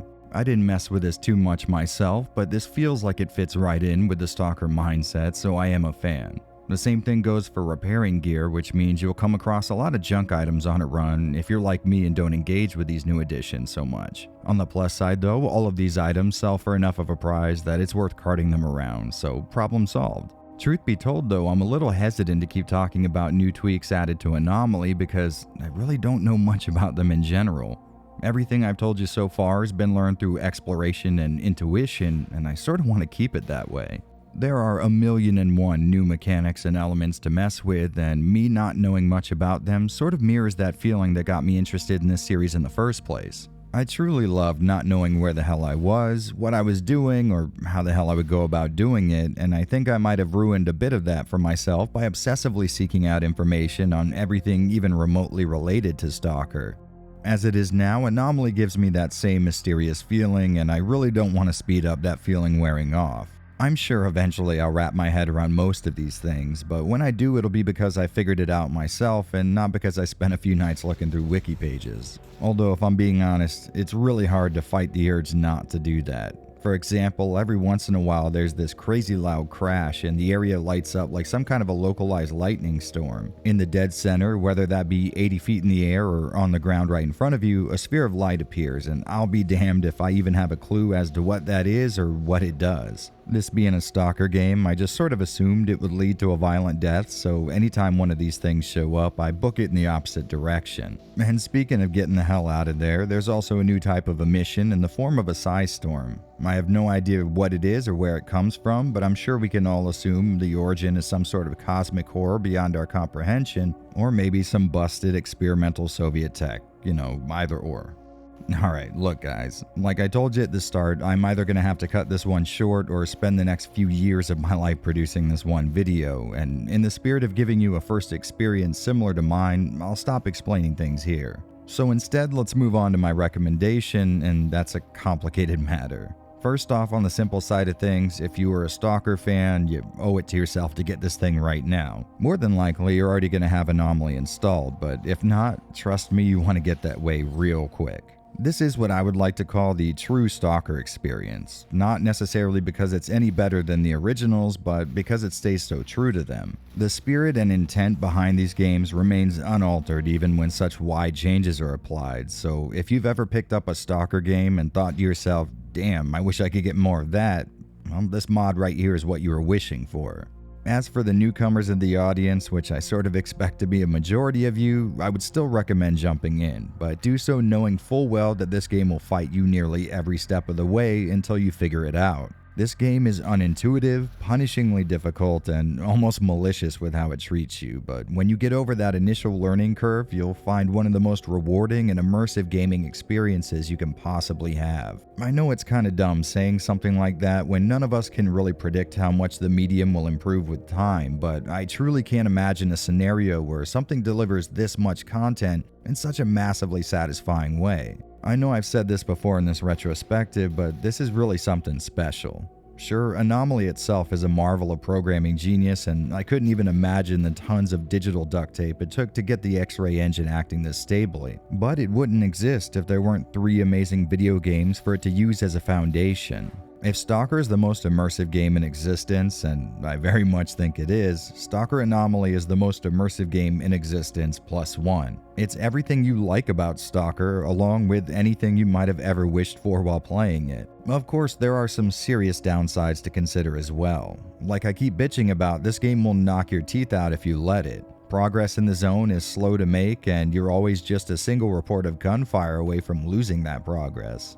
On top of that, and this should go without saying, but it can be very buggy. I ran into a story mission very early on that refused to mark itself as completed, and I'm not sure if the next story mission I had on my PDA was for the same quest line or one of the other two. Well, I guess it's a good thing I'll likely be playing this game till the day I die anyways. Other than the aforementioned issues though, this is a hefty download on its own, and when you factor in the Mammoth Provac weapon overhaul and a single atmospheric mod, you're looking at an install folder that weighs in at a staggering 95 gigs. But to temper that problem, and really any issue we've had so far, both Anomaly and Provac's overhaul are totally free. I genuinely have no idea how GSC Game World hasn't already taken down this project for essentially redistributing their creative work, but let's thank our lucky stars they haven't, because without a shred of doubt in my mind, this is the Stalker concept perfected. That being said, I'll include a link to Anomaly in the description, along with Provac's weapon add-on, which I also very much recommend. Trust me, this combination is something you need to see for yourself before you truly understand how amazing it is. Sure, watching footage from online content creators can give you a glimpse at what's on offer here, but I can assure you it is only a single-digit percentage of the experience you could be having. To put it succinctly, Stalker Anomaly has consumed my life these last few weeks, and I think there's a good chance it'll have the same effect on you. If it seems far too difficult for you at first, don't worry, that's normal, but don't be too afraid to start tweaking it to your likings in the options menu. It's what I did, and I don't think any stalker worth his weight in artifacts would look down on you for ensuring you have as good a time with this game as you possibly can. So please, stop listening to my rambling and get your ass over to ModDB right now. You owe it to yourself to experience the perfect distillation of everything we love about these games. And with that, I'm gonna need to hit the road.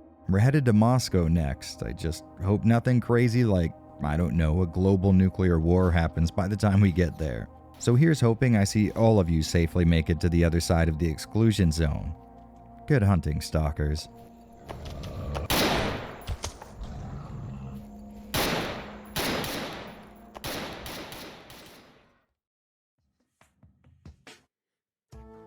Back in the ancient prehistory days of the early 2000s, there were essentially two sides to the whole Stalker console port discourse. Those who had such limited experience with the series that they actually believed something like that would ever happen, and then there were the cynical franchise veterans who understood X-Ray Engine would sooner achieve sentience than it would grace the inner workings of console architecture. And don't get it twisted, that's not because Stalker was out here showing off the best graphics the industry had ever seen before.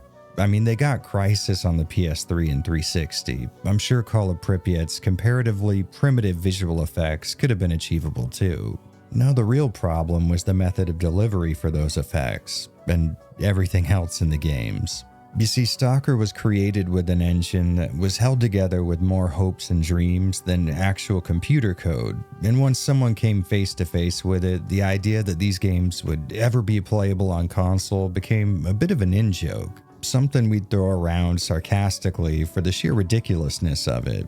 And to give you an idea of what I mean, we used to have to create a shortcut to Shadow of Chernobyl's .exe to add some directions for Windows that would allow it to take advantage of more than 2 gigs of RAM. And this was on its native platform. Imagine trying to get a game like that running alongside the kind of overhead that can come from creating an environment to interpret computer stuff and turn it into something a console's more closed architecture can understand.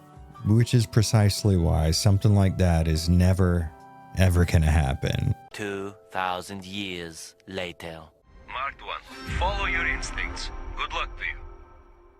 Okay, so yes, me from the early 2000s definitely has egg on his face for more reasons than I can count. But to be fair, it took so damn long for Stalker to make its way into your living room TV that I think we can effectively say we were all wrong. But now that everyone has access to these amazing titles, there's only one question left to answer. Did these ports stack up well enough against the originals to make them a good entry point for a person who wants to see what all the fuss is about? Well, that's where I come in. Stalkers, welcome to the zone.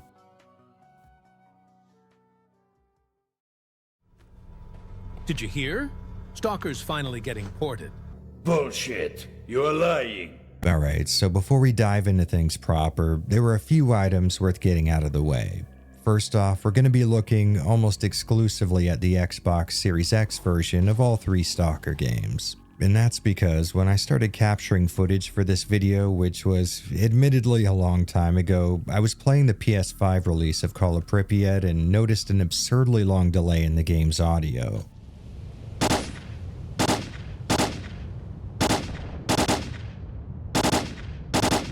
And it seemed to be the most prevalent with gunshots, which is an issue for a first-person shooter. After doing a little research online, I found out this was an issue that everyone was having, so I figured if I was going to put more than 10 to 15 hours into each of these ports, it'd be a safe bet to go with the Series X versions that didn't suffer from this problem. That being said, since then the audio delay on PS5 has been fixed in a patch, leaving me with a single clip of proof that it ever happened in the first place. On the plus side though, I can confirm that there are no significant image or performance differences across the two consoles, so anything I say in this video should apply evenly to either one of them. And lastly, I'm gonna go ahead and warn you ahead of time, you will be seeing some very bad gameplay moving forward. Like, war crime levels of bad.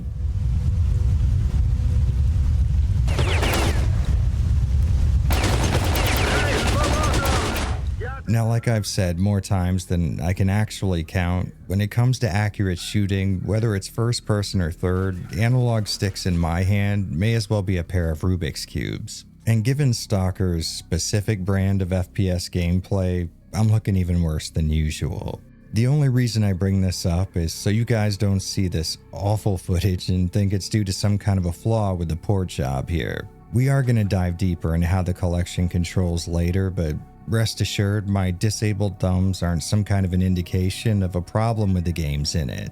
Alright, I think that's about it for the prerequisites, so let's go ahead and start hunting artifacts and shooting at guys in balaclavas. The Stalker Legends of the Zone collection was released in March of 2024, ironically with more stealth than what's actually possible in the games themselves. Thanks to a few leaks, some rumors, and some more legit info, we knew there was going to be an announcement at the Xbox partner event concerning Stalker console ports. But GSC pulled some real wild shit and just released all three games with next to no fanfare long before that event even took place. So if this video ends up being the first time you're even hearing about the collection, that's kind of understandable. The wording that I saw from a lot of gaming outlets indicated that these would be remasters, and while there has been some work done to elevate these games just a bit above how they look in their vanilla form on PC, I wouldn't say they necessarily come close to being labeled that way. I'm not trying to be pedantic, but the original three releases of Stalker on PC are already capable of being pushed to 4K, so there wasn't really a need to do very much to these ports outside of just getting them to run on console hardware. And since we're on the subject, I'll go ahead and admit right now, I was not able to find a single piece of info on how these guys performed that feat.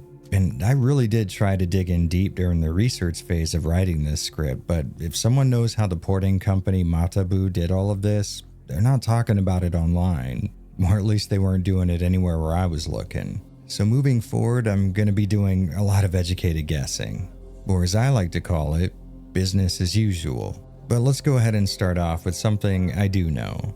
This collection is made up of Stalker Shadow of Chernobyl, Clear Sky, and Call of Pripyat, and is available on the PS4, PS5, Xbox One, Series X or S, and the Switch. On the former part of that list, you can expect 4K video output and a 60 FPS frame rate target, while on PS4 and Xbox One, it's 1080p 30. As far as the Nintendo Switch is concerned, let's go ahead and assume it's the usual sub 720p internal render, blurrily upscaled to 1080p, and a frame rate target of the Switch is genuinely a worse console than the Wii U. If we take a close look at the Series X and PS5 ports, it seems to me like they aren't actually running at true 4K internally, but instead maybe something closer to 1440p, which is then being upscaled to 4K. I could be wrong about this, but if we look at the PC original and the Legends of the Zone version side by side, the PC version does seem to show a good deal more detail and clarity at native 4K, so I'd say it's a safe bet that Matabu, the company in charge of the porting process, is scaling up from something lower than that. Of course, it is important to mention that I had to zoom in pretty far to accentuate the differences between the two, so it's a little more obvious when you guys are watching this on YouTube. But if you're just playing one of these games casually and not sticking your face up against your screen, the gap between the two ports is not what I would personally call significant. I mean, it's not like the console ports are soft looking or anything, they're just a little softer than the really sharp PC originals. And truth be told, I think the average person sitting on a couch a good 4 to 5 feet away from their TVs probably won't be able to tell a difference at all. As we've grown to expect in situations like this, any CG cutscenes included have been AI upscaled to look better at the target resolution. I will say the PC originals, at least to me, look just fine at 4K, but I can see why this might be a priority for a modern day port. And to be fair, it's not the worst use of this tech that I've seen in my time doing this, but it's also not the best. You can expect the usual suspects like over-sharpened details with ringing artifacts and a sort of diorama effect where objects in focus are so much more in focus than the backdrop that they stand out from the rest of the scene.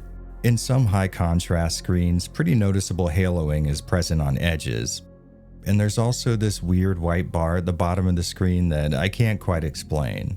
I think it should be said that this is not a botched job or anything, but the fact of the matter is, upscaling tech just isn't good enough yet that a company can automate a process like this and not expect some noticeable visual artifacts.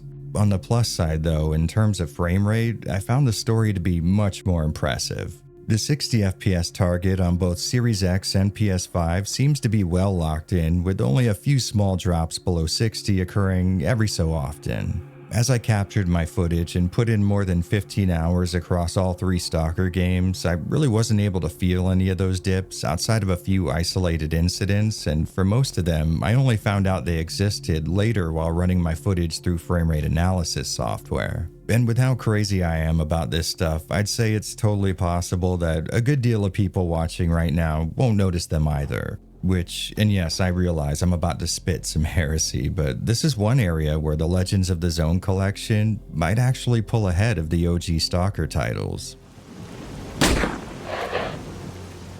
For as long as I've been playing them, Stalker games on PC have suffered from intermittent frame time spikes that are so severe it can feel like the game's locked up for a brief moment. Now, since my captured footage is being compressed down from over 100 to 60 FPS, you probably won't be able to notice these taking place visually, but you can still see them represented by the graph in the upper left-hand corner of the screen. And while looking at that, you can tell we have these few relatively small spikes occurring at constant intervals, but then out of nowhere these massive ones show up. That's where the game's hanging for a fraction of a second, and I can assure you, you can really feel these when they're taking place in real time. On the Series X though, this issue was essentially non-existent, which made the gameplay feel orders of magnitude more smooth than it ever has before. And you have to keep in mind, I've been playing these games since 2007. I played them for many hundreds of hours combined on both absolute garbage and top-of-the-line hardware. This issue has, annoyingly, always been present. So being able to experience a Stalker game without feeling that little hitch every so often is pretty damn revolutionary as far as I'm concerned. If we're being honest though, it's not necessarily the frame rate that interests me the most here, but instead what they're doing to maintain it. Now at first you might assume turning down graphical features would be the obvious move, but looking at both the originals and the console ports side by side, it seems to me that each entry in Legends of the Zone is operating at a level of fidelity very near what you'd see on PC with a mix of medium to max settings and full DirectX dynamic lighting. If I'm being picky, the only things that stand out to me as being turned down noticeably are the God rays in clear sky and the wet surface effects. Which does make sense because those were pretty taxing on hardware when these games first came out. So instead of dropping a whole bunch of settings down to keep things running smoothly, these ports appear to be taking advantage of real-time dynamic image scaling. Now, I can't be positive on the specifics because, like I said, official info on the development of these things is hard to come by, but it seems to me like on Series X and PS5, the resolution can drop to or around 1080p when things start to get a little too taxing to keep up that rock-solid frame rate. And since most of your time in these games is going to be spent looking at far-off sweeping vistas and smooth horizons, I would say this isn't really something that's going to jump out at you.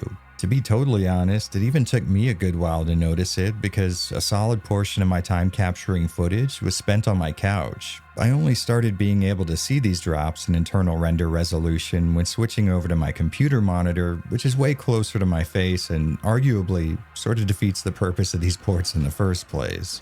Now, this did seem to happen more often in Call of Pripyat and Clear Sky, but that makes sense. Both of those games added a whole bunch of new lighting effects, cascading rain, and normal map surfaces that caused them to require significantly more resources to run well than Shadow of Chernobyl did. If we are going to be overly critical, it is a little disheartening that these beefy consoles struggle to hit 60 FPS at roundabout 1440p when realistically much less impressive PCs can achieve the same, if not better results. But to be fair, for all we know, there might be some wild overhead in terms of converting these games into something a home console can even interface with. And besides, it's not like the frame rate is really anything that's going to bother you, so this is more of a hypothetical curiosity than a genuine criticism.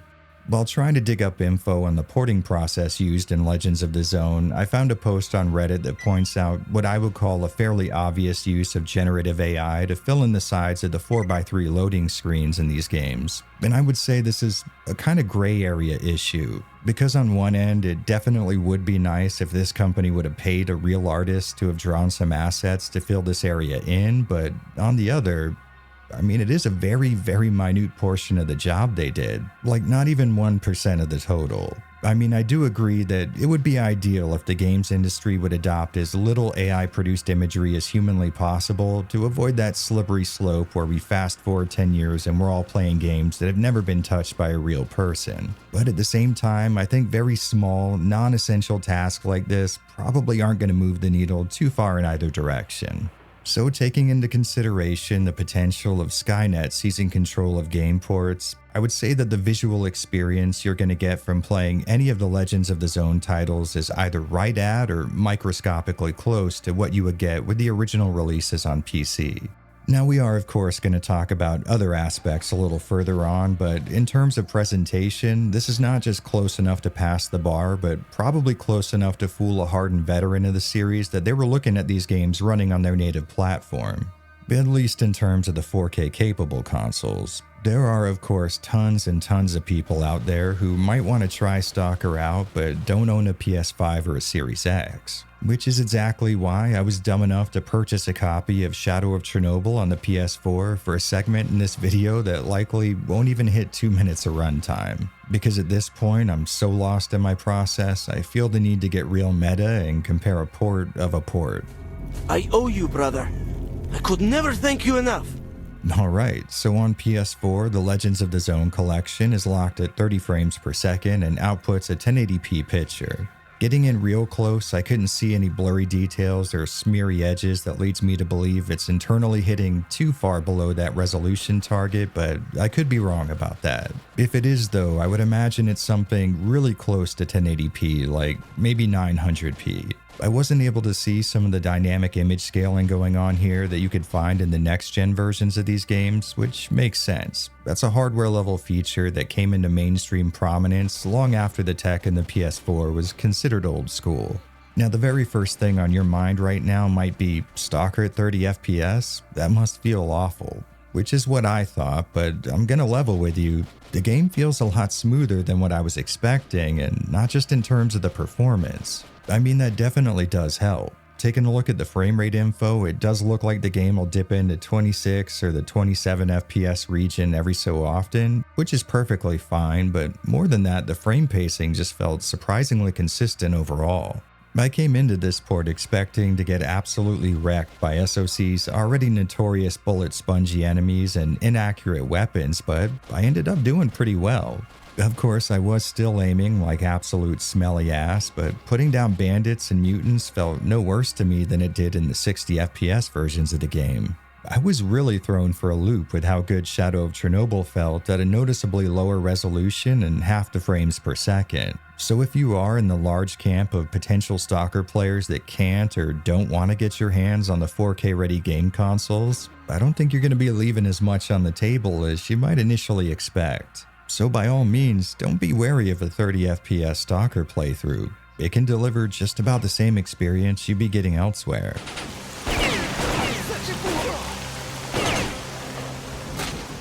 Alright, so shifting away from the visuals, what can you expect in terms of gameplay changes made to get these once PC exclusives working on console?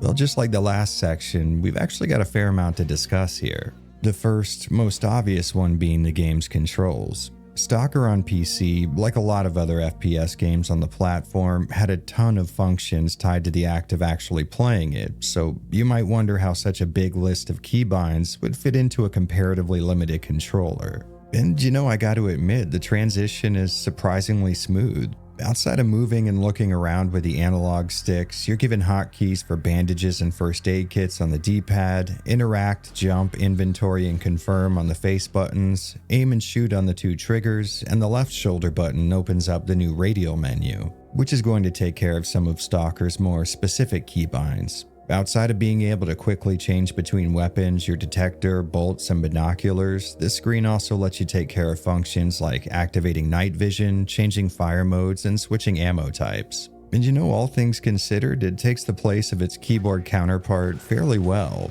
Not quite as seamless as having access to a single key press that gets the same job done, but in terms of transferring this many different functions to a controller, I'd say it's a job well done. Now, what I'm about to say isn't exactly going to be a universal experience, but despite having to type up pages and pages of scripts for this channel every month, I never really learned how to get that job done without looking at my keyboard. I know, it's a little embarrassing, but that means when I play Stalker 2 on PC or really any other game, outside of obvious functions like run, crouch, prone, interact, or reload, I actually have to give a quick peek at my hands before I could do stuff like swapping fire modes or quick saving. So for people like me, this is actually a relatively efficient system. I haven't exactly crunched the numbers on whether or not it's faster for me to have to look down at my hands on PC or to use a few combined button presses on console, but I would say my familiarity with Stalker's keyboard controls probably edges out the controller just a bit. Getting back to the subject of people like me though, as I've already said at the start of the video, I really struggled with the analog stick controls in these games, but that wasn't something I could necessarily blame on the Legends of the Zone collection. Well, here's the thing. Now, there certainly was a time when I got most of my first and third person shooting done with a controller in my hands, but around the release of Max Payne 2, I started to gravitate more towards the PC for those games. And I guess after a while, my ability to aim with analog sticks atrophied away. Nowadays, I'm almost completely unable to play any kind of a shooting game with a controller, and since I am used to easily being able to do certain actions in Stalker, there was a bit of frustration there, which had a way of bleeding through into affecting the way I approach a typical playthrough of these games. I was needing to burn through way more ammo to score kills, which meant I would end up having to spend a lot more money than I was used to before leaving an outpost and heading off on a mission. But worry not, if you, like me, suffer from an inability to aim a reticle with your thumbs, Legends of the Zone does include a pretty robust set of auto-aim features. Alongside your more traditional hit the aim down sights button and the game will try to move you towards the closest target, you have the ability to automatically track that target if they start moving. That last one specifically sounded like a good idea on paper because I did need to do a little experimentation with the aimed move speed to get things feeling right, but in my case, more often than not, it seemed to work against me way more than it helped. I could have just been using it wrong, but the auto tracking always seemed to either be too far ahead or behind the target for me to actually get a hit off. So I ended up turning it off and compensated by cranking up the regular auto aim just a bit more. After finding a happy medium there and getting a few hours under my belt, I did eventually find an equilibrium that allowed me to do mostly okay in combat. So I would have to assume that most of you who are already used to this kind of control scheme are going to be able to jump into these games with no issues. The only thing that stood out to me as being kind of wonky was a lack of subtle movements when trying to adjust my aim while zoomed in with the scope. But heading into the controller options, they do have settings that you can tweak for just such an occasion, so that might have just meant that I needed to mess around a bit more.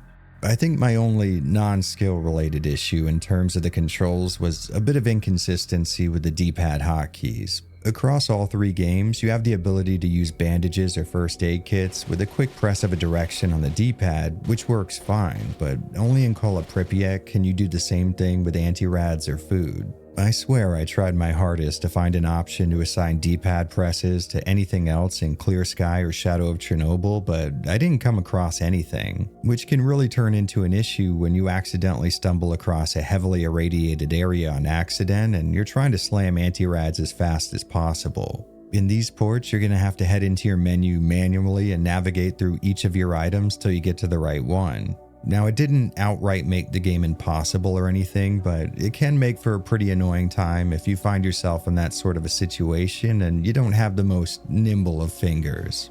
It does need to be said that Stalker, even among its most ardent supporters, is known for having an approach to FPS gameplay that might be a little more clunky than what most people are used to, and that issue is exacerbated to some degree by compressing its control scheme down to a much more limited platform. But you know, with that being said, if it did have to be done, I don't think it could have went more smoothly than this.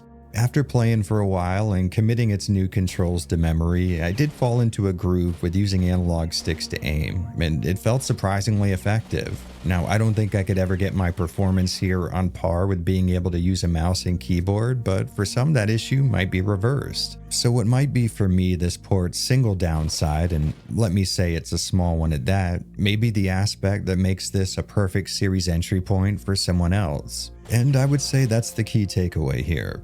I'm sure there are plenty of people watching right now who would love to check out the Stalker series for the first time, or maybe they loved Stalker 2 and want to take a trip back to the franchise's past. I mean, if we're only going on the comment sections of my Stalker videos, there are a hell of a lot of people that fit into one of those descriptions. And in both of those cases, I can confidently say, the Legends of the Zone collection is just about perfect. Each entry is like 99.99999% accurate to its PC counterpart. So anyone playing this collection is going to get the exact same experience all of us did back when the PC originals launched, but with the added bonuses of all kinds of fixes, visual cleanups, and general housekeeping that'll make for a much more stable, reliable playthrough.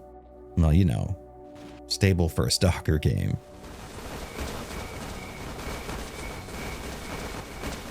And to further add to that argument, all 3 Legends of the Zone titles have mod support, which is something you certainly couldn't call common in the console space. Of course, you do need to keep your expectations in check. I'm sure Microsoft and Sony wouldn't want people having too much of a backdoor into their console's inner workings for understandable reasons, but a win is a win. Now, based on what I've seen, most of what's available for all 3 games stays in the realm of visual changes, but I can't tell you how strange it is booting up a game on my Xbox Series X and being able to browse user-made mods right from its title screen. I mean, hell, even if you choose not to take advantage of these mods, just the fact that they were included really shows that GSC was unbelievably dedicated to giving us the most true to the original ports that could humanly be achieved. Out. Drop by our base sometime. We'll find a way to pay you back. All of that being said, if you fall under the umbrella of a new or prospective fan of the series, you might be wondering exactly how to approach all of this. And without sounding like even more of a shill for GSC than I already do, I would genuinely recommend starting from Shadow of Chernobyl and working your way through both its prequel and sequel. A lot of people in the scene will often recommend that you skip over Stalker Clear Sky, and to be fair, I get that perspective to a degree. I mean, if you were there and played the game on launch, some of its more notorious issues could certainly have left a bad enough taste in your mouth to last a lifetime. But I gotta tell you, the Legends of the Zone version of the game is very well tuned comparatively. Weapons no longer possess the accuracy of your local weatherman's predictions, and on Stalker difficulty, the time to kill seems heavily improved. I might be crazy, but it sort of feels like you really need to play through all 3 games to really get an idea of how the series evolved, and that previous experience will make you appreciate its incremental improvements so much more.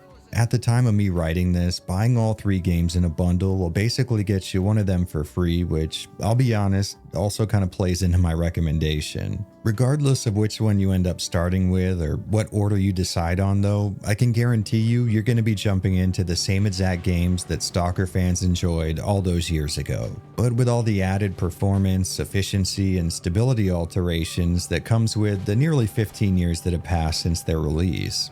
I guess if we're going to sum all of this up into a single idea, if you're thinking about playing Stalker, you should. And if you're thinking about playing Stalker on console, you should.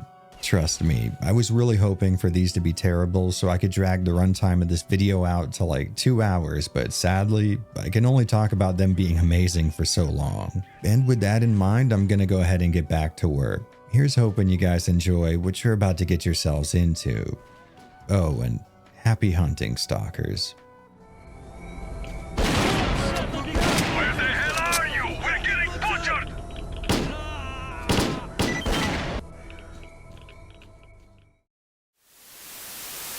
そうなんですね。しかもですね、1位から7位まで。 Because this new T-Mobile phone is his mobile phone and his home phone. Hello and welcome to X-Play, one of the 9 remaining bastions of communist sentiment in Hollywood.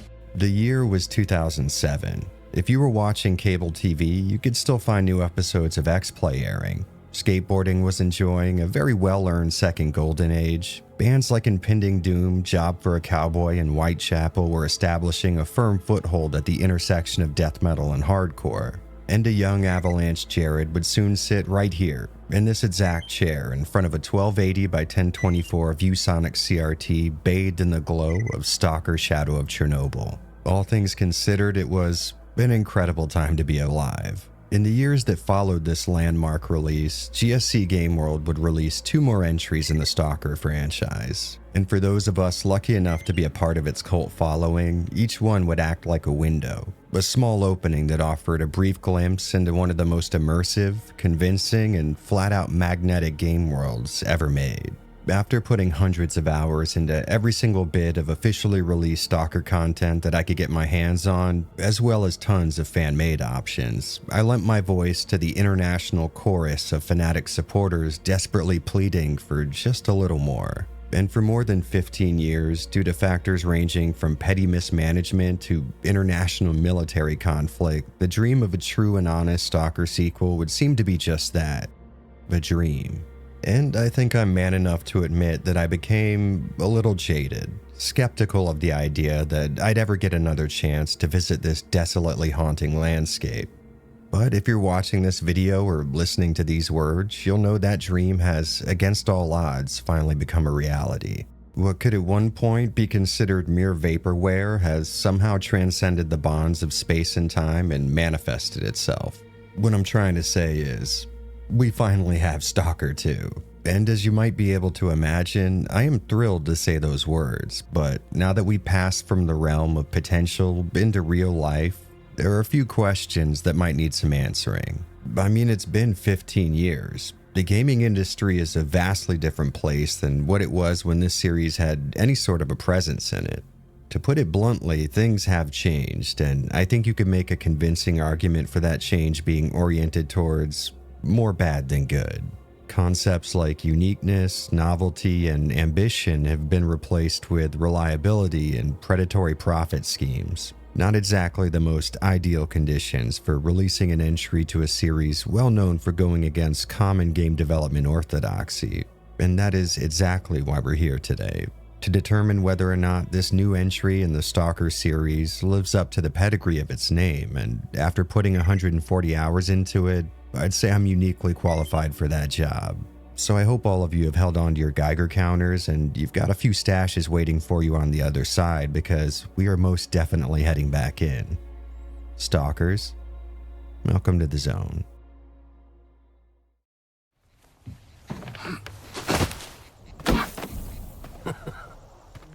Alright, so before we get down to business, I think a refresher course is well overdue, as it's been 14 years since the release of the last Stalker game, and about 3 since I put out a video on the series. But for those of you already well versed in magic Soviet radiation lore, I'll have a timestamp on screen that'll get you past the new Stalker orientation. I've also set up this video's chapters pretty meticulously, so if I start going too in-depth for your taste, feel free to skip around. Trust me, I'm well aware I have a bit of a problem actually getting to the point most of the time. And lastly, I do want to mention that I was given this copy of Stalker 2 on PC by GSC Game World a little before the official launch for the purposes of this review. As usual, this included no expectation of a positive evaluation, and no money has or will change hands between me and the publisher/developer of the game. I'm not trying to say that I'm not for sale, I'm just saying I don't think GSC can afford me.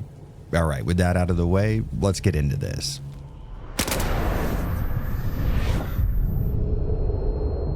Now, interestingly, the events that would eventually lead to the creation of the zone actually began around the 1960s, but we're going to go with the broad strokes here. If you are looking for a more detailed breakdown, I'd recommend videos from Gingy and Anomalous Dugout on the subject, which I'll link in the pinned comment. For our purposes, though, this strange story starts in the mid-afternoon of 1986, where the number 4 reactor of the Chernobyl nuclear power plant melts down, causing a massive explosion and the release of untold amounts of radioactive material to be spread across the Ukrainian countryside. When the situation becomes far too large for the possibility of a cover-up, the Soviet government eventually evacuates the surrounding towns, cities, and villages, which leads to the creation of a 400-kilometer exclusion zone around the CNPP. While the events of this day were a tragedy the likes of which, hopefully, mankind will never see again, some saw this as more of an opportunity. A collection of radical scientists, simply known as the Group, used this military-enforced no-go zone as a perfect site for experiments and research that could have never been conducted out in the open under the prying eyes of people with pesky traits like basic human morality. Heading into the 90s, we see the collapse of the Soviet Union, which puts an end to all but one of the group's projects, arguably its most important one. This clandestine collection of eggheads had at some point discovered the existence of the noosphere, a metaphysical field that surrounds the Earth, somehow connecting the minds of all living beings and potentially has some level of control over reality as we know it. The group's research into the noosphere leads them to believe it's possible to tap into it and exert some sort of control over it, with the goal of removing a few of humanity's more negative emotions like anger or greed. However, it seems like a single person can't really have a tangible effect on the noosphere, leading to 7 members of the group combining their minds into a common consciousness, or C-consciousness for short. By the early 2000s, the group has officially gone off the reservation, no longer reporting to or obeying the government, which is becoming an increasingly larger problem as people begin spreading rumors of strange laboratories and sightings of unidentifiable creatures in the zone. When 2006 rolls around, the Chernobyl exclusion zone would once again be the site of a major catastrophe. Officially known as the second disaster, this explosion of energy originating from the center of the zone results in its boundaries growing an additional 5 kilometers. Where before the zone was something the Ukrainian government was happy to ignore, it was now an existential threat, and so a campaign was launched to destroy whatever was at the heart of this issue. The members of the military embarking on this assignment report back with some unbelievable stories. They discovered pockets of altered reality littered around the zone where natural forces like fire, electricity, and gravity can manifest themselves in unnatural ways. They also confirmed previous reports of twisted, mutated creatures roaming the landscape and the existence of strange or impossible weather phenomena. Of course, without any knowledge of this dangerous terrain, this initial military push was a total failure, leaving the few surviving forces in the zone effectively trapped there. As time goes on and mankind slowly makes its way further into the zone, it's discovered that the aforementioned anomalous activity can sometimes produce artifacts with properties that break the laws of science. From balls of condensed frozen flames to perpetual energy batteries, these artifacts become a massive subject of scientific study, leading to the creation of a grassroots economy around them and the emergence of opportunists willing to brave the dangers of the zone to find and profit off of these artifacts. These people are eventually labeled Stalkers, and as groups of them differing in ideology occupy more and more of the zone, they begin to gravitate towards forming coalitions known as factions. During this time, Stalkers would start spreading rumors of a wish-granting object residing inside the Chernobyl nuclear power plant, and there are plenty of other really interesting stories during this period. Faction wars and military operations, but to keep things simple, let's fast forward to 2011, the year a group of Stalkers would be able to do what no one else could and successfully pierce the center of the zone, reaching the CNPP. The news that there was a path leading to the coveted center and the potential of coming across either the wish granter or a massive cache of untouched artifacts drives the zone's factions to the power plant, where a large-scale firefight breaks out. As this goes down, presumably initiated by sea consciousness, a massive emission blasts through the zone once again. This either kills or incapacitates everybody present at the center, including the Stalker that originally opened up the path there, Strelok. In an attempt at keeping Stalkers away from their continuing efforts to either fix the noosphere or take control of it, common consciousness brainwashes the Stalkers left alive near the power plant, turning them into Slavic Manchurian candidates. Each of these test subjects would have their memories wiped and be reinserted into Stalker communities. Once there, they would begin living a fairly normal life just as they would have before, but now with the implanted mission of taking out specific targets that are getting too close to discovering the zone's secrets. 1 year later, in what I can only call a bureaucratic mix-up, the Stalker Strelok was given the mission of finding and killing himself. Only he doesn't know that he's Strelok, so he spends most of his time retracing his own steps, which leads him right back to the center of the zone. Now aware of his own brainwashing, Strelok continues past the wish-granting monolith inside the CNPP and learns the truth about sea consciousness and how the zone was really formed. Furious at the revelation, Strelok helps the scientists' social standing by giving them all a series of very trendy full-body piercings. The destruction of sea consciousness causes the zone to become even more unstable and dangerous, and being a little tired of cheating death all the time, Strelok links up with the remains of yet another failed military operation for a timely evac. Alright, and now with this Cliff Notes version of events, you have officially been brought up to speed. I believe the wonders that we will bring to the world far outweigh the potential risks. How big are these risks exactly? The zone reveals a whole new world. Stalker 2's story, to borrow a very tired cliche, starts off with a bang.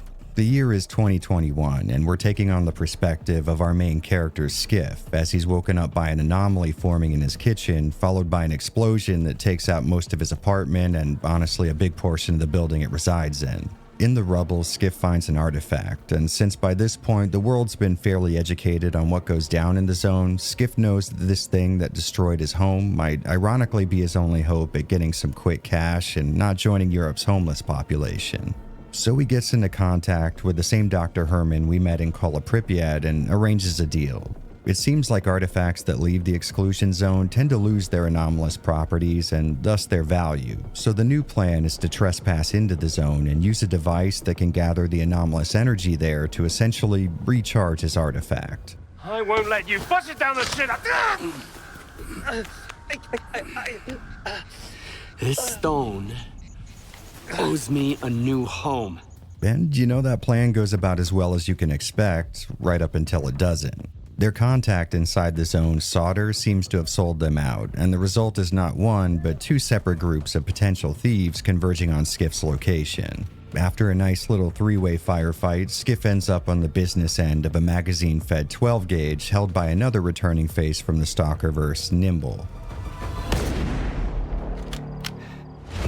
So now sans artifact, our guy is sort of stuck in the zone with nothing worthwhile to do other than track down his missing payday and the people that took it from him. After this dense but relatively brief introduction, it was obvious to me that Stalker 2 was going to be a much more story-driven game compared to its predecessor, a prediction that 140 hours later turned out to be very true. Now, I've been criticized in the past for saying that all 3 Stalker games were pretty light in the traditional storytelling department, but that's a hill I'm willing to die on. Of course, there's a nearly bottomless hole of lore and explanations for all kinds of aspects of this game world, but I think that's the key word here. The world of Stalker has been given a very dense and rich history that spans all the way back to the 60s, and that's not even counting all the information we have on auxiliary subjects like the zone's mutants, the Project X experiments, and a vast history of certain locations and anomalies. Believe me, it's a subject worthy of getting lost in. I mean, there's a nearly infinite amount of tidbits you can learn about the zone's factions alone. But outside the first entry, Shadow of Chernobyl, there's been next to no personal tales told in the series. The average Stalker story will give you a very high-quality motivation for your main character to pursue their goals here in the exclusion zone, but will then proceed to spend about 80% of its runtime inundating you with lore regarding the ground beneath your feet. And to be upfront and honest, that is not something that I'm complaining about. It's actually what I would call one of the series' most interesting accomplishments. Each one gives you a unique set of eyes to view its events through, but for every entry, the real main character remains the zone itself. Now, would I love to know more about Scar or Major Degtyarev? Of course, but if I'm being real here, there's no way I could learn something about either of them that could even approach being more interesting than abandoned underground labs filled with national secrets and mutants that can use telekinesis to shoot you with your own gun. Without a doubt, this series has developed a very interesting approach to its storytelling, one that I love immensely, and had Heart of Chernobyl followed in those same footsteps, you would not be hearing a single critique from me. Which, in a lot of ways it does that, but without shifting focus away from the zone, Stalker 2 also squeezes in a more character-driven narrative taking place congruently. It's kind of the best of both worlds. Getting back to the events at hand though, our guy Skiff is now in possession of a pistol, the clothes on his back, and a desire for revenge, making him fit in pretty well here. And from a storytelling perspective, the long road towards repossessing his stolen artifact cuts a straight line through the zone's most recent state of affairs. Now on the plus side, familiar factions like Duty, Freedom, the Ecologist, Mercs, and the military are all still roaming around in some capacity, but they're now sharing the zone with plenty of new faces. First and most important is the Ward, which is basically the militaristic enforcement arm of Circa, a scientific organization started with the goal of researching the anomalous zone, which came into being after Strelok left in Pripyat and shared his findings with the outside world. On the opposite end of the spectrum, we've got Spark.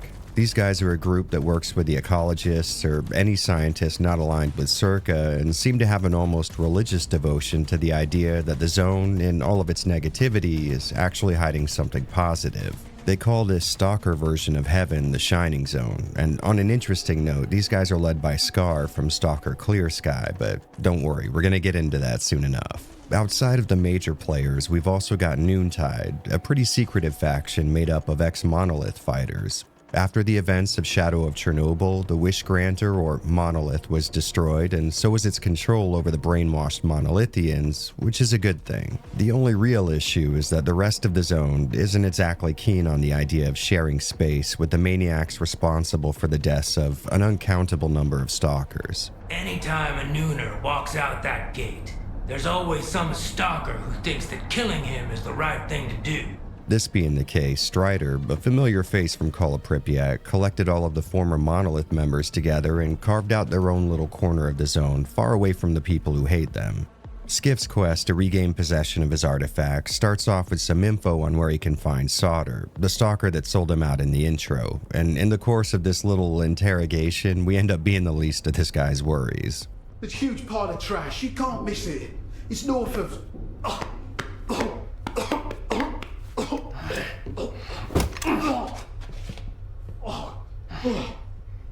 goddamn bread. So after saving him from death, only to threaten him with it later, Solder points us a little further down the line to the garbage. Here we play a familiar game for the series, doing favors for people with info to get far enough into their good graces that they decide to share it with us. This, however, comes with a major downside. It's not exclusively a two-party system. meaning the people that we've been talking to have been doing a little talking of their own. And when Skiff gets back with a small update, he finds out that the ward has requested one of those sit-downs you can't really say no to. During the conversation, not only do we get to see what happens when people who are actually familiar with firearms make a video game, but Skiff also learns that it's not just him and the thief that's looking to get a hold of this artifact. The ward's got some designs for it themselves, and if the ward wants it, that means Circa does, which is when we're introduced to Dalin, the current head of Circa. After introducing himself, he doesn't exactly make it clear why, but it does seem like both the ward and Circa are willing to work with Skiff in order to obtain this artifact. And you know, while we're here, I probably should mention how conversations in Heart of Chernobyl differ from series doctrine, and also kind of how they've stayed the same. I think the first obvious change that a fan of the series is going to notice is how dialogue is no longer handled via text boxes you might be more likely to see in an RPG than an FPS. All three previous Stalker games used this method to deliver a good 90% of their exposition, and they were honestly kind of cool. Like I said, you didn't see a lot of FPS games in the mid-2000s handle conversations this way outside of CRPGs, and it made the franchise feel sort of unique in that sense. In fact, there tends to be at least the passing mention of role-playing when classic Stalker is discussed here online, and I would assume this dialogue system contributes to that trend to some degree. In Heart of Chernobyl, however, you've got a little more of a recognizable system that'll just zoom into the character you're talking to. No cool-looking interfaces made up of rusted metal and radiation symbols, and honestly, I'm not sure how I feel about that.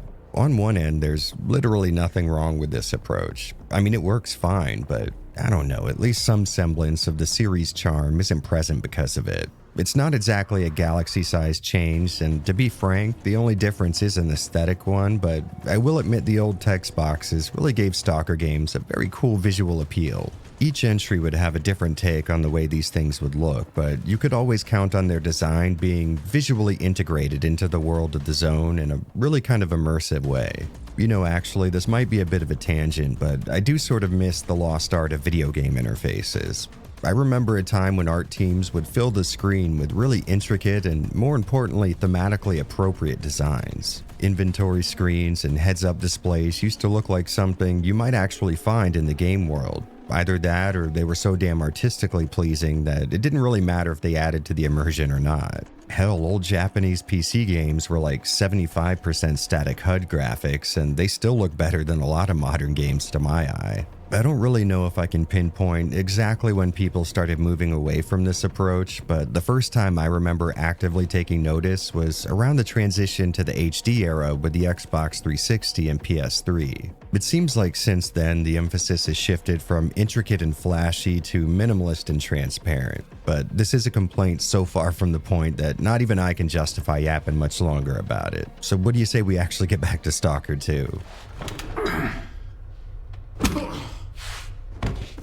And I will say, on the plus side, the series has not lost its emphasis on giving the player meaningful choices to make. In fact, I'd say this is the most any Stalker game has ever focused on the idea. Now, admittedly, the majority of choices in the game aren't going to affect its ending in any way, but a very commendable amount do, and the less important ones still provide a nice little role-playing adjacent kind of service. In my first run, I imagined Skiff as being the type of guy who knows how to put people in the ground, but would like the option not to unless his life was genuinely in danger. So even stalkers who ended up screwing me over with bunk stash locations or ones that would send me into mutant-infested buildings would get off with a stern warning and not a series of 5.56 rounds in their skull. It's certainly not a new or even innovative idea, but from the very start, Stalker games have given the player some sort of granular control over what kind of person their main character is, and I'm really happy that that seems to be working overtime in this sequel. While talking to them, I really didn't like what I'd seen of the wards so far, and I didn't know enough about Circa to throw in with them just yet, so I decided to keep what little info I had close to my pocket, and they didn't like that so much, but I could care less because I was pointed towards the direction of Noontide. On the way to their base, though, Skiff runs into an old faction from the early days of the zone, Spark. This new version being resurrected by Scar. It seems like after his run-in with Sea Consciousness and going through the same mental wipe that Strelok did during the events of Clear Sky, Scar's been driven not exactly mad, but let's just say the guy's a few rounds short of a full magazine. Beauty is in the eye of the beholder. Would you like some toast? And by this point, you really shouldn't be surprised, but Spark is also after Skiff's artifact. Scar explains that their intention is to find the Shining Zone, a place that you could sort of call heaven on Earth. According to Spark, the zone has a dark side, which is responsible for the things like mutants and zombified stalkers roaming around, but there's also a good side to the zone. A place where a person could achieve some semblance of immortality and spread peace to the rest of the world. And just as a real quick aside, I get that Scar was using these zombies to make a point here in this scene, but I don't think I've ever come across the reason that they didn't attack him or anyone else in the building for that matter. The best I can figure is that his brain was also scrambled by sea consciousness, so he seems like one of them, maybe?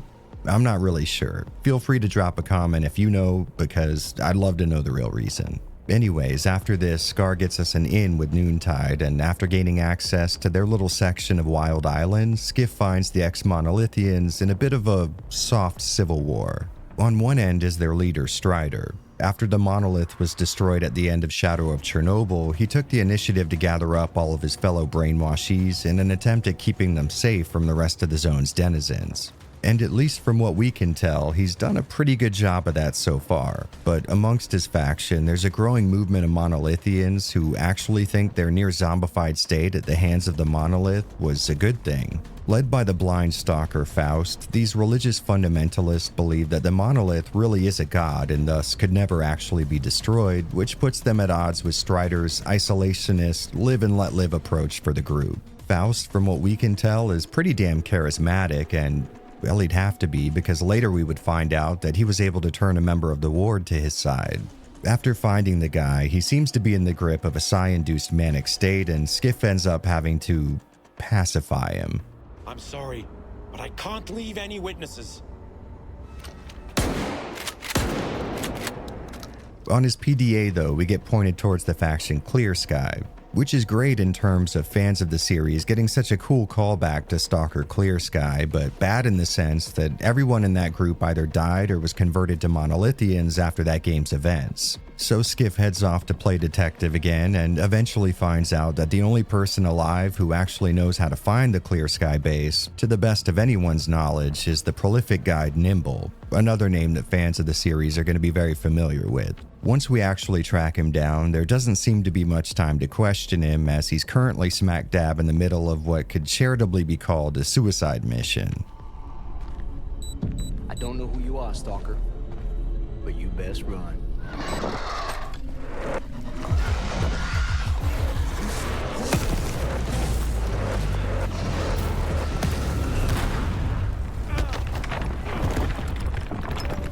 After the dust settles, Skiff recognizes Nimble as one of the stalkers present when he got robbed at the game's start, and another good old-fashioned fistfight breaks out.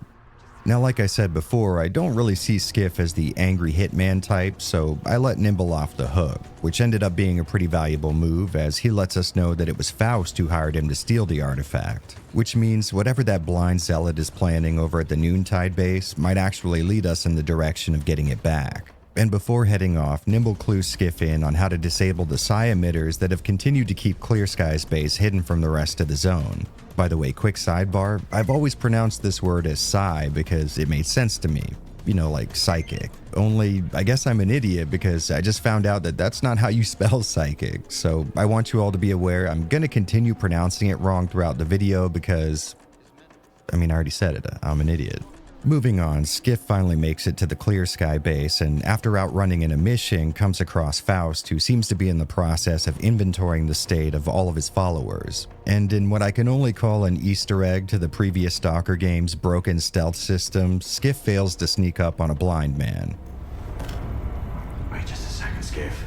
On the plus side though, he does get his artifact back, which means it's the end of Skiff's involvement in all of the messy, overlapping politics of the zone. Only thing left to do now is complete his original goal, sell the artifact to the highest bidder and get some sort of compensation for the hardship that it's caused him. And since we know Circa is really well funded, looking for the artifact and happens to be nearby, Skiff heads off to what is looking to be the end of the game. Before taking off though, I really wanted to look around the Clear Sky base, and honestly this ended up being a pretty magical moment for me. I've always had a special place in my heart for what people consider to be the worst game in the Stalker series, and getting to look around the desolate corpse of this familiar location, it really hit me in all the right ways. In fact, I was coming across experiences like this at a breakneck pace in this game. I'll get into it more when we talk about its gameplay, but you really can't deny the pure nostalgic value of being able to revisit almost every single location seen across all 3 Stalker games that came before this one. For people like me who put hundreds and hundreds of hours into each of those entries, it's almost a religious experience. Not only seeing those familiar landmarks get a modern 4K visual representation, although that is pretty amazing, but more importantly, you get to see what these places are like all these years after the last time you set foot in them. Chronologically speaking, it's been something like 15 years since the events of the last game in the series, and personally speaking, some of the best aspects about picking up the next Stalker game has always been being able to see how places like Yantar or Agroprom have changed. Like I've said a million times by now, me and a lot of other fans of the series have put some serious time into these games, and in the process, as you might imagine, we formed a pretty close connection to the setting. I mean, that's most of the reason that I fell in love with Stalker in the first place, and it might be kind of hard to explain outside of a 2-hour-long video essay dedicated solely to this subject, but I think I might be able to get you newbies most of the way there. When you were a kid, did you ever have to move to a new town or change schools? Well, imagine if you could see those places from your childhood right now. Imagine if you got to experience the dissonant feeling of incredible familiarity combined with seeing how radically different it is today. Well, I got to experience something approximating that situation, honestly so many times I couldn't possibly count them all while playing Stalker 2. Now, I know all this isn't going to have any value to somebody who's watching this video with the intent of finding out whether or not they'll like this game, but I think it might go a long way in demonstrating why I did so much. And besides, this is my video. I'll get to the point when I want to. You shouldn't tell me what to do. Screw you. Speaking of which, getting back to Skiff's potential rag to riches story, our guy heads off in the direction of Circa's home base here in the zone. Before we get there though, Scar gets back in touch, only this time he's teamed up with Strider and somehow they've come across a bombshell piece of info. Apparently, Circa's not only found a wish granter, but they've transported it to their base. Now, if you're somehow just tuning into this video, or more likely this series, the wish granter has always been a rumor among experienced stalkers. If you can accomplish the impossible and get to the center of the zone, inside the CNPP you'll find an object that has the ability to essentially give you whatever you want. Interestingly, while the book A Roadside Picnic, the movie Stalker, and the games that stemmed from both don't really share the same plot, they all have a wish granter. During the events of Shadow of Chernobyl, we find out this thing is a monkey's paw, a distraction that would trick anyone crazy enough to progress far enough into the zone that sea consciousness would need to worry about them discovering their little apocalyptic experiments. And the very same wish granter served as the monolith, which brainwashed all the members of Noontide back in Strelok's day. So, like you might be able to imagine, the idea of a vertically integrated, well-funded, and overly ambitious scientific organization getting their hands on this thing is going to be bad news for quite literally everybody in the zone. And sadly, it's also bad news for anyone looking to avoid spoilers, so I'm going to put a timestamp up on screen that you can skip to if you'd like to uncover all of this on your own, so feel free to jump ahead and we'll meet back up again in a bit.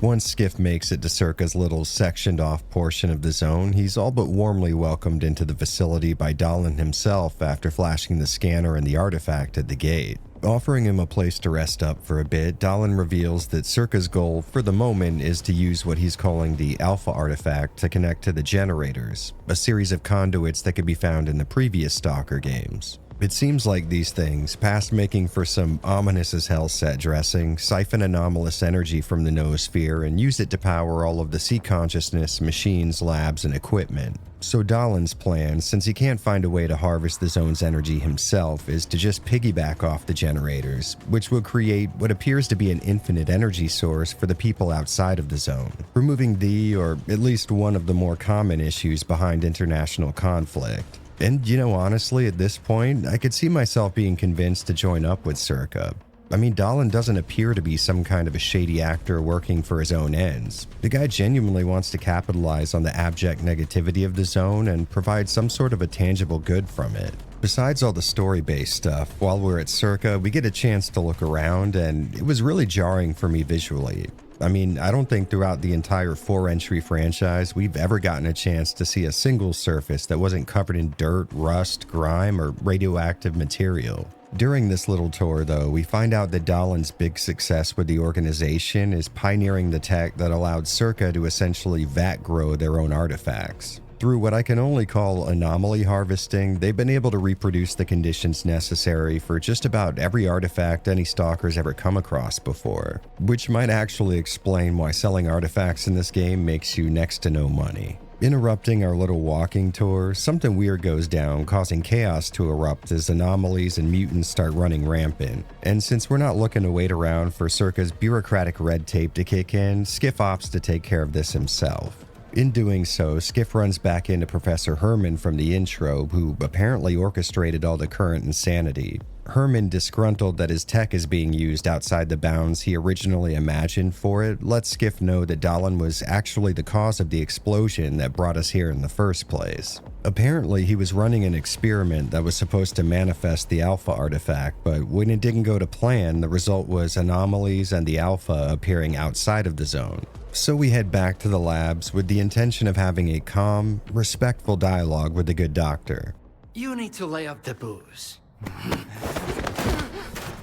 And to be honest, we probably could have finished the job right there because the Colonel didn't exactly seem keen on stepping in.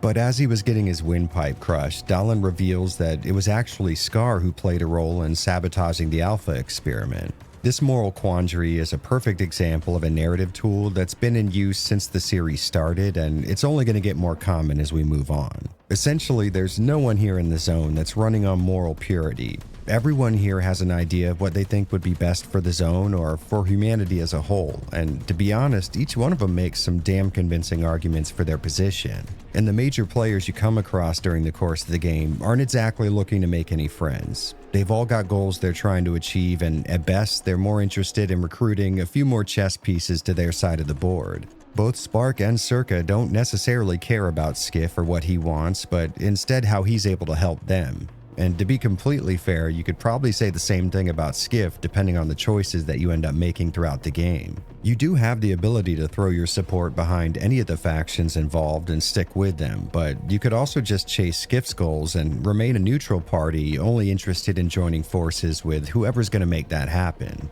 And speaking of which, after getting chokeslammed, Dahlin confirms that they do have the monolith here in the facility, and in the hopes of testing that the Alpha artifact will get it working again, they want Skiff to interact with it. Here you can experience the non-canon Wish Granter endings from Shadow of Chernobyl, which is really fun, but more importantly, you can have Skiff wish for all of this to be over, which triggers the ward to attack him, killing him so all of it ends. But after the dust settles, Skiff finds out that the Wish Granter works solely in the realm of illusion, and he was never really in any danger. Regardless though, this was all just meant to test the Alpha artifact, and apparently these results mean that Dahlin can indeed tap into the generators now. There's only one slight snag, if you can call it that. Siphoning the power source behind all of this, outside of supplying humanity with what you could be forgiven for calling magic, will also get rid of the zone. Something that rings sort of bad and good at the same time for me. Before putting that plan into effect though, Skiff is prompted to meet with some Circa bigwig. We're not exactly sure what kind of position this Agatha person holds at the company, but the way that she acts and the power she seems to command gives you a good idea that it's relatively close to the top.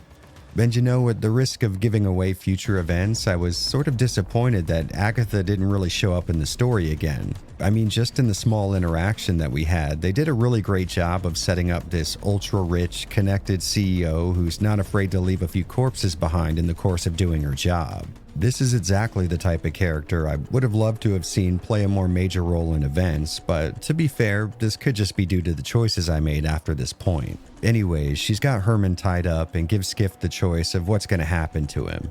Like I've already said twice, I was going for a very specific personality in this run, so I chose to let him go.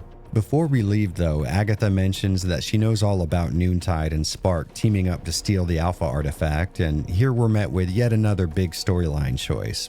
one that's not exactly clear-cut. I mean, on one end, we've got Circa, who are technically responsible for Skiff's burning rubble of a home, and on the other side, we've got Spark, who kind of hold a similar amount of that blame. As far as their goals go, Circa wants to get rid of the zone to harvest its power for mankind, but Scar's looking to keep it around so that humanity can access a sort of state of immortality. Both have their own ups and downs, and I don't think you could necessarily call one an obvious win over the other. As far as this playthrough goes, I decided to go with Scar. Not necessarily because I was behind Spark's mission or anything, but because they had Noontide working with them, and I don't know, I kind of grown to like Strider. So Skiff and him storm into the chamber where the experiment's going down and attempt to remove the Alpha artifact. Only they're just a hair too late, and instead of an infinite energy source, the result is some sort of a signal that seems to cause Strider to go insane. And if you're already familiar with this series, you probably know what happened here. The Monolith has returned, and with it, the Monolith faction.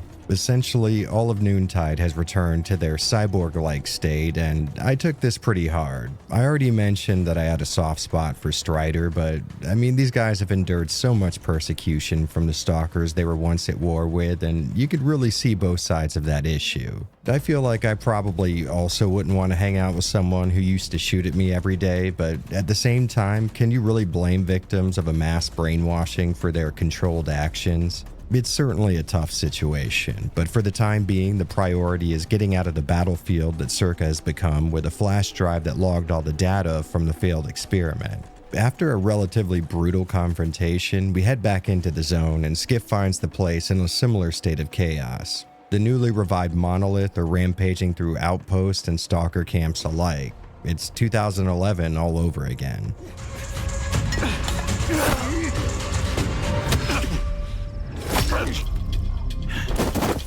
Since I am begrudgingly aligned with Spark for the moment, I helped him initiate an attack on the Duga radar array which Faust and Monolith currently hold.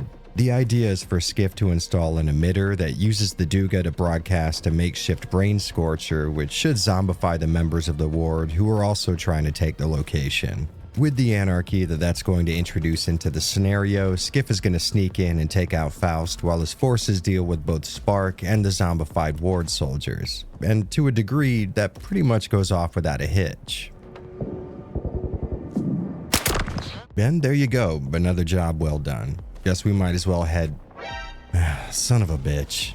Yeah, so it seems like Faust somehow has the ability to cast illusory doubles of himself, making him effectively invincible until we figure out how he's doing it, and more importantly, if there's a way to cancel it out. This new side quest on top of a side quest has us digging around the zone's old Project X labs and talking to a bunch of scientists, which puts us into contact with a classified C-consciousness experiment called the Controller Project. Now, before we get into the juicy stuff, I gotta say, I love this little inclusion because for countless years, we Stalker fans have theorized that the controllers and the burrs were the result of experimentation in the zone, but we never had any concrete evidence that I've ever been aware of. It's actually really satisfying getting some closure on the origin of some of Stalker's most infamous and mysterious mutants. Continuing to read through these secret documents, we get a twist that, despite how obvious it may seem right now, I really and truly did not see coming. See, the scientist involved in the Controller Project, after messing around with burrs and controllers, decided to try and implant those mutants' abilities into an actual person. The reason there being, this human hybrid might be much easier to control, and the first successful proof of concept was a person by the name of, yeah, you guessed it, Faust, which explains his ability to project phantom versions of himself. The document continues to say that he's basically a controller with the ability to bend people to his will, only he really doesn't like utilizing this power, choosing instead to win people over with charm, charisma, and good old-fashioned inspiration. This all really contextualizes Faust's coup against Strider, and it explains his cult leader type of personality. Luckily, Skiff also comes across blueprints for a suppressor that'll somehow mitigate his ability to cast stuff into your mind. So with this new weapon at our disposal, we head back to the Duga, and after blowing part of it up, we take on Faust. At the end of the fight, there's this really cool scene where Faust accepts his fate as being something that the Monolith willed into being, but before he departs this mortal coil, he shows Skiff what the zone looks like to him, which he does to prove a point.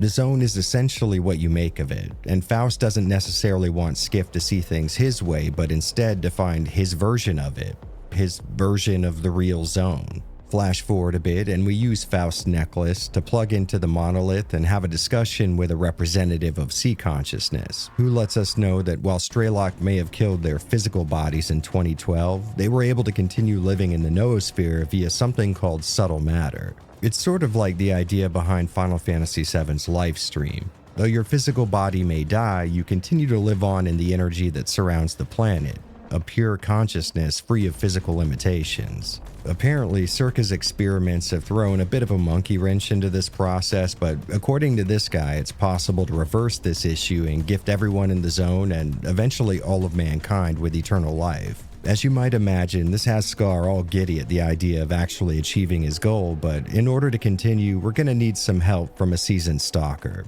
a person who's seen nearly everything the zone has to offer and lived to tell the tale. Yeah, we're going to need Strelok.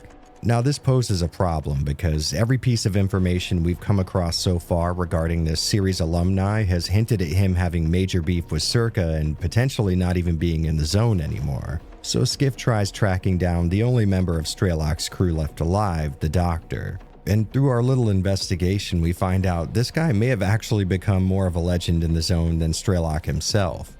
Rumor has it that if you're a stalker in need of medical help, there's a chance the Doctor will just show up out of nowhere and nurse you back to health, no matter what faction you belong to. A reputation that turns out to be true as we find him tending to a wounded Strider who was sent there to kill him. His goal seems to be to save lives regardless of what they've done or will do, and since we need his help, that means for the moment we've got that same philosophy.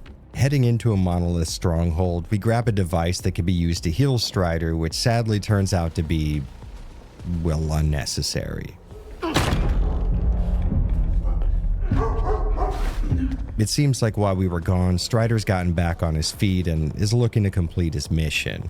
Now, it would be nice if we could just pacify him, but this tank shrugs off hits to the face like a G. So sadly, the Doctor ends up having to violate his own code, taking a life in order to save another. I'm not gonna lie, this was an unexpectedly emotional scene for me. I mean, Strider was a character that it was just hard not to sympathize with. The guy had been run through the ringer, and when he came out the other side, the only thing that was on his mind was helping his fellow Monolith survivors. I had sort of figured early on in this story that there would have been some way to deprogram the Monolithians and return things to some semblance of normal. And while maybe there is an ending where that's possible, sadly Strider was not going to be a part of it. After this loss, the Doctor clues us in on a few important plot points. First off, he expresses a similar opinion to Faust in the sense that he feels the zone is whatever mankind decides to make of it. Sort of like a wild animal that needs to kill in order to live, the zone is neither good nor evil. It just sort of is what it is, and human beings have made it dangerous with their presence and their experiments. But a little more important than that, he also lets us know that his real name is Kaimanov, and he was a member of the group that originally created the zone. Hell, more than that, he was nearly the 8th member of Sea Consciousness, but backed out at the last minute because he disagreed with the idea that people should lose some essence of their free will, even if it does lead to a better world. Getting into the concept of subtle matter and everlasting life, Kaimanov tells us that he doesn't really believe in its existence, but if we're able to get into Lab X3 and use the equipment there to prove that it's real, he'll help us figure out what's going on. And you know, call me crazy, but this guy has witnessed several people combine into a single consciousness and was physically present during the discovery of an energy field that connects all living things on planet Earth, but for some reason, this is where he draws the line and starts being a skeptic? I mean, come on. Well, anyways, this has Skiff crossing paths with the infamous Sidorovich, a name almost as well known in the zone as Strelok, only for some more negative reasons. So after scratching his back with the expectation he'll eventually scratch ours, we're led to another stalker named Dark who agrees to help Skiff get into X3, but only if he can come with. So the two join forces and actually make it in. Only just as things start to get interesting, they wander into a trap that resembles the Stalker program's brainwashing, and Skiff has the absolute honor of getting pieced up by the legendary Strelok. Skiff wondering why the hell he attacked them, Strelok reveals that Dark wasn't just eager to get into X3 for some info or artifacts, but instead the guy was actually a leftover assassin from Sea Consciousness. And since they're not exactly active anymore, this guy must have been tracking Strelok since back in 2011. Once Strelok's convinced that Skiff isn't just another mind-wiped hitman, he says the whole subtle matter angle that we've been chasing is bunk, joining concepts like the Shining Zone and Wish Granter in the category of bullshit cooked up by Sea Consciousness. And in order to prove it, he sends us up to actually see the former, a place inside the zone with no anomalies, no mutants, no radiation or danger. And it turns out the Shining Zone is exactly what he described, just an illusion. According to Strelok, the real issue with the zone is that too many people want to use it to accomplish their own goals. That everything would be better for everyone here if it was just left alone, allowed to exist without human intervention. His essential idea is that we may have messed up by creating it, but now that it's here, we don't really have any right to mess around with it. So Skiff takes the cartridge he found in the illusion generator and plugs it and himself into the last remaining Sea Consciousness pod. His goal is to use its connection to the noosphere to cut through to the reality of this increasingly complicated situation. Sadly though, all this results in is one last chance to talk to Strider. And when that interaction gets cut short, we're greeted by Scar and given the chance to side with Spark for one last time.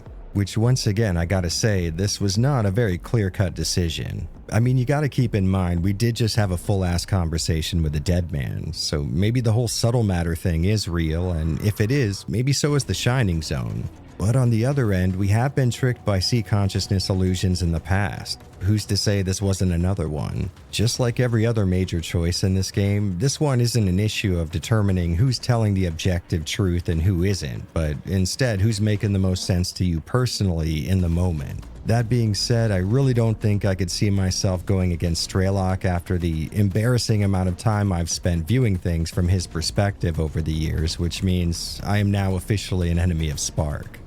I believed in you, but you turned out to be a forgery. That's why you didn't get it. And this new alliance with Strelok immediately comes with a task because he's looking to shut down the still functioning Stalker program. He tells us that it's to keep people from getting brainwashed, but realistically I would assume it has more to do with the guy just wanting to be able to walk down the street without being swarmed by Sea Consciousness assassins. Hello, Skiff. It's Dark One. Remember how I tried to kill Strelok? I changed my mind. Holy shit.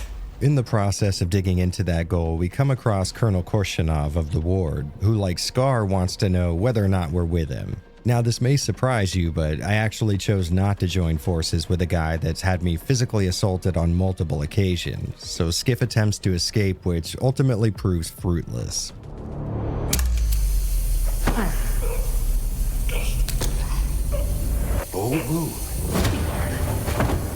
On the plus side though, it seems like Dahlan is sympathetic with Skiff's plight and he's starting to see the error of his ways.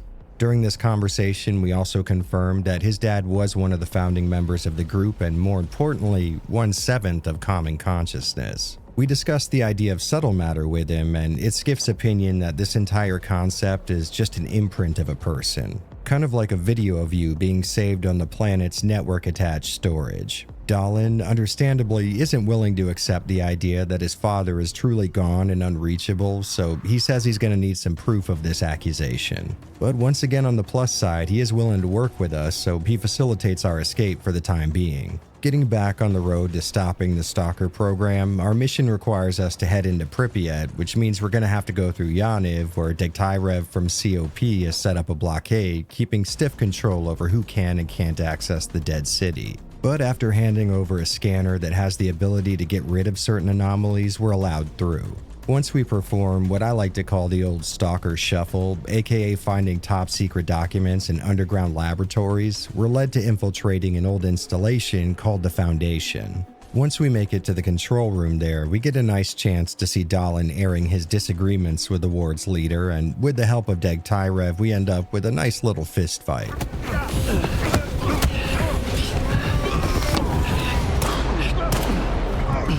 Once the colonel's been dealt with, we offer to give Dahlan the proof he was looking for. Using Faust's pendant again, we bring up the Sea Consciousness representative who just so happens to be Dahlan's dad.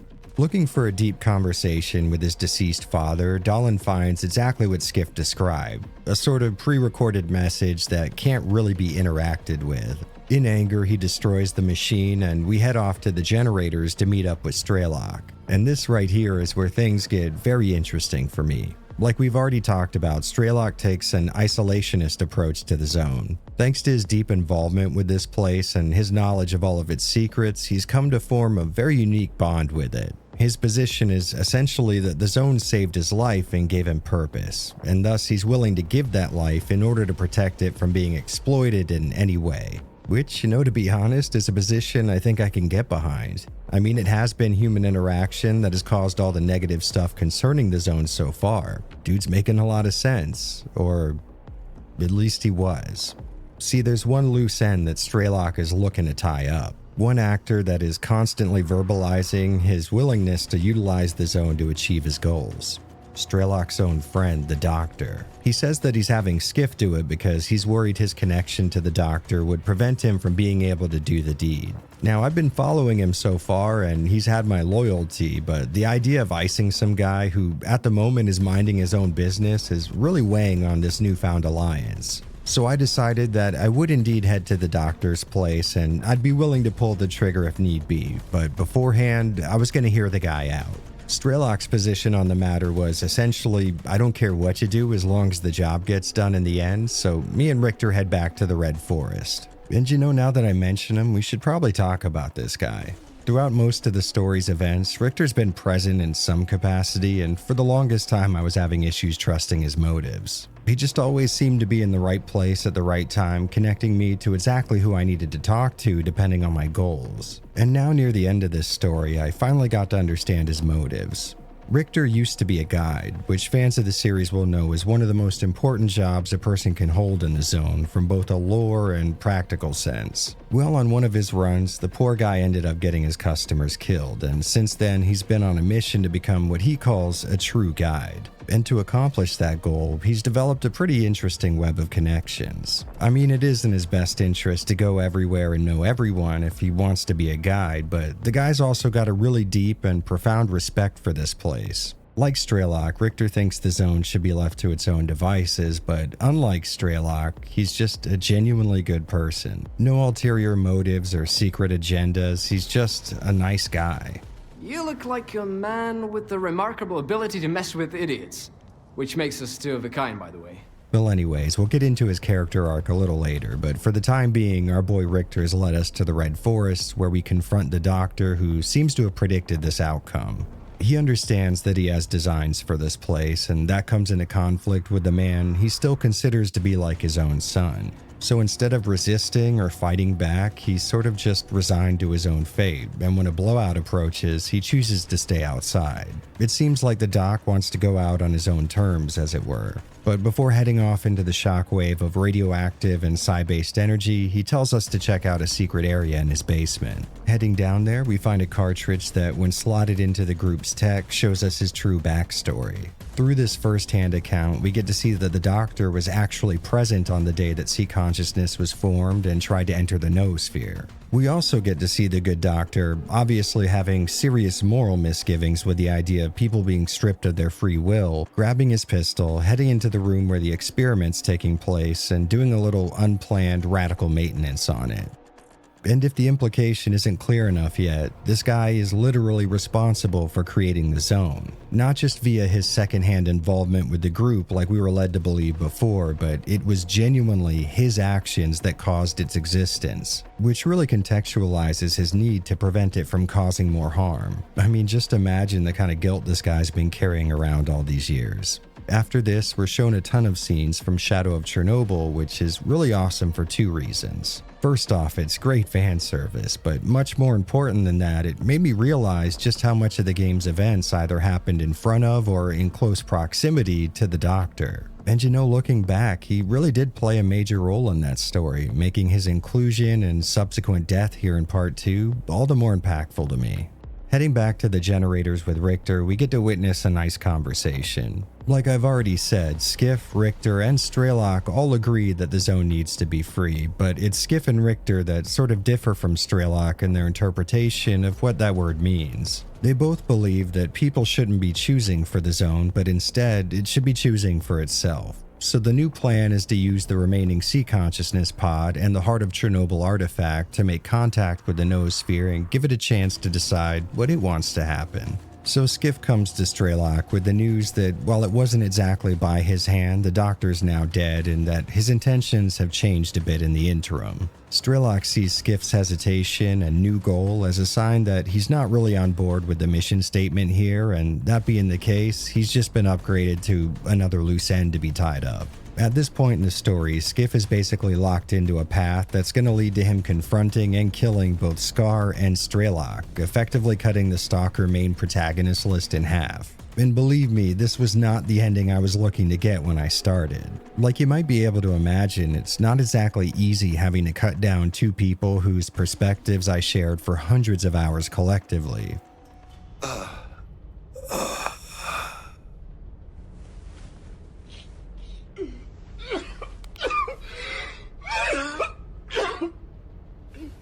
I mean, it's not like it was bittersweet, it was just bitter having to come into conflict with their personal missions. But at the end of the day, I was just looking for Skiff to stop being a pawn of other interest and for him to make a decision for himself. So after we accomplish what Sea Consciousness couldn't, Skiff heads into the pod with the intent of letting the zone decide what it wants its fate to be. And it does, which ends up being not the best decision I've ever made before.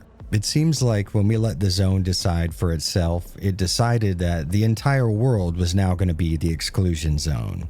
Now, taking into account the idea that most of the mutants in the zone right now are believed to have been the product of the Project X experiments and thus might not be a threat to anyone outside of Ukraine, you still have the issue of anomalies popping up in densely populated cities. I mean, imagine it. Planes falling out of the sky because there are now pockets of the atmosphere where gravity doesn't work right, or whole buildings going up in flames because fire can just spawn indefinitely under their foundations. No matter how you cut it, this is a bad ending, but it's not a bad ending, if you get my drift. I'd say mostly that's because of this very last scene here where we get to see the Doctor who seems to have survived the emission, only it's not the Doctor, it's Faust.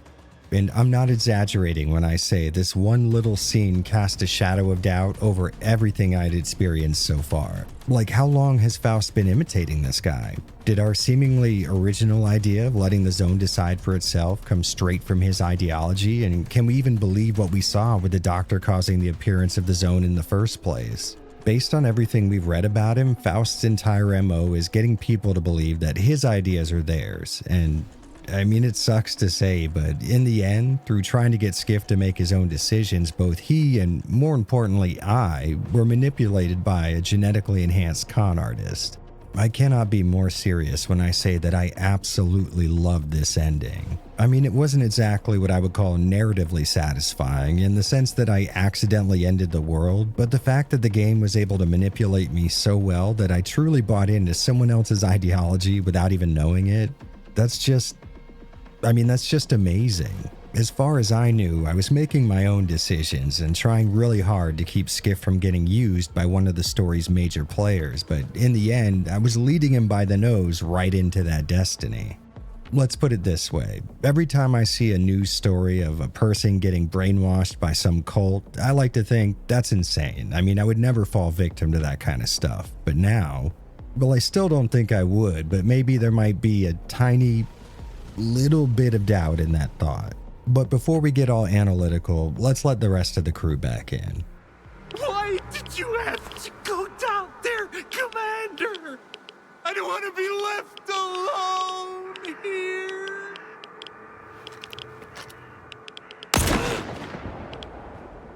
Stalker 2 Heart of Chernobyl's story was precisely what I wanted it to be, and a whole hell of a lot more.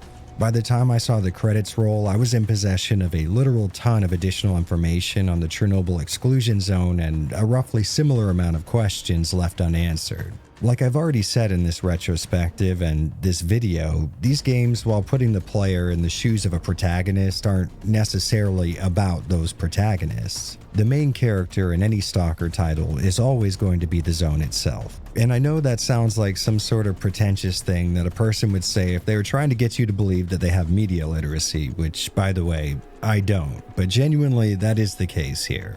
I mean, across all three games, most story-relevant dialogue, spoken or written, is going to be dedicated to providing more insight into both where the zone came from and what's happening in it at any moment, which I think fans of the series will agree is always the right move.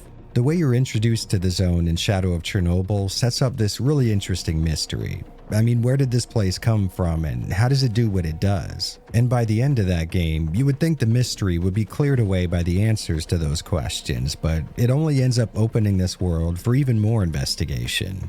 The next entry, Clear Sky, would not only provide clarification on some aspects of SOC's story, but also gives you the opportunity to see those same events from a different perspective, all while getting more information on the complex web of factions and organizations running inside the zone. By the time the third game, Call of Pripyat, was released, we got a chance to see what the outside world was doing about the zone and finally experienced a bit of a bookend for Strelok's actions after the first entry. And throughout all three, we just keep coming across these historical accounts of events in the zone both before and after the second disaster. Through a combination of government documents and stalker rumors, we found out what the X-Labs were up to, or people's best guesses as to the origin of specific mutants that plagued the zone. Hell, there's even a mission in Call of Pripyat that fleshes out the history behind one of the guns that's been in the series from the start. Like, imagine if there was an entire Resident Evil spin-off game dedicated to Leon's VP-70. No matter how you slice it, the zone is pulling double duty as both the series setting and its biggest story focus. And I bring all of this up because Stalker 2, in my opinion, follows in this tradition perfectly. While there is an amount of personal drama going on here that far exceeds any other entry in the series, it's always either closely tied to the history/future of the zone or one of the factions operating in it.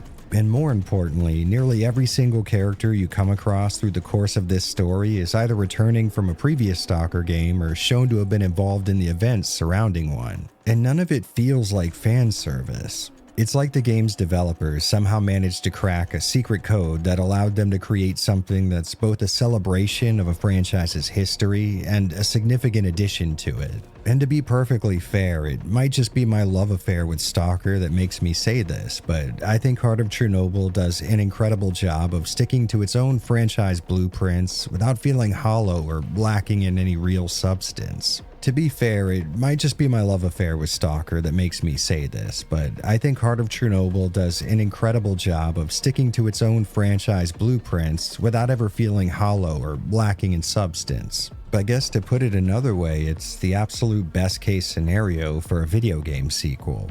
Now, you definitely could make the argument that this game has its feet planted firmly in a story that was already told nearly 2 decades ago, but to me at least, the additions and revelations here in Part 2 are more than substantive enough to stand on their own. We're still receiving brand new information on concepts that all of us thought we perfectly understood till now. When you think about it, it's honestly kind of impressive that GSC Game World's been able to squeeze this much content out of a tale that was essentially wrapped up by the time the credits began to scroll at the end of the game it first showed up in. And I'm not sure if the subtext has been ringing through it all, but aside from all of this, this is just a really, really good story. It's this surprisingly well-told tale of a small inciting event leading the game's main character into this whirlwind of bigger interest, and him deciding to either attach himself to an existing ideology or dig his feet in and form his own. Now, admittedly, it is impossible for me to divorce myself from a narrative world I've already fallen head over heels for, but if I could,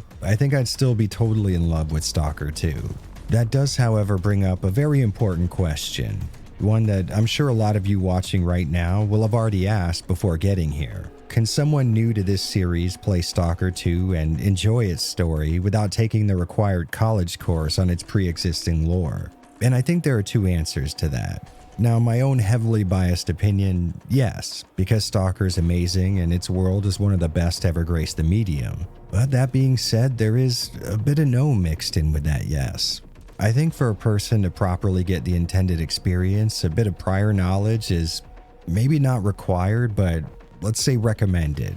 Now, ideally, I'd be able to end this section by saying this game's story is so damn good that it stands on its own, but to be totally honest with you, I'm not really sure this was something GSC Game World was worried about during development. I mean, to put it plainly, Stalker 2, it was made for Stalker fans.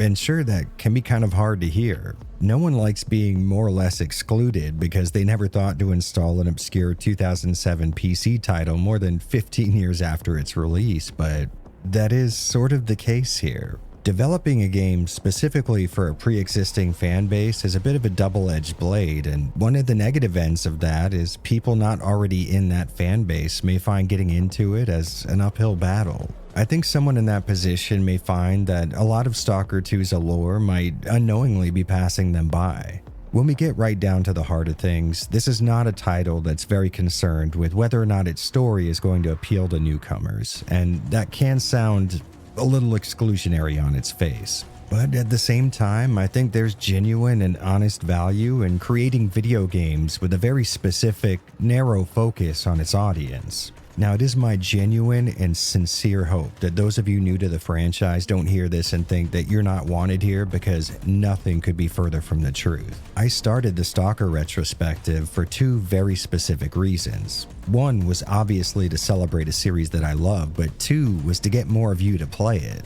So please don't misconstrue what I've just said as gatekeeping, but instead, I guess what I'm trying to say is you might want to do the required reading before jumping into this one. Now, can a new player pick this game up and through its dialogue alone get an idea of who Strelok is and what he's done in the past? Sure, but if you haven't jumped into his head and experienced all of those events firsthand, there's just no way you can extract the same value out of them.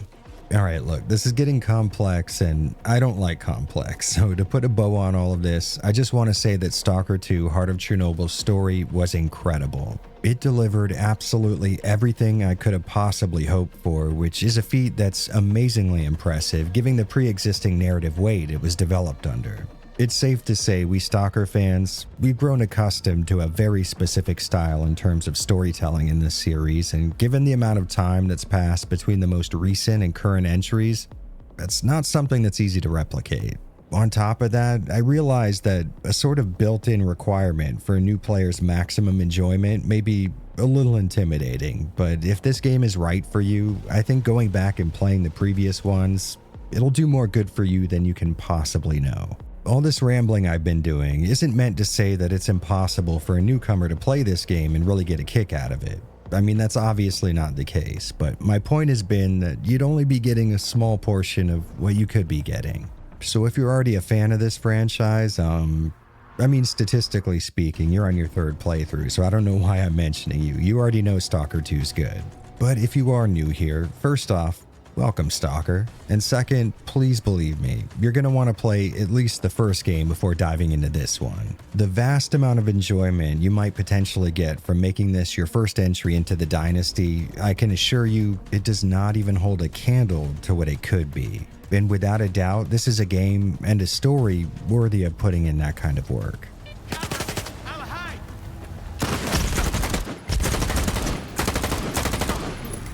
When a franchise with a relatively sizable cult following gets a sequel after nearly 20 years, there's really only one question that needs to be answered.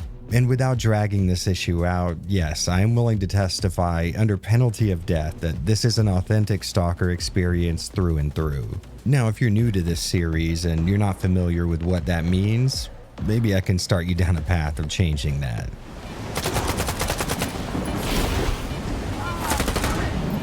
Stalker games, really from their start, took an incredibly different approach to first-person shooting. While most games of its day were looking to excite that specific part of the gamer brain dedicated to enjoying large multi-person shootouts, Stalker was, well, it was providing that, but also a hell of a lot more. It's the type of game where you're just as susceptible to bullet holes as your enemy. A game where knowing the lay of the land, who's who, and where the nearest trading post is can be significantly more valuable than Twitch shooting skills. Because realistically, Stalker is a lot more about this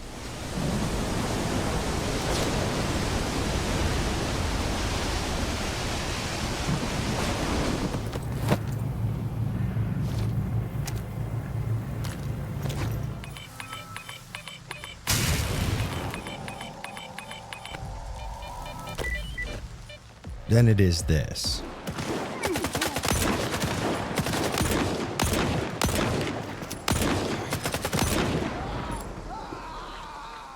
Shooting, while actually really fun, is going to make up a very small portion of your experience here in Heart of Chernobyl. More often than not in this game, you'll be exploring ruined buildings, nabbing valuables from stashes, trying to get your hands on artifacts, looting corpses, repairing your gear, or eating and sleeping. Really, I think the best way to put it is that Stalker leans much more towards being a simulation than a power fantasy. Sure, you can engage in your more typical FPS gameplay here, but even while doing that, you'll be taking care of more complicated tasks like selecting fire modes on the fly, clearing jams, bandaging wounds to prevent bleeding, and checking your corners.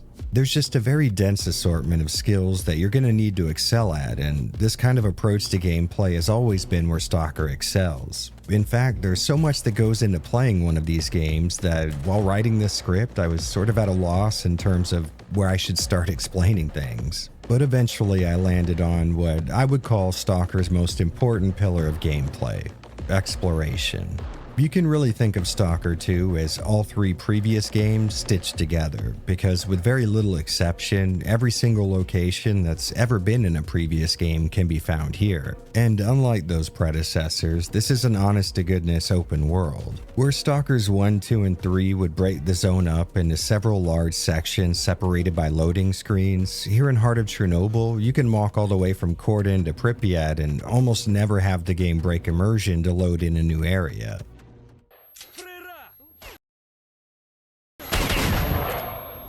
Now, to be totally honest, seeing loading screens in the previous Stalker titles was never something that bothered me personally, but I can't really say that Stalker 2's version of the zone doesn't feel just a little more alive and fully realized without them.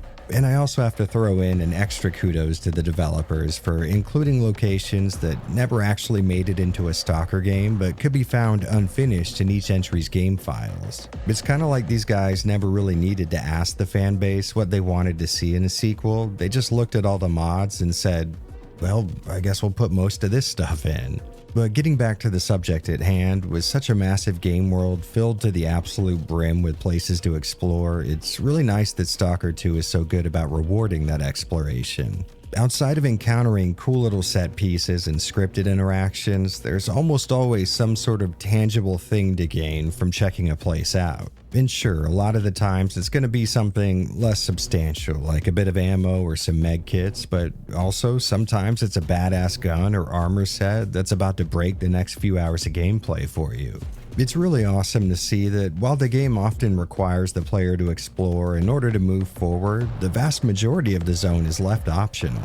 I mean, the story might lead you through most of the major camps or trading posts, but realistically, that's probably only going to account for less than half of the map. It's really up to you to check out all the stuff in between, and this is something the series has always excelled at. The sheer alien nature of the zone almost demands that you explore its many abandoned villages or anomaly fields, and with previous entries, the reward for doing so was mostly just the act of having done it. But here in Part 2, they really nailed inspiring the player to go out into the zone for a more tangible reason. I mean, even if you're not completely infatuated with this game's setting, which we're going to pretend is even possible for the purposes of this sentence, you can guarantee that you'll come across something that'll make it worth your while.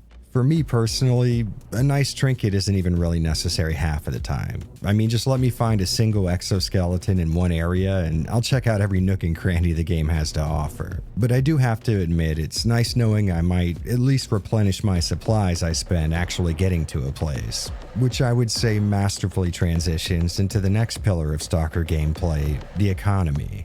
If anything breaks, it's because you need to take care of your gear. This stuff's not made of steel. Well, except for the things that are. Anyway, show me what you've got. Most everything you do in these games is either going to cost you money or resources, and since resources basically equal out to money, they're essentially the same thing, which means everything else you do should probably be done with the goal of making money. At Stalker Outpost, you can always find a few quest givers who'll be willing to pay you some amount for menial tasks like investigating missing person reports or clearing out mutant dens. And of course, you can also participate in the zone's main export. No, not dead Ukrainians, artifacts. However, I would say the most common source of income across all 4 games is going to come from the bodies of all the people dumb enough to get in your way.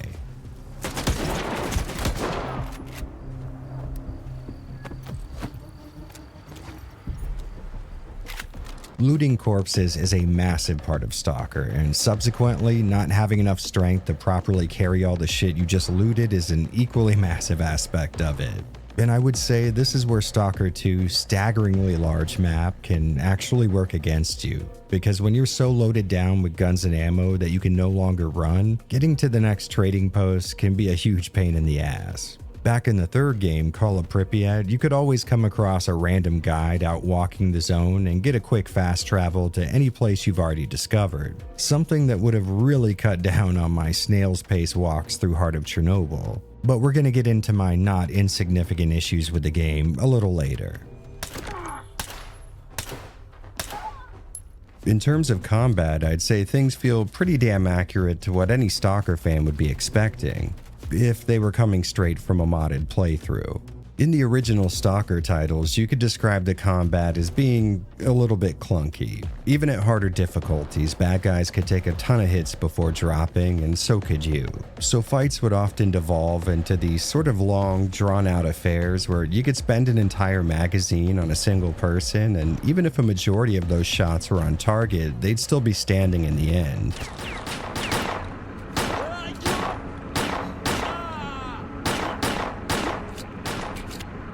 As the fan base started to get together and mod those original games, though, a majority of the resulting projects would start to gravitate towards a very different style of play. One where you're effectively a glass cannon, able to deal out a ton of damage in a short time, but just as vulnerable as the people you're shooting at. And I'm really happy to say that it's this style that GSC saw fit to throw into Stalker 2.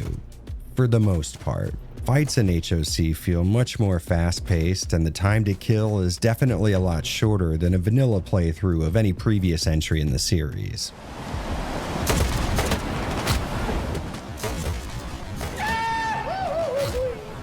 And a lot of that has to do with damage numbers, but a good deal of what makes the combat feel a little better here is due to your weapons being far more accurate than they've ever been, which is a very welcome change to say the least. In the past, most people's complaints of classic Stalker was that no firearm could be relied on to hit a target at a rate that felt any better than random. So I really can't express to you how great it is to see even early game clunkers in Heart of Chernobyl reliably putting lead down range. And speaking of which, it's honestly amazing seeing so many Stalker mainstays back in the roster. From the trusty double-barrel sawed-off to the Viper 5 and AKM, if it's been in a Stalker game, you'll probably find it here. Along with a few guns that I swear were taken straight from some of the more popular mods. I mean, I don't exactly have a precise memory of every firearm the series has ever officially seen, but I swear the first time I got my hands on a Mark I EMR was in Anomaly, a mod that combines all of the previous Stalker campaigns and maps together. And continuing in the direction of series tradition being kept, you can still take your gear to technicians to repair durability and modify stats. Which might sound like a relatively simplistic inclusion, but this actually serves several purposes. It's obviously a great method to keep the player engaged in the economy here in the zone since it costs money, but this combined with the need to restock on supplies can also make the act of venturing out into the unknown a little less of an unplanned affair.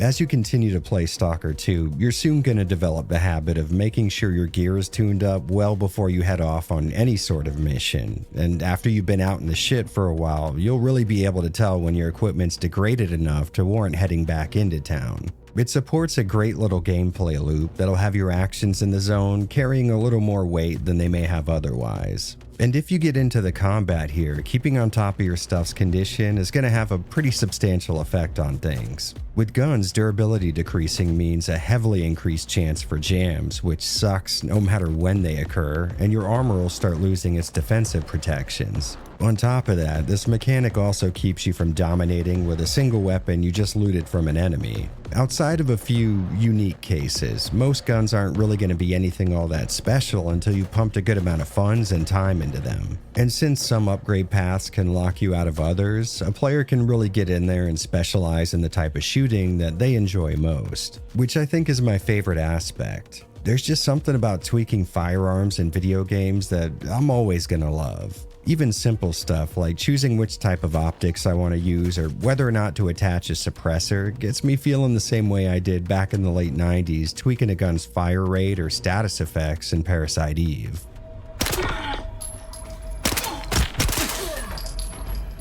Okay, so I'm gonna level with you guys. In the process of working on this script, I hit a wall right here in the gameplay section. The issue is that there's just so much to talk about with Stalker games in general that I truly didn't know where to start. And no matter what I did talk about, I had a comment I wanted to make about how it was different or how similar it was to previous Stalker titles. So I think I'm just gonna repeat what I said at the start of this section. This is, without a doubt, a true blue, dyed-in-the-wool Stalker game. Exploring the zone, taking on side quests for money, hunting for artifacts, engaging in combat with people and things that at some point may have been people, eating, sleeping, drinking caffeine, taking care of your gear, hauling inhuman loads of Soviet guns and body armor to a trader for cash. Every single bit of gameplay that you've grown to expect from one of these games, with very little exception, can be found here in one way or another. And since relitigating the staggering amount of stuff that makes Stalker what it is would add a not insignificant amount of runtime to what's already a very long video, I think a more effective use of our time here would be to talk about what's changed and what I think GSC may have messed up on. Freeze, motherfucker! I mean, hold, Stalker. This is the commissary. You can't go in without a personal invitation from Roosevelt.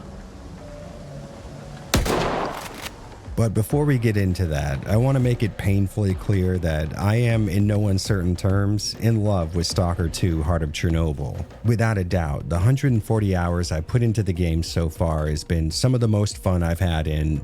Hold on a second.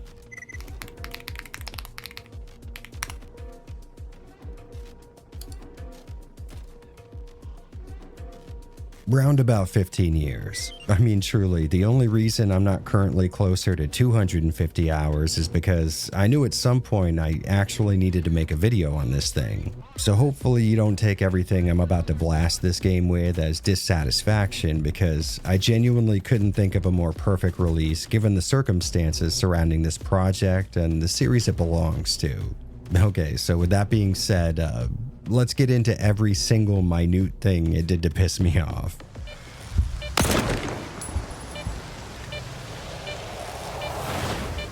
Now, if you wanted to, you could class the Stalker franchise as being made up of a series of video games. But I think you'd probably have just as easy of a time describing it as a vast collection of glitches that have accidentally fallen into a shape somewhat approximating video games.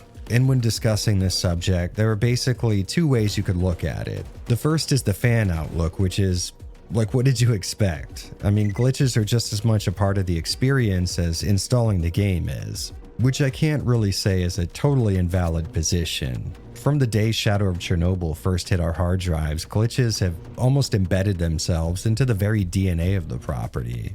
But the other perspective is a little less forgiving, and that is that this series being well known for its technical issues doesn't mean it's okay to spend upwards of $60 US on a game that can be counted on to work properly 50% of 40% of the time.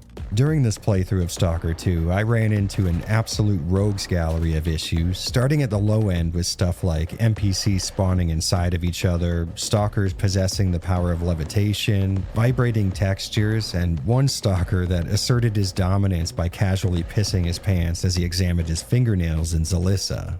Which, to be fair, is perfectly fine in my eyes. When playing what is effectively AAA budget slob jank, you would expect some bumps in the road, but past the minor annoyances, I also dealt with some genuine problems here. For example, sometimes I'd be walking and notice my carry weight had gone up so high that I'd become over-encumbered, which would be strange because I wasn't just a few seconds ago and I hadn't picked anything up. So I'd take a look at my inventory and see that I had somehow come into possession of 3 or 4 new sniper rifles.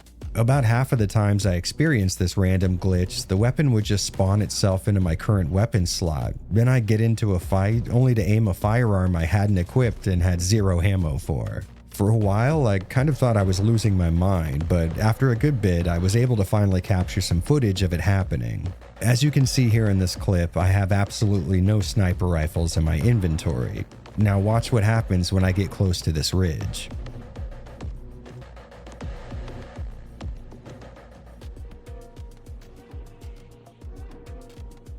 Hopefully you saw the rifle just randomly spawning into my hands there. And check this out. There's 3 more where that came from. This glitch would happen with such frequency that I almost stopped noticing it. I'd just robotically clear the extra rifles from my inventory and re-equip my main weapon again because it had become sort of part of playing this game. Moving upwards in severity, I would often run into a bug where my keyboard inputs would just stop being read.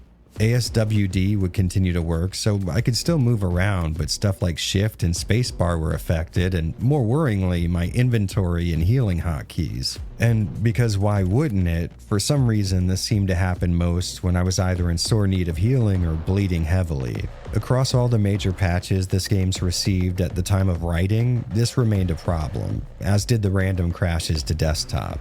Yeah, that old Stalker mainstay is back and better than ever. I experienced about 6 of these before the massive 100 gig update and maybe 1 or 2 after it. Now luckily you can enable an intermittent autosave, so you're rarely going to lose a significant portion of progress when this happens, but sometimes the crash would be so insane that Windows Explorer would be stuck in a loop of crashing and restarting, forcing me to power cycle my machine. And last up on this list of glitches that bugged the shit out of me, without spoiling any story events, there's a section of the last half of the game where you get the opportunity to save the very first Stalker stronghold that you came across in the beginning. But I found that when I got to the town to repel the attackers, no one was there.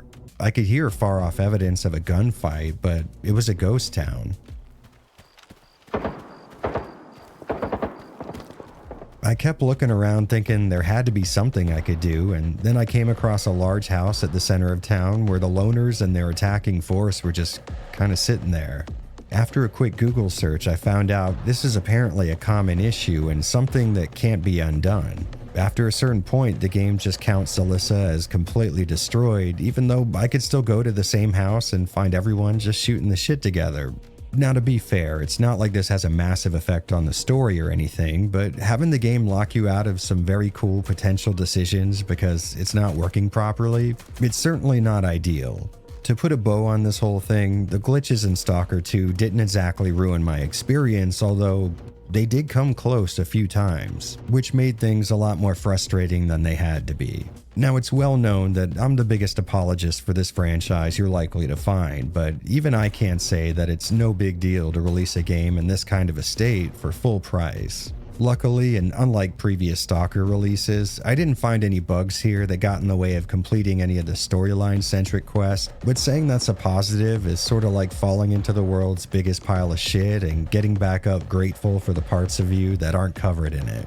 We all collectively, and I would say rightfully, tore games like Cyberpunk 2077 or Starfield new assholes for their buggy launch states, and I don't necessarily think Stalker 2 deserves any less of a dragging. Now, is this an incredibly fun game regardless? Yes, without a doubt, but should you have to deal with major and persistent bugs after paying $60 for a modern video game? Absolutely not.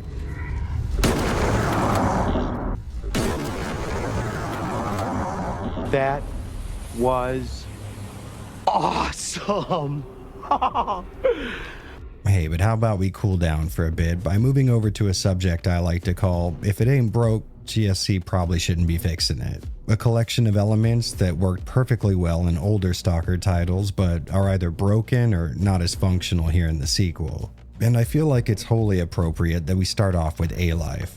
If you're new to this series, you might not know that at one point it was governed by the idea that the zone and all of its inhabitants should truly feel alive. So during a playthrough of the 3 previous Stalker titles, NPCs would interact with the environment, anomalies, mutants, and other NPCs in a way that simulated the randomness of real life. And the best part was that these interactions would happen whether or not you were there to witness them.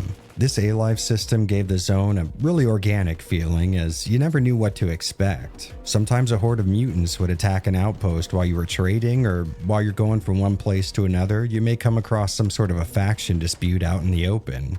The unpredictable nature of it all really helped sell the game's setting, because on a lore level, the zone is supposed to be this no man's land where you're just as likely to see some sort of beautiful reality-breaking event as you are to wander into a situation that you've got no chance of surviving. And I can't think of a better way to drive that point home than to have the player witness a near constant assault of RNG-laden interactions. No matter how you look at it, A-Life was a big part of what gave this series its identity, which is why I was severely disappointed to see that during most of my playthrough, it was effectively non-existent.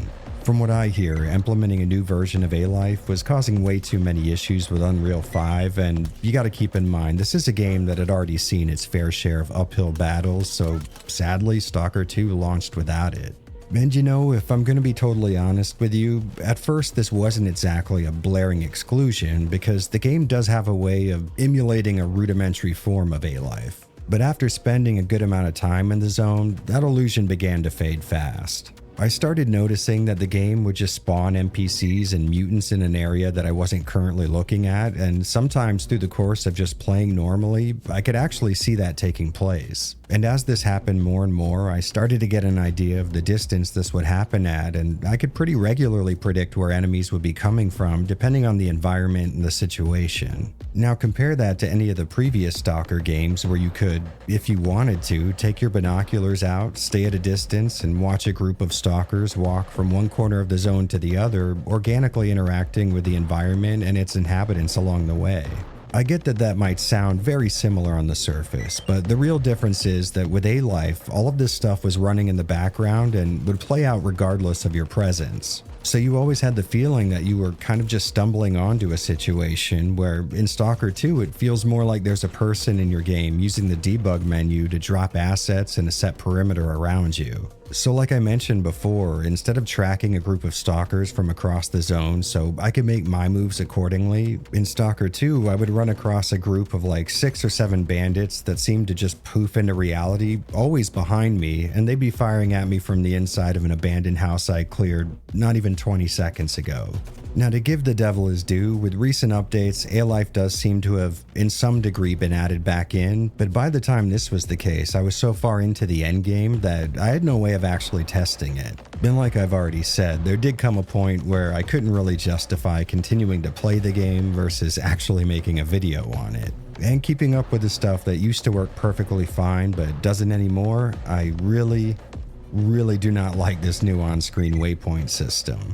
In previous games, you had this really useful circular compass in the corner with a topographical map inside. Now, I don't know about you guys, but I personally found this to be a perfect method for keeping an eye on your destination, your surroundings, and once someone started shooting at you, you could tell at a glance where they were for a bit. With the new system, you're given way less visual information, and you physically need to look around to track things that aren't right in front of you. And the worst part is, it's not like it's less obtrusive or anything. It's about the same amount of screen coverage, just spread out thinner and in the middle of your monitor now. I guess at worst you could say it's a lateral move, but it comes at the cost of usability. During the early game, I was getting absolutely pincushioned by bandits or mercs who would spawn behind me, and since their aim isn't limited by the need to actually see me, I'm left at this massive disadvantage as I spend precious seconds rotating my head in all directions to get a read on where they are. You know, as I'm talking about this, I'm realizing that it may be a personal taste issue, but I just don't think this modern radio waypoint system is a good replacement for the kind of functionality that the old compass used to have.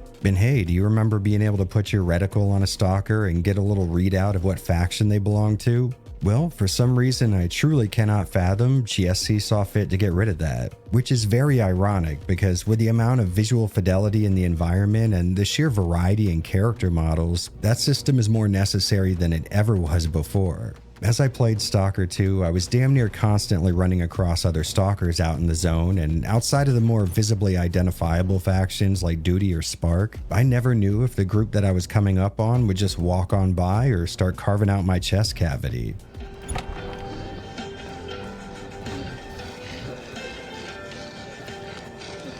Everyone, stay put. I mean, don't get me wrong, it's really great to see such a variety in the way other Stalkers can look in this game, but when you're pretty far out, the differences between a bandit that's not wearing a balaclava and a loner, they're almost non-existent. And unlike the previous 3 games, you don't get a pair of binoculars that could give you a better look at things that are far away. By the time I had already put tens of hours into the game, I got really tired of wearily creeping up on every group of Stalkers I came across to find out if they were friendly or not. So I just started running up to groups and waited for them to either start talking to me or shooting at me. Oh, and also, this might be a bit of a small complaint, but I hate that I can no longer keep running while going through my inventory. I know this might seem like a very weird mechanic, but it has been in the series since the start, and you'd be surprised how handy it can be. I mean, you do spend a good portion of these games running from place to place, and your inventory is in almost constant need of some kind of attention. It just seems odd to me that this wouldn't make it into part 2. Like, I can understand not using the X key to run anymore, or taking away the 2 different levels of crouch. While it did require a bit of muscle memory rewriting on my part, I came into this understanding there would be some cuts, but why rob me of such a cool feature for seemingly no reason? And on that same note, I was very disappointed with how borderline useless artifacts have become. I mean, they still can be a quasi-important part of your economic trip through the zone, but in the old games, equipping them would give you some serious buffs. If you knew what you were doing, some of the more tedious elements of Stalker gameplay could almost be completely sidestepped with effects like significantly increasing carry weight or stamina. And here in Heart of Chernobyl, they still kind of do that.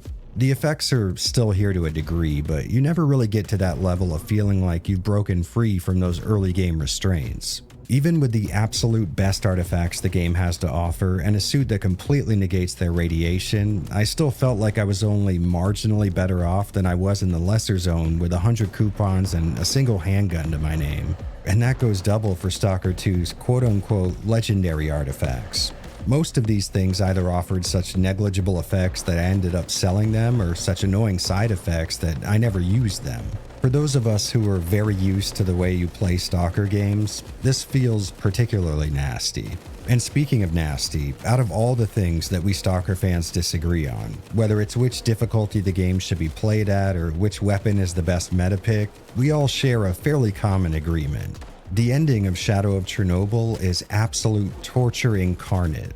After playing through a game brimming with open vistas that offered long-range combat options, the last hour or so is spent in this nearly endless loop of narrow corridors filled to the brim with monolith soldiers, all rocking the most advanced exoskeletons and Gauss rifles. It is ball-staplingly frustrating, and I think the most eloquently I've ever heard it put is thusly. Once you reach the Chernobyl National Power Plant, do yourself a favor and format your hard drive, because that's going to be a much more fun experience than anything still in store for you. If you don't speak to other fans of this series, you have to believe me when I say that this is about as close to universally agreed upon as you could possibly get in this franchise.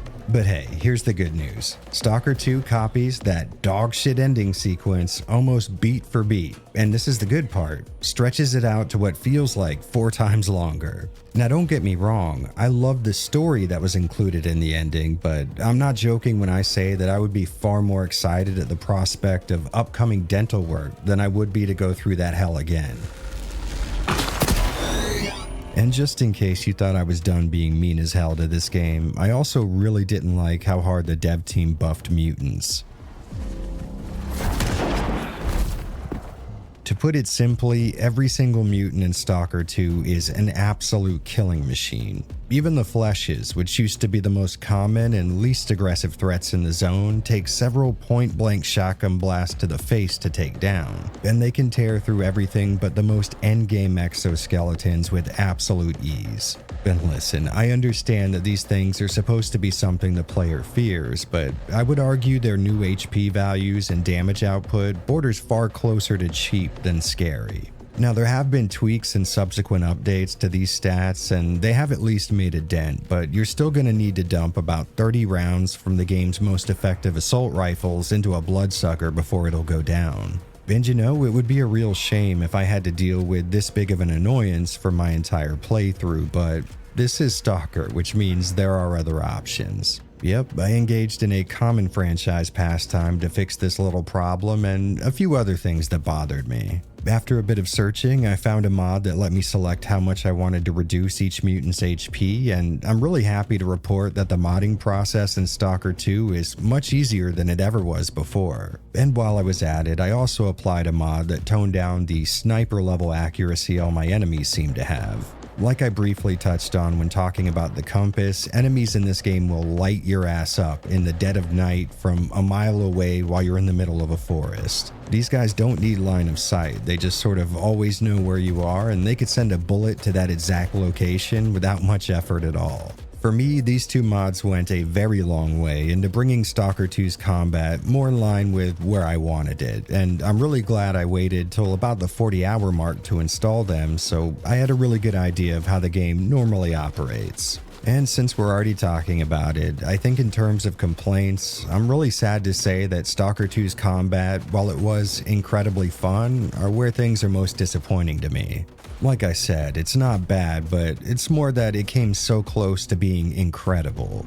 At the start of the game, disregarding some sort of a crazy loot drop, you're not going to have ready access to powerful weapons or durable armor, which is actually great because neither are most of your enemies. It makes everyone oxymoronically very easy to kill, but perfectly capable of killing you just as easily, and I would say the shooting is much better for it. As you and your enemy's gear starts to scale though, things take a turn for the frustrating thanks to a few different intersecting issues. First and most obvious is the fact that more armor means more hits are required to put down a threat, which isn't a negative in and of itself, but exposes a few flaws that weren't so easy to notice before. Like I already talked about, enemies in this game will fill you with holes if just a few of your hair follicles are showing. I mean, genuinely, you can just barely nudge the smallest portion of your view out from cover, and every enemy in the vicinity that can physically hit that target will. And when it takes longer and longer to down a single threat, you'll end up obviously having to expose yourself for longer and longer periods of time. It's a kind of negative correlation where your guns don't ever seem to catch up to the pace at which armor increases in stats. So it ends up taking more shots to put down enemies, and not only are they capable of hitting you much more accurately than you could ever hope to be hitting them, but as time goes on, you'll be encountering them in much larger groups. Now, it's really important to mention that this issue alone isn't a problem, because you are going to come across an absolute surplus of healing items. I mean, by the time I was halfway through with the game, I'd be dumping these things 20 and 30 at a time when I needed extra carrying capacity. Now the main problem comes into play when you're using them, or really doing anything.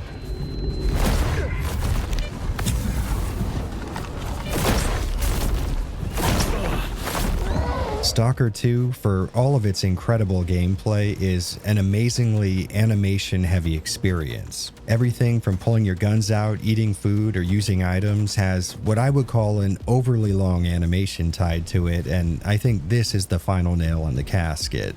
It's the enemies that take increasingly more and more time to kill, mixed with their expert marksmanship and your annoyingly long animations that can take what is otherwise some very good feeling shooting and push it over the edge to the unsatisfying borderline.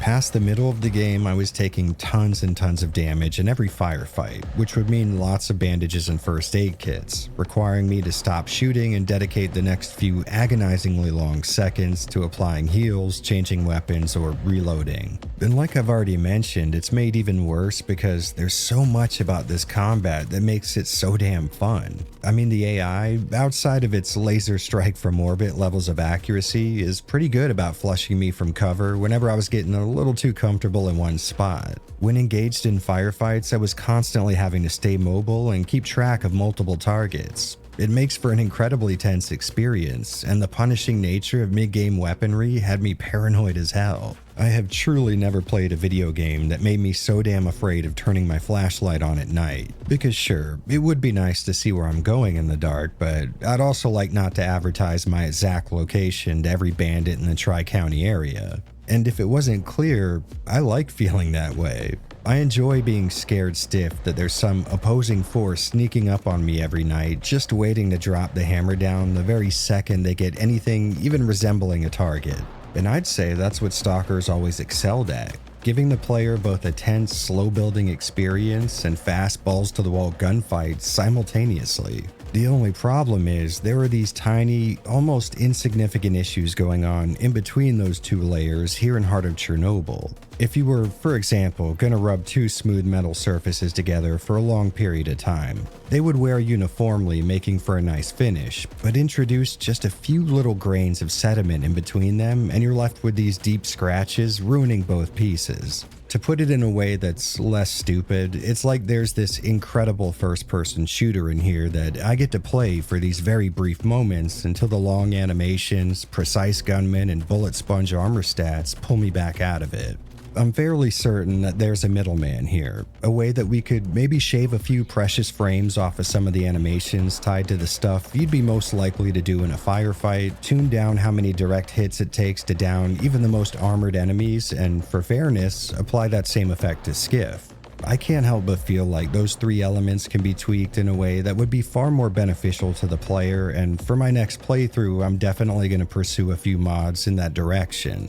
But in terms of the vanilla experience, I would say that there are some serious tweaks that need to be made before this game achieves the greatness that I know it can. Now on the plus side, we've still got a great system. I mean, just amazingly fun shooting, but these elements at its periphery are just not balanced well against each other, which makes for this gravitational pull, for lack of a better word, that would drag me out of the more functional parts of the combat for these very short stretches. But after playing the game for more than 100 hours, these tiny little puncture marks combine together to give the feeling that they've nearly expanded larger than the parts that I enjoyed.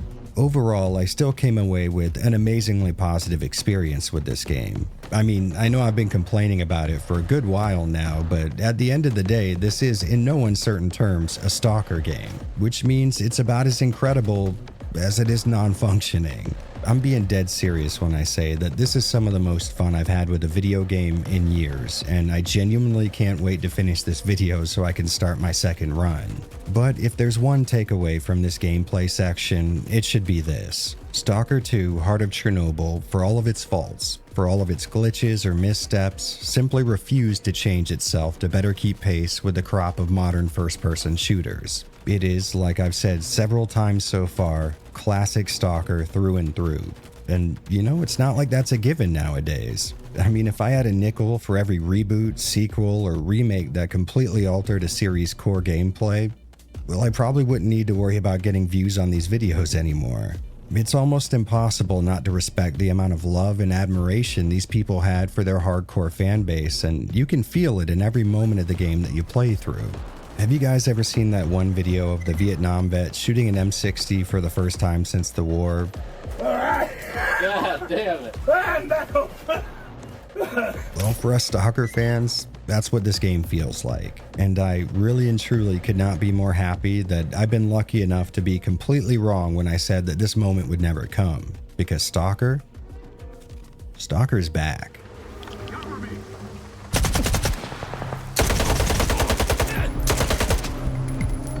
Alright, you guys know I love to drone on and on about graphics tech and visual terminology that most people either don't know or don't care about. And fair warning, that's not going to change anytime soon, so what do you say we get into it?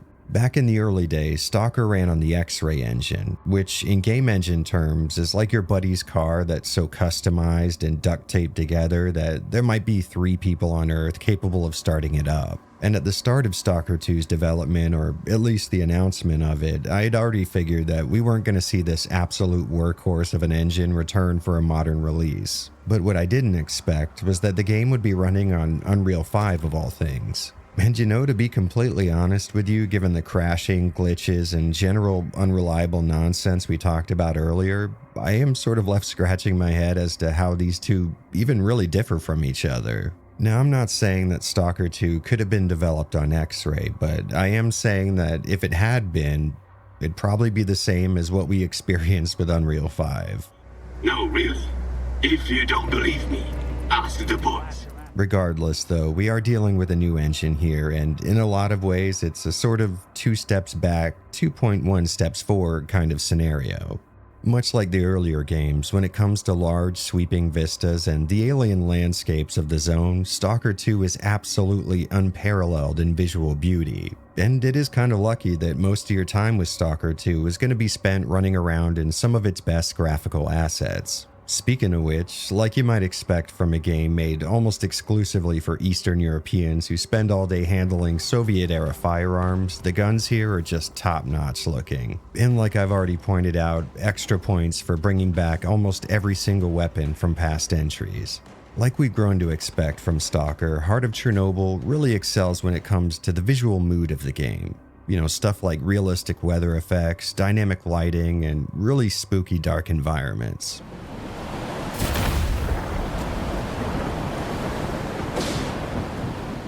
As I put my first few hours into the game, the storms taking place out in the zone were so visually convincing that I would often find some kind of a shelter and let things calm down for a bit before proceeding. Not necessarily because I was afraid of getting struck by a bolt of lightning, although that can happen.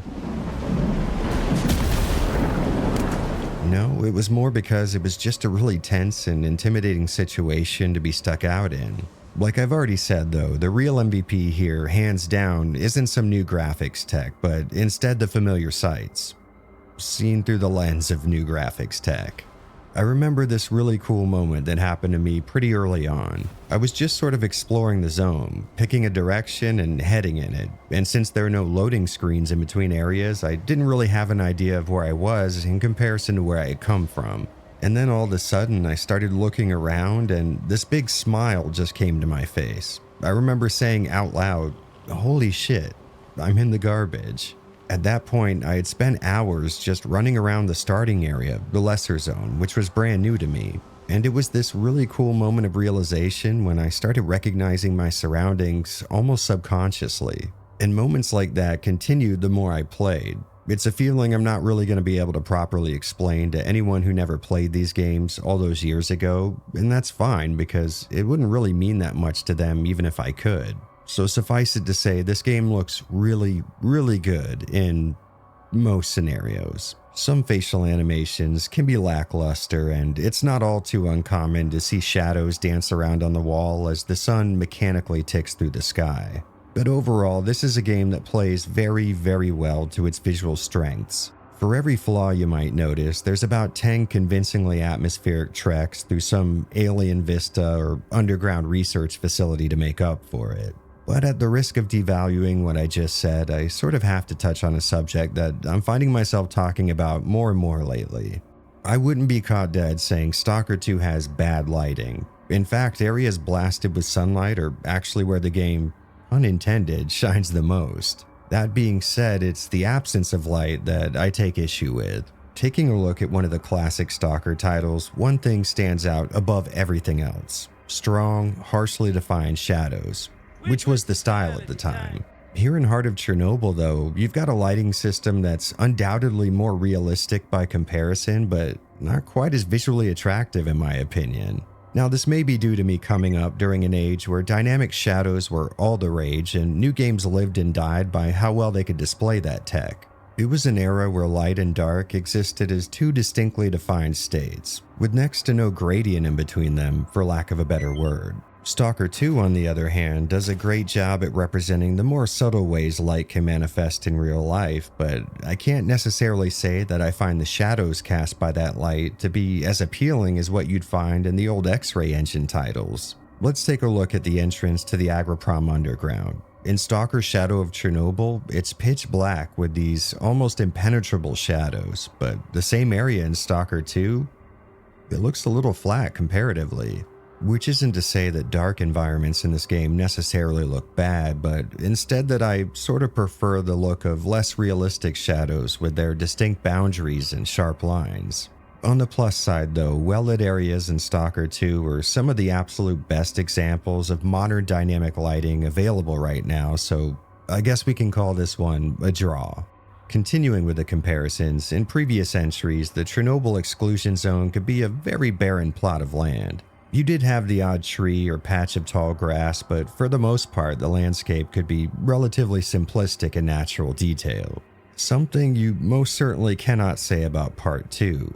Nearly every square inch of ground in this game is littered with swaying blades of grass, big leafy trees, and you can always count on some kind of detritus getting caught up in the breeze, making for some truly breathtaking scenes. Honestly though, one of the best aspects of the game's presentation is the fact that it's running on Unreal 5 and yet somehow isn't completely impossible to drive at frame rates above 60 FPS. I mean, it's definitely not what I would call the picture of efficient optimization, but in terms of modern PC games, it's one of the easier to drive releases I've seen in the last few years. We're going to get into specifics and downsides a little further on, but after enabling DLSS, I was free to jack every other setting up to max and still had a bit of headroom left over.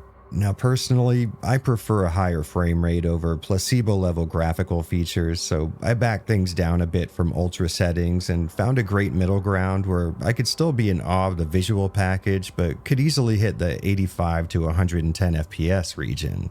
I will admit though, this was mostly due to using DLSS's frame generation. Something I don't really think I've ever messed around with before, so I might not be the best authority on this, but the general idea is that your NVIDIA GPU is going to take 2 actual frames of video and average out their differences to essentially produce a few generated frames to place in between them, which results in a much smoother perceived frame rate. Now, this obviously isn't a process that has zero downsides, but to be fair, I couldn't exactly detect any outside the normal stuff you see when using DLSS anyways. So as far as I'm concerned, or until I've been proven otherwise, it's basically free performance. And you know, that's a good summary for this entire category. Honestly, things are mostly positive here. Stalker 2 is an amazing looking video game that doesn't require some kind of a theoretical future computer powered by the monolith itself to drive a playable frame rate, or at least it didn't on my setup.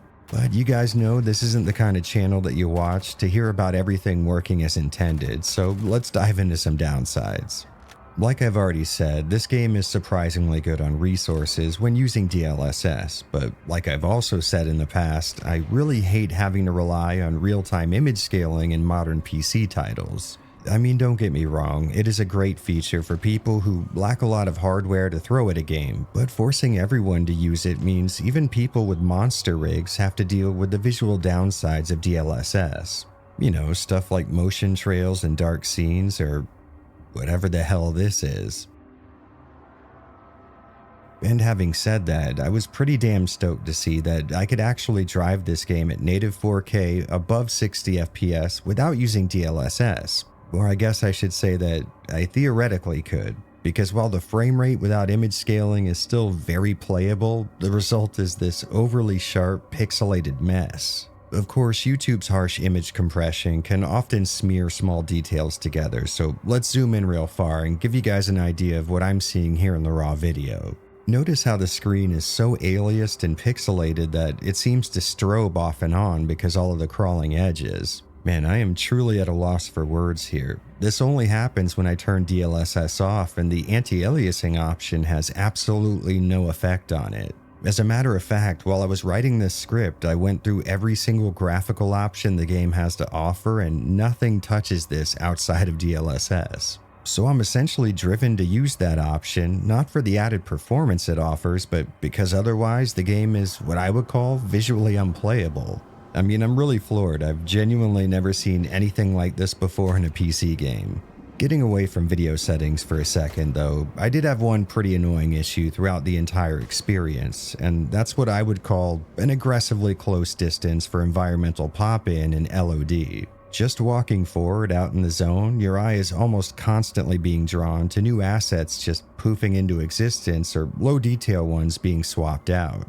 And the worst part is, all of this is happening out in the middle distance where you'd naturally be looking for a good portion of the game anyways. Now on the plus side, it can be easy to sort of convince yourself that you're not seeing it anymore, and the same thing did happen in the original, so maybe we can just call this one of those things they included in the spirit of authenticity.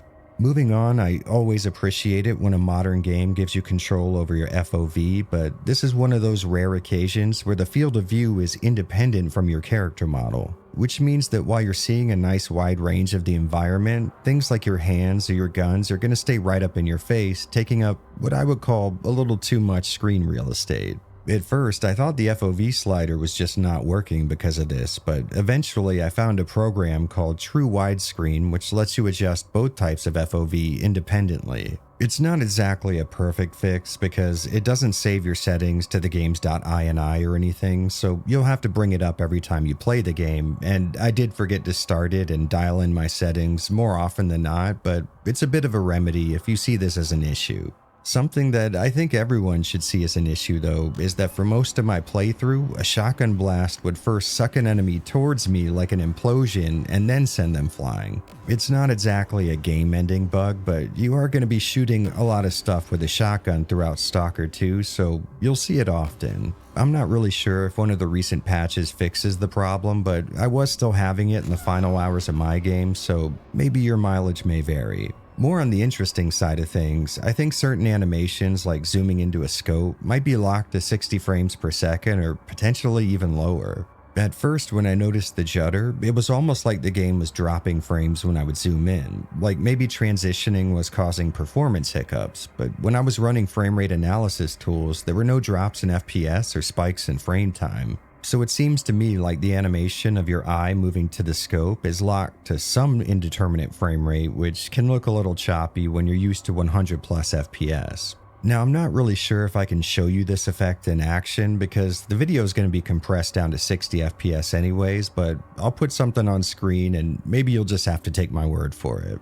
And you know, I think a mostly BS issue that I can't even really demonstrate to you guys seems like an appropriate place to stop. We're coming in. We have to gang up on him.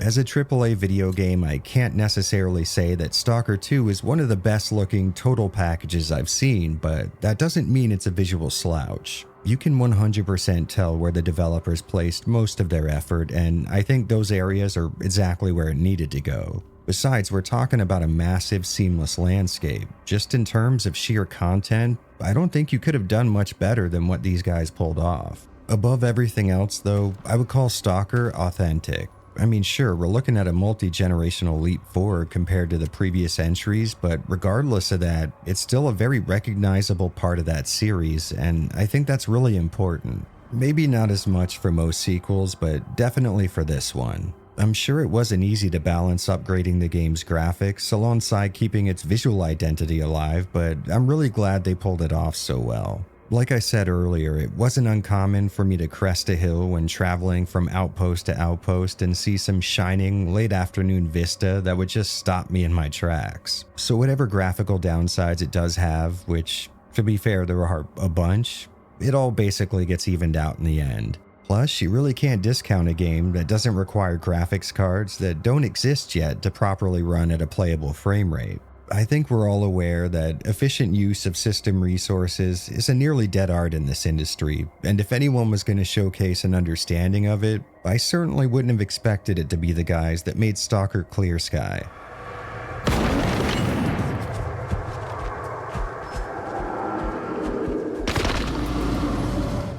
When talking about a game like this, there are some special conditions to keep in mind. I mean, sure, there is value in figuring out whether or not it's a functional video game, but almost more important than that is whether or not it stays true to the legacy it belongs to. And this may sound overly positive coming from a guy who was wildly skeptical during its development, but given this criteria, I would say Stalker 2 is, well, it's fucking incredible. In fact, I would go as far as to say it's damn near perfect. Not so much in terms of technical execution or anything. I mean, I did just spend like half of this video's runtime complaining about its flaws, but just in terms of delivering an unmolested version of the Stalker franchise. It made zero concessions for modern audiences, took almost nothing away from the original series blueprints, and just delivered the kind of game that you would have wanted had you have just finished a playthrough of Call of Pripyat, Clear Sky, or Shadow of Chernobyl. And I'm being for real here. There are almost no words I can think of that could describe just how much I respect and appreciate that.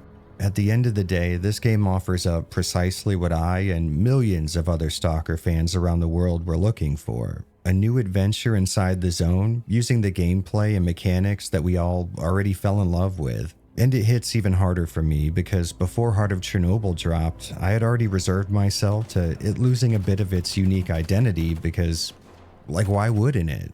I mean, a situation like this is almost unheard of in the games industry. A franchise that stopped putting out titles 15 years ago all of a sudden releases a new entry and it's like it never stopped. Like time stood still in the interim, which is fitting because Stalker has always sort of existed in a self-made cocoon, happy to do its own thing regardless of how things were supposed to be done. And that's an attitude you just aren't conditioned to expect these days. Something like this is a very risky endeavor that can really only be pulled off when you know you've got an incredibly supportive fan base backing you up. And judging from both fan and developer reactions, it seems like this move has paid off more than anyone could have hoped for, which is good in a few different but equally valuable ways. A, it might just mean that this series has a little more life left in it, but B, it shows everyone else that this sort of thing can be done. I can still remember back to when Resident Evil 2 Remake was being worked on. My main talking point was, well, of course it's not going to be faithful to the original in terms of gameplay because at that point, no one thought that kind of a move was even possible. Taking a 15-year-old development style like that and just dumping it into a modern release schedule completely unchanged, it's enough to make a corporate bean counter's head explode. Well, AAA video game industry, I think we've all seen that this shit works, and it works really damn well. So let this be a massive signpost erected into the upper reaches of the atmosphere. If you take care of your fan base, that fan base takes care of you. So let your games stay true to their roots. You just have to show the fans of the originals the respect of not valuing new customers over them. Outside of the long-winded legacy though, I had a blast playing Stalker 2. The tense moments, the exploration, and even the combat when it was working well. It all comes together to form something really special. The only issue is, I'm so deep into this whole Stalker world that I don't even know if I'm being blinded by bias. I really did try to separate myself from the rose-tinted glasses for this video, and here at the end, I still don't know if I was able to do that. I mean, this stuff is just, it's drilled into my DNA. So I think we should probably put it like this. If you're already a fan of these games, this is going to be the easiest decision you've ever made in your life. Play Stalker 2. You are all but guaranteed to love it. If you're not though, and you're wondering if it's right for you, I would imagine something you've seen or heard by this point in the video will probably confirm or deny that. I can 100% say that I recommend it, but you should definitely be skeptical of someone as clearly biased as I am. Regardless though, I'm thrilled I was able to play this game, and even more stoked that it ended up completely surpassing even my most ambitious expectations. But that being said, I think I've spent enough time in the zone to start glowing green now, so it's back to the mainland for me. I hope we get to see each other under these circumstances again soon, but until that day comes, good hunting, Stalkers. Whoa, whoa, whoa! Some fireworks, huh? Who are you? I'm your guardian angel. Here's your bolt. Why the hell would I need a bolt? Take a look around. Oh, crap. Hey buds, been a while, huh? Thanks so much for making it to the end of one very long video.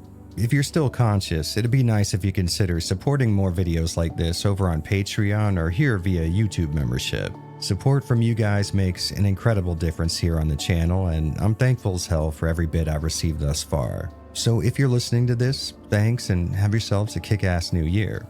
Cheers guys, keep being amazing.